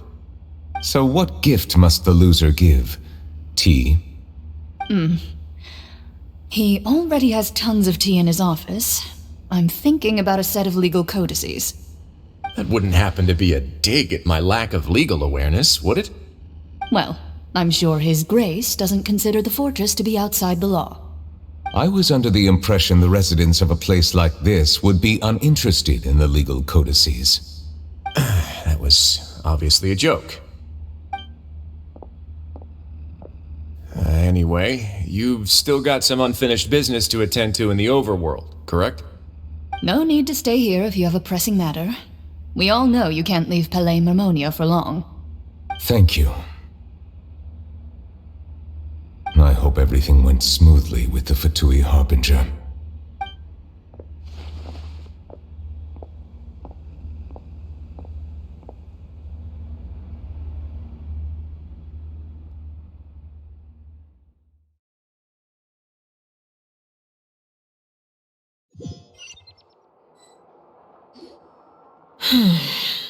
I must say, we've spent long enough playing house. Miss Farina, as the Hydro Archon, I am sure you understand the exact meaning of the phenomenon we just witnessed. Or should I say, that's what I originally thought. But looking at your expression, was I wrong? And you haven't a clue? What are you trying to say? At this point, I don't think there's any more need to speak as diplomatic representatives. Allow me to speak to you now as just a Fontanian. You know the prophecy by heart, and also that every part of it is being proven true. Yet, here you are relaxing, drinking tea, and eating desserts as if it's all nothing more than a few stray bugs in your garden. Do you really think that's acceptable? The prophecy's hanging above our necks like a guillotine. Every faction is looking for a way to either avert the disaster or save their own. Even the orphans of the House of the Heart have devoted everything to saving their homeland. But you, it beggars belief just how nonchalant and carefree you have been. From the very beginning, you, the god Focalor, you have utterly failed to take action. You're wrong. I've never ignored the prophecy, nor have I just been passing the time in self-indulgence. Retract your accusation and stop doubting the wisdom of the gods with such absurd conjectures. I am not alone in my doubts, you know. All the children of Fontaine may be harboring the exact same thoughts right now. Oh, great Hydro Archon. How are you going to save them? Save us? How are the people you've sworn to protect supposed to survive in a land that will soon disappear beneath the waves? I have my ways, and I've been working on them for all this time. Even if you look down upon me, you have no right to judge me. Fontaine will be saved. Even if I still cannot see the true future right now, as long as I continue on as I am, I will be able to hold my head up high.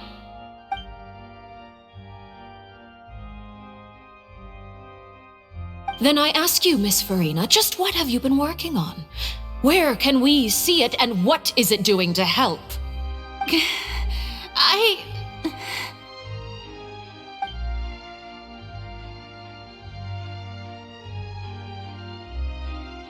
My machinations are just like the prophecy itself. They will only reveal themselves at the fated time. It is just that beings like yourselves are unable to perceive them as of yet. I see. As a god, the proof of your labor always lies beyond prying mortal eyes. Allow me to be so bold as to ask another way.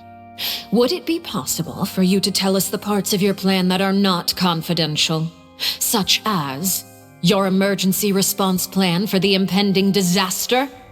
An emergency response plan? Oh, that look in your eyes. Have you not even prepared one of those? The emergency response plan is also strictly confidential. Then allow me to jog your memory.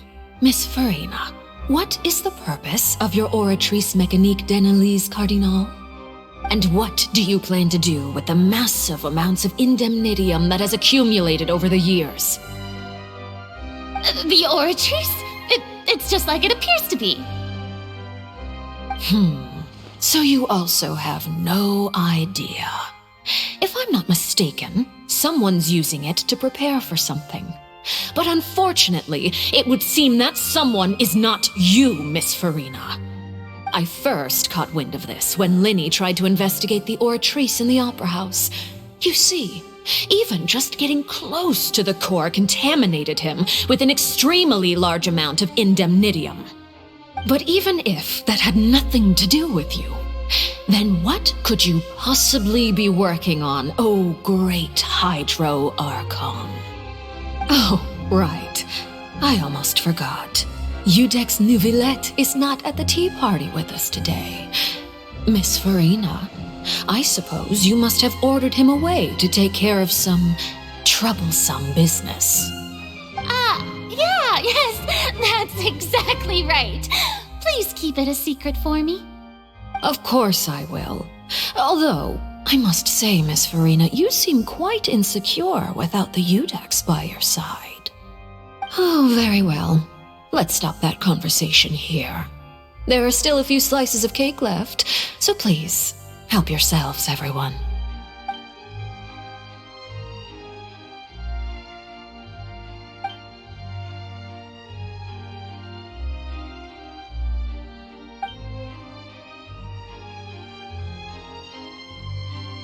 Traveler, I heard that you were recently commissioned to handle a few matters on behalf of the Udex. Why don't you take an extra slice of cake? Those who work hard deserve gratitude and praise. You too, Paimon. Thank you. Paimon will take you up on that offer.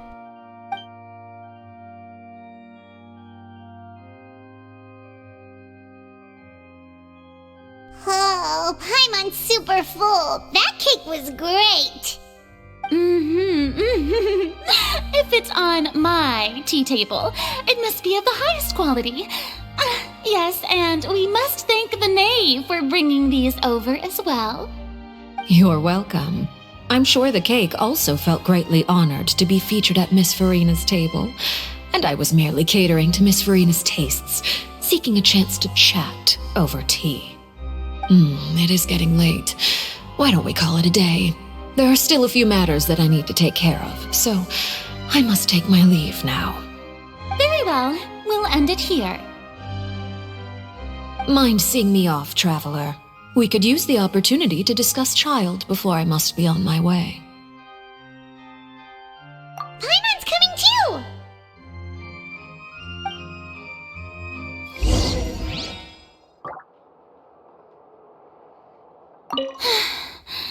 The tea party turned out to be even more difficult than I'd imagined. Why are you looking at me like that? Is something the matter? If there's nothing urgent, then I shall be retiring for now.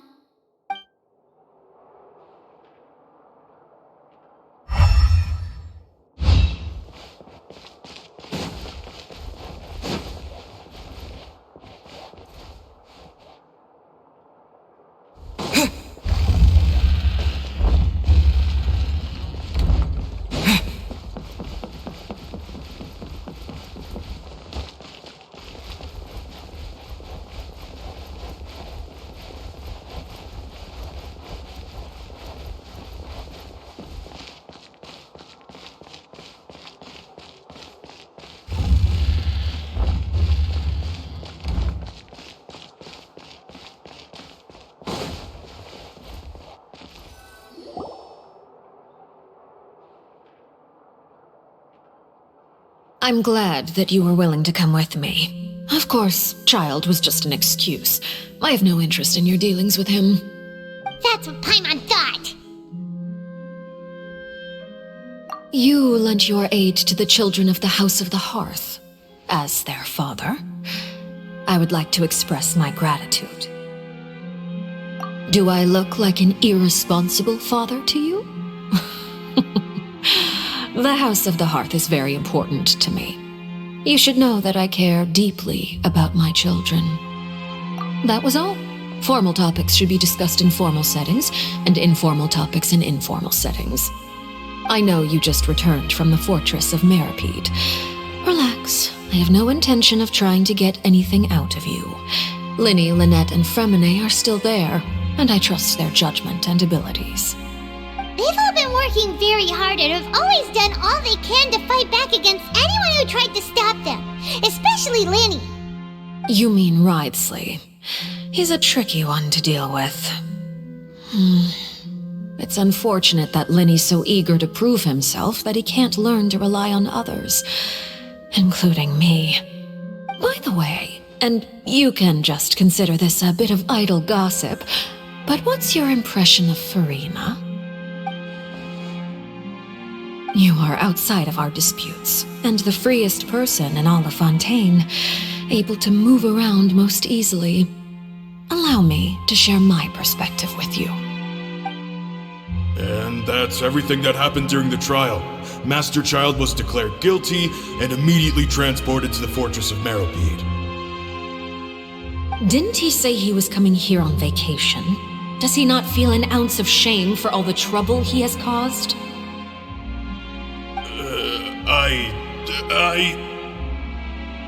Forget it. He did give us an opportunity. I will be meeting someone shortly. Do you require help with any preparations? No need. I will take care of it myself. I need to meet with Farina, the Hydro Archon. She is at the heart of Fontaine. But what's fascinating about her is that she often seems more like a celebrity than a working Archon. Oh? Come over here, you little critter, you! You dare to run from me? Stop right this instant! My goal is just to discover the location of the Gnosis. But I didn't expect the chance to approach Farina to be handed to me on a silver platter. This is so easy, it's actually making me a bit suspicious. Anything left unguarded is usually just bait.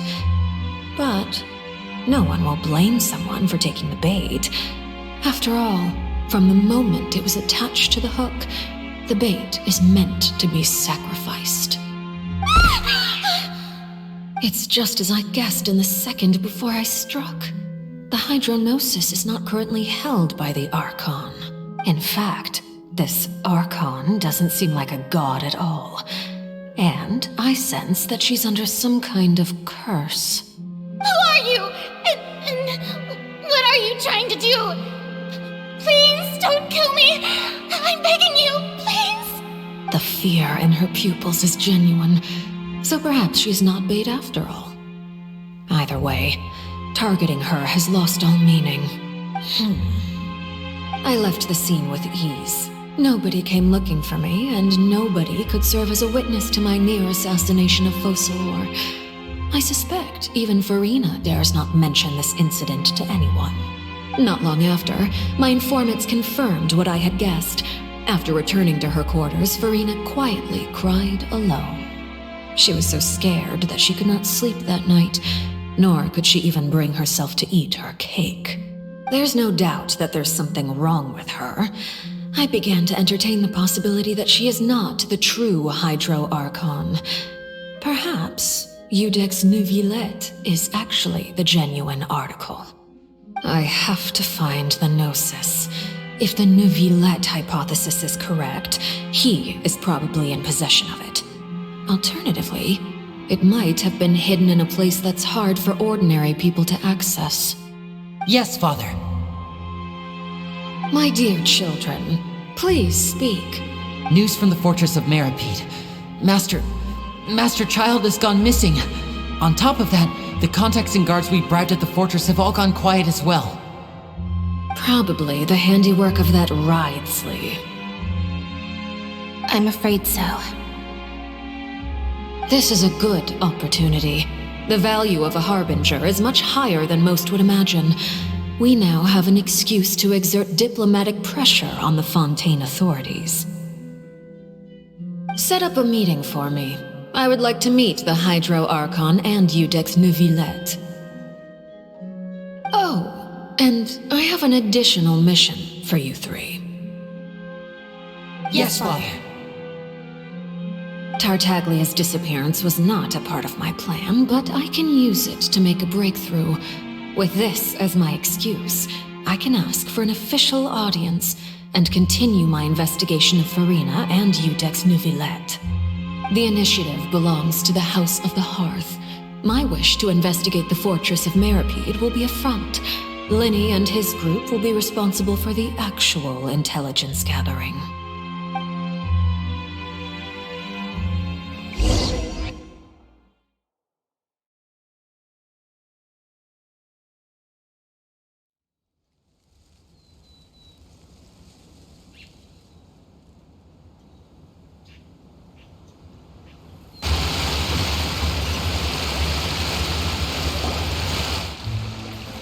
You should know the rest.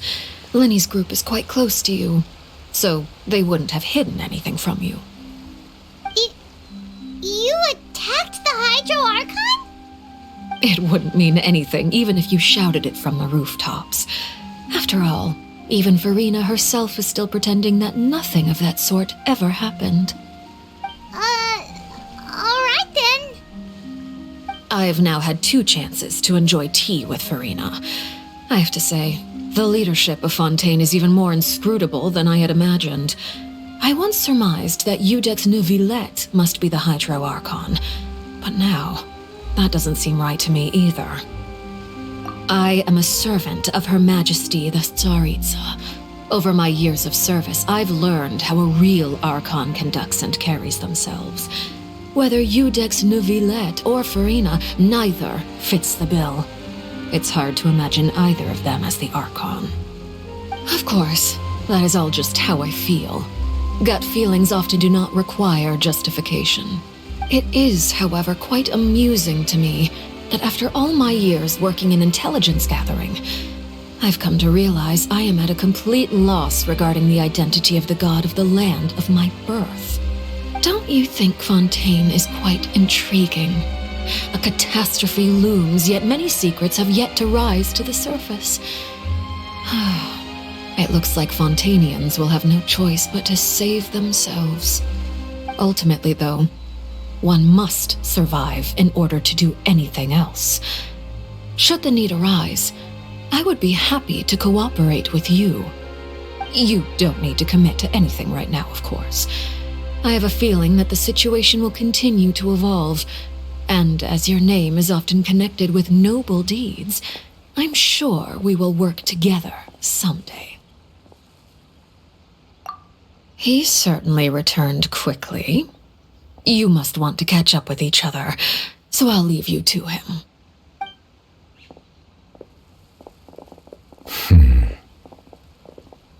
Neuvillette, is it over? For now, yes. But this issue will prove quite thorny in the long term. I'm concerned that sooner or later the prophesized events will occur.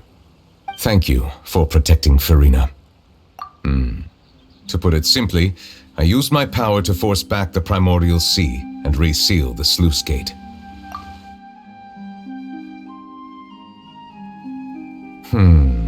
So as expected, the knave has turned up the pressure on Farina. She's trying to feel her out, though I'm still unsure as to her motives. Permission granted. Whoa. It can't be that you're the real Hydro Archon, right? But that's just a speculation on our part, though. You can't tell us? Then that's okay.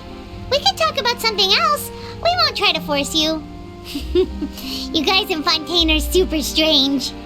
If by the phrase "you guys" you are referring to Farina and I, Then although I'm not sure just what you are trying to imply, I must clarify that I do not share her positions on a multitude of topics.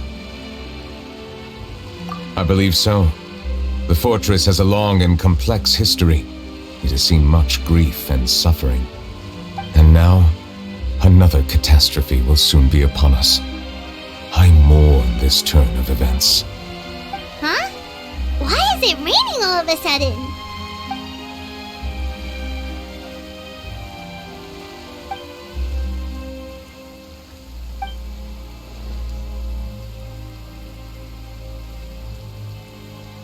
You may be closer to the truth than you think. Oh? And what are you thinking? The dragon of... what? Huh? Please do not be so surprised. Farina?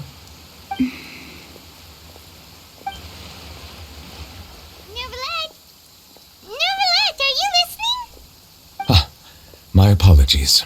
We were just guessing randomly. We didn't guess right, did we? You're not actually the dragon sovereign of water, right? Well, if you don't want to confirm or deny... You guessed correctly. I sincerely hope you'll be able to keep this a secret for me. Right, of course. We'll definitely help you keep it a secret. There's still something Paimon wants to ask you, though. Please, go ahead. Well, if you are the dragon sovereign of water, and you were able to force back the primordial sea from the fortress, then since Fontaine's prophecy is all about seawater, couldn't you just use your power to solve the crisis? None of the currently living dragon sovereigns in the world, myself included, possess our full dragonhood. They say that when the first usurper arrived on Tivat, they seized a part of the dragon's power. Today, that stolen power is the basis of the Archon's authorities. There are 7 elemental Archons and 7 matching dragon sovereigns. The dragon sovereign of water who lived through that era perished a long time ago. As their successor, I know far less of that part of our ancient history. In any case, I believe I will not be able to do much unless the Archon disappears and returns their elemental authority to me. Given the status quo, however, I would recommend finding another way to deal with the prophecy. Oh, so even you can't solve it. I still have some urgent matters to attend to at my office. If you have any more questions regarding ancient history, you are welcome to discuss them with me at a later time. Please go right ahead. There's a place that Paimon wants to go too. Traveler, why don't we pay another visit to the Fortress of Meripede? Paimon is a little worried. We'll see you another time. Take care.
You guys are back?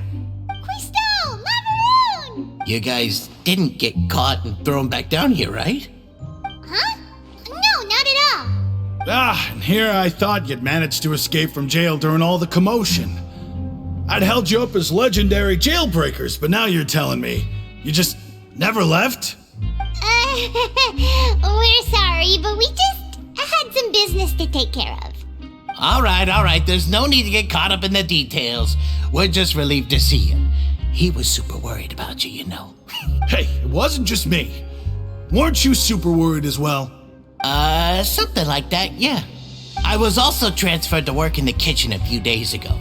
I can still hear Quisto mumbling to the carrots. Are those two all right? Do you think they made it out alive? Whenever he'd say that, I'd tell him I'm sure they're fine. Wherever they are, they're kicking back with drinks in hand, enjoying the lovely scenery. Hey, there's nothing wrong with worrying about your prison pals, is there? I mean, considering how they always love listening to all my gossip. These two. They sure are a lot warmer and friendlier than when Paimon first met them. Oh, well, if you say so. I'll be watching you to make sure you finish every last bite.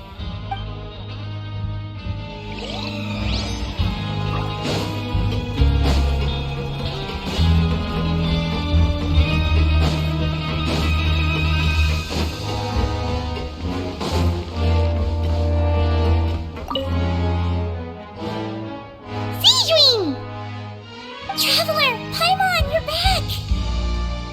Are you still doing alright? Did either of you get hurt? We're fine, but what about you guys? It was such a huge mess. How bad was it? A few people sustained superficial injuries, but that's about the extent of the damage. Monsieur Nervulet paid us a visit. It was all thanks to him that we managed to suppress the crisis for the time being. Of course, we must also thank you for the help you provided. How did Nervulet know that he was needed here? Well, Monsieur Nervulet has strong resonance with the hydro element. When the water level rises, he can feel the waves produced. I ran into the bombshell bros while bandaging the injuries of the wounded. They were mumbling the whole time about how you just ran down without a word. I'm so relieved to see that you're both all right. If you're not too pressed for time, please stay with us a few more days. Just let me know if you get a craving for any particular dish, so I can have Mr. Walsey get your meals prepared. Oh, and please feel free to visit the infirmary for a break at any time. I'd like to take the opportunity to spend some more time observing your facial muscles as well. Your happy smiles are quite contagious, you know. They're so memorable, and I've missed them immensely while you were gone.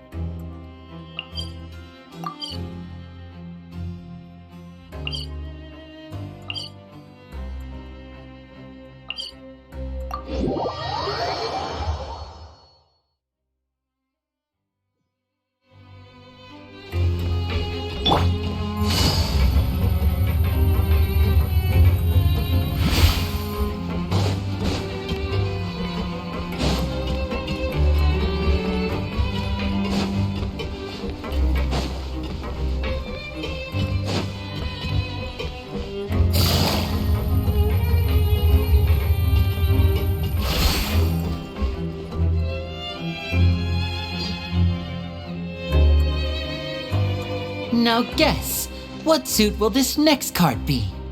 A bare-teeth cat? Well, well, look who it is. Traveler, Paimon. Hello, everyone. Looks like you're recovering nicely from it, eh? Mm-hmm. Thanks to everyone's support. Oh, right. I managed to work up the courage to thank Miss Clorand in person. Whoa, how did she react? She told me that it was nothing. It was as if saving a life wasn't a big deal to her at all. She also told me not to worry about it. She didn't want to stress you out, that's all. She's right, and it's best not to dwell on it. Yeah. Okay, but check this out. We went back to the opera house and we met the knave. You met Father? Did she say anything to you? She said a few things that were, a bit hard to understand.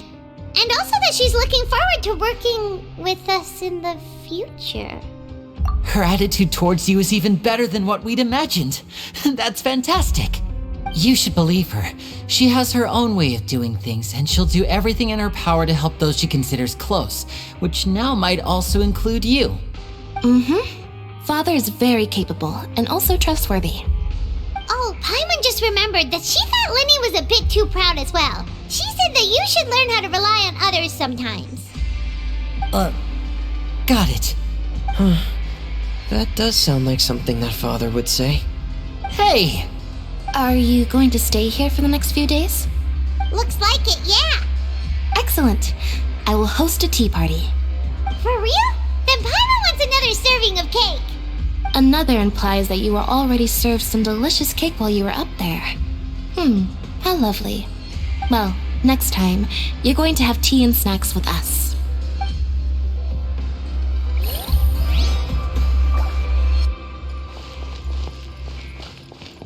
We should start preparing that tea party.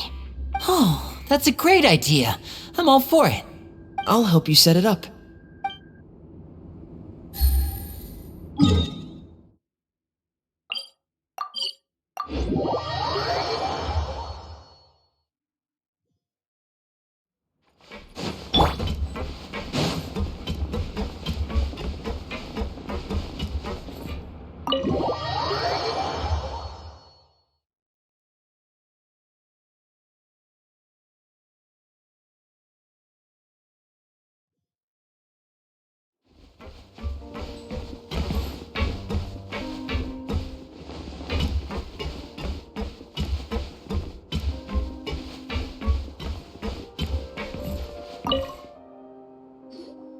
Jurier, Miss Sijween told me you still haven't eaten.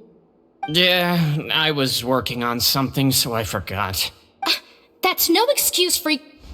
Huh? It's you two. Junior, Lurvine, we're back! Hello there. It's been quite the mess here recently. How have you been? And you? Are you still taking the secret passageway from the infirmary to work on the ship? Yep. That is still top secret, though, so don't say a word to anyone. It can be a bit annoying when there are lots of people in the infirmary, but I still prefer taking that route over the one from the Duke's office. I mean, the infirmary does make it easier for you to slack off. Oh yeah? Then why are you also here so much? You two really are just using your jobs as a cover for your relationship, aren't you? Not at all!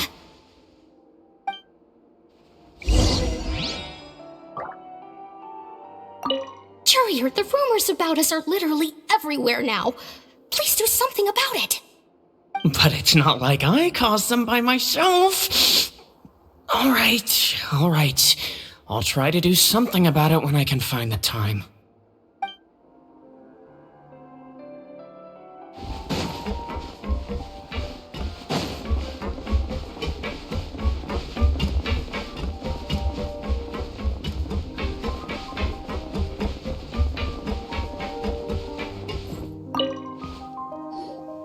Do my eyes deceive me, or did I just see two inmates come back after making it to the surface?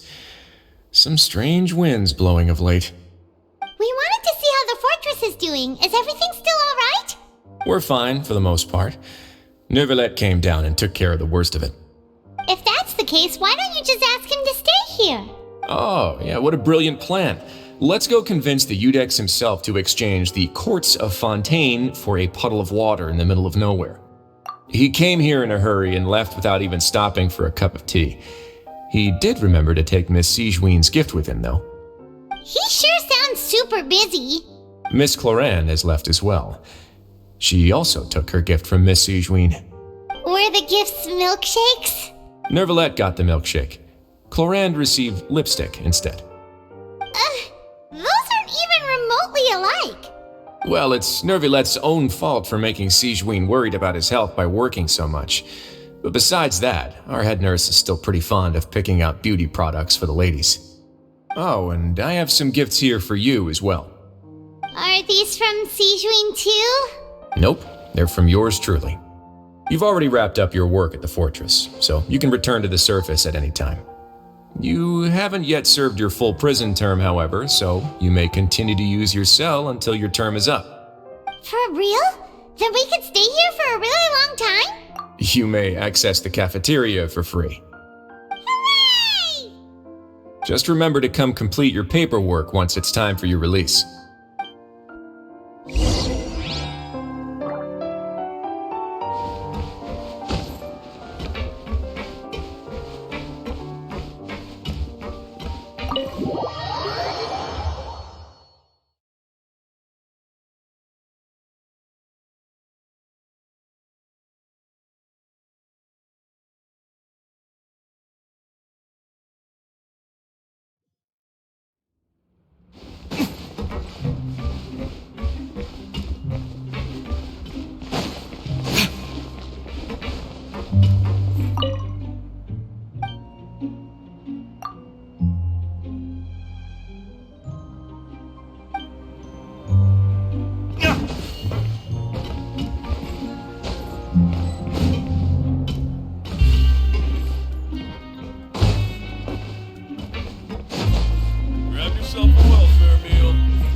were prisoners, though, so it really doesn't feel the same. Sure feels that way.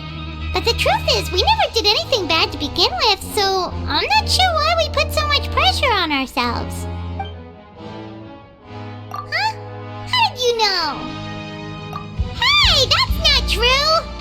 Alright.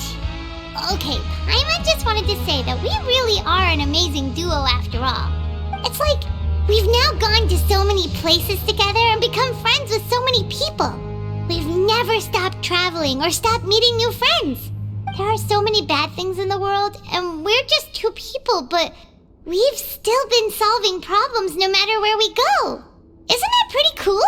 You're counting Paimon today? Aren't you the only adventurer here? Then let's ask Catherine to give Paimon an adventurer handbook as well. Paimon will also be an adventurer from today forward. Just our thoughts making Paimon giddy. Paimon's gonna crash, so you sleep soon too. The last time we fell asleep here, we woke up to a whole mess outside our cell. The primordial seawater nearly rose up. That was so scary. We should be safe now, right? Alright then, good night to you, traveler.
Let's take a moment to rest and plan our next move.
We should prepare while we can, then make a preemptive strike against the enemy.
Let's take a moment to rest and plan our next move.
Let's take a...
should prepare while we can, then make a preemptive strike against the enemy.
We should prepare while we can, then make a preemptive strike against the enemy.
still a lot of room for improvement with this machine.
Absorption test. Bow your head.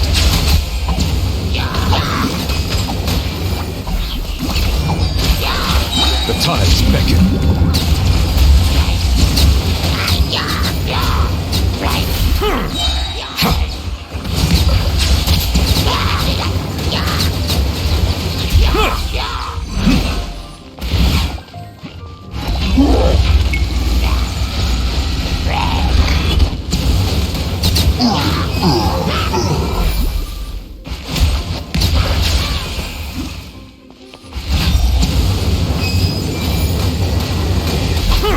Be sanctified.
I'm a little more familiar with...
should prepare while we can, then make a preemptive...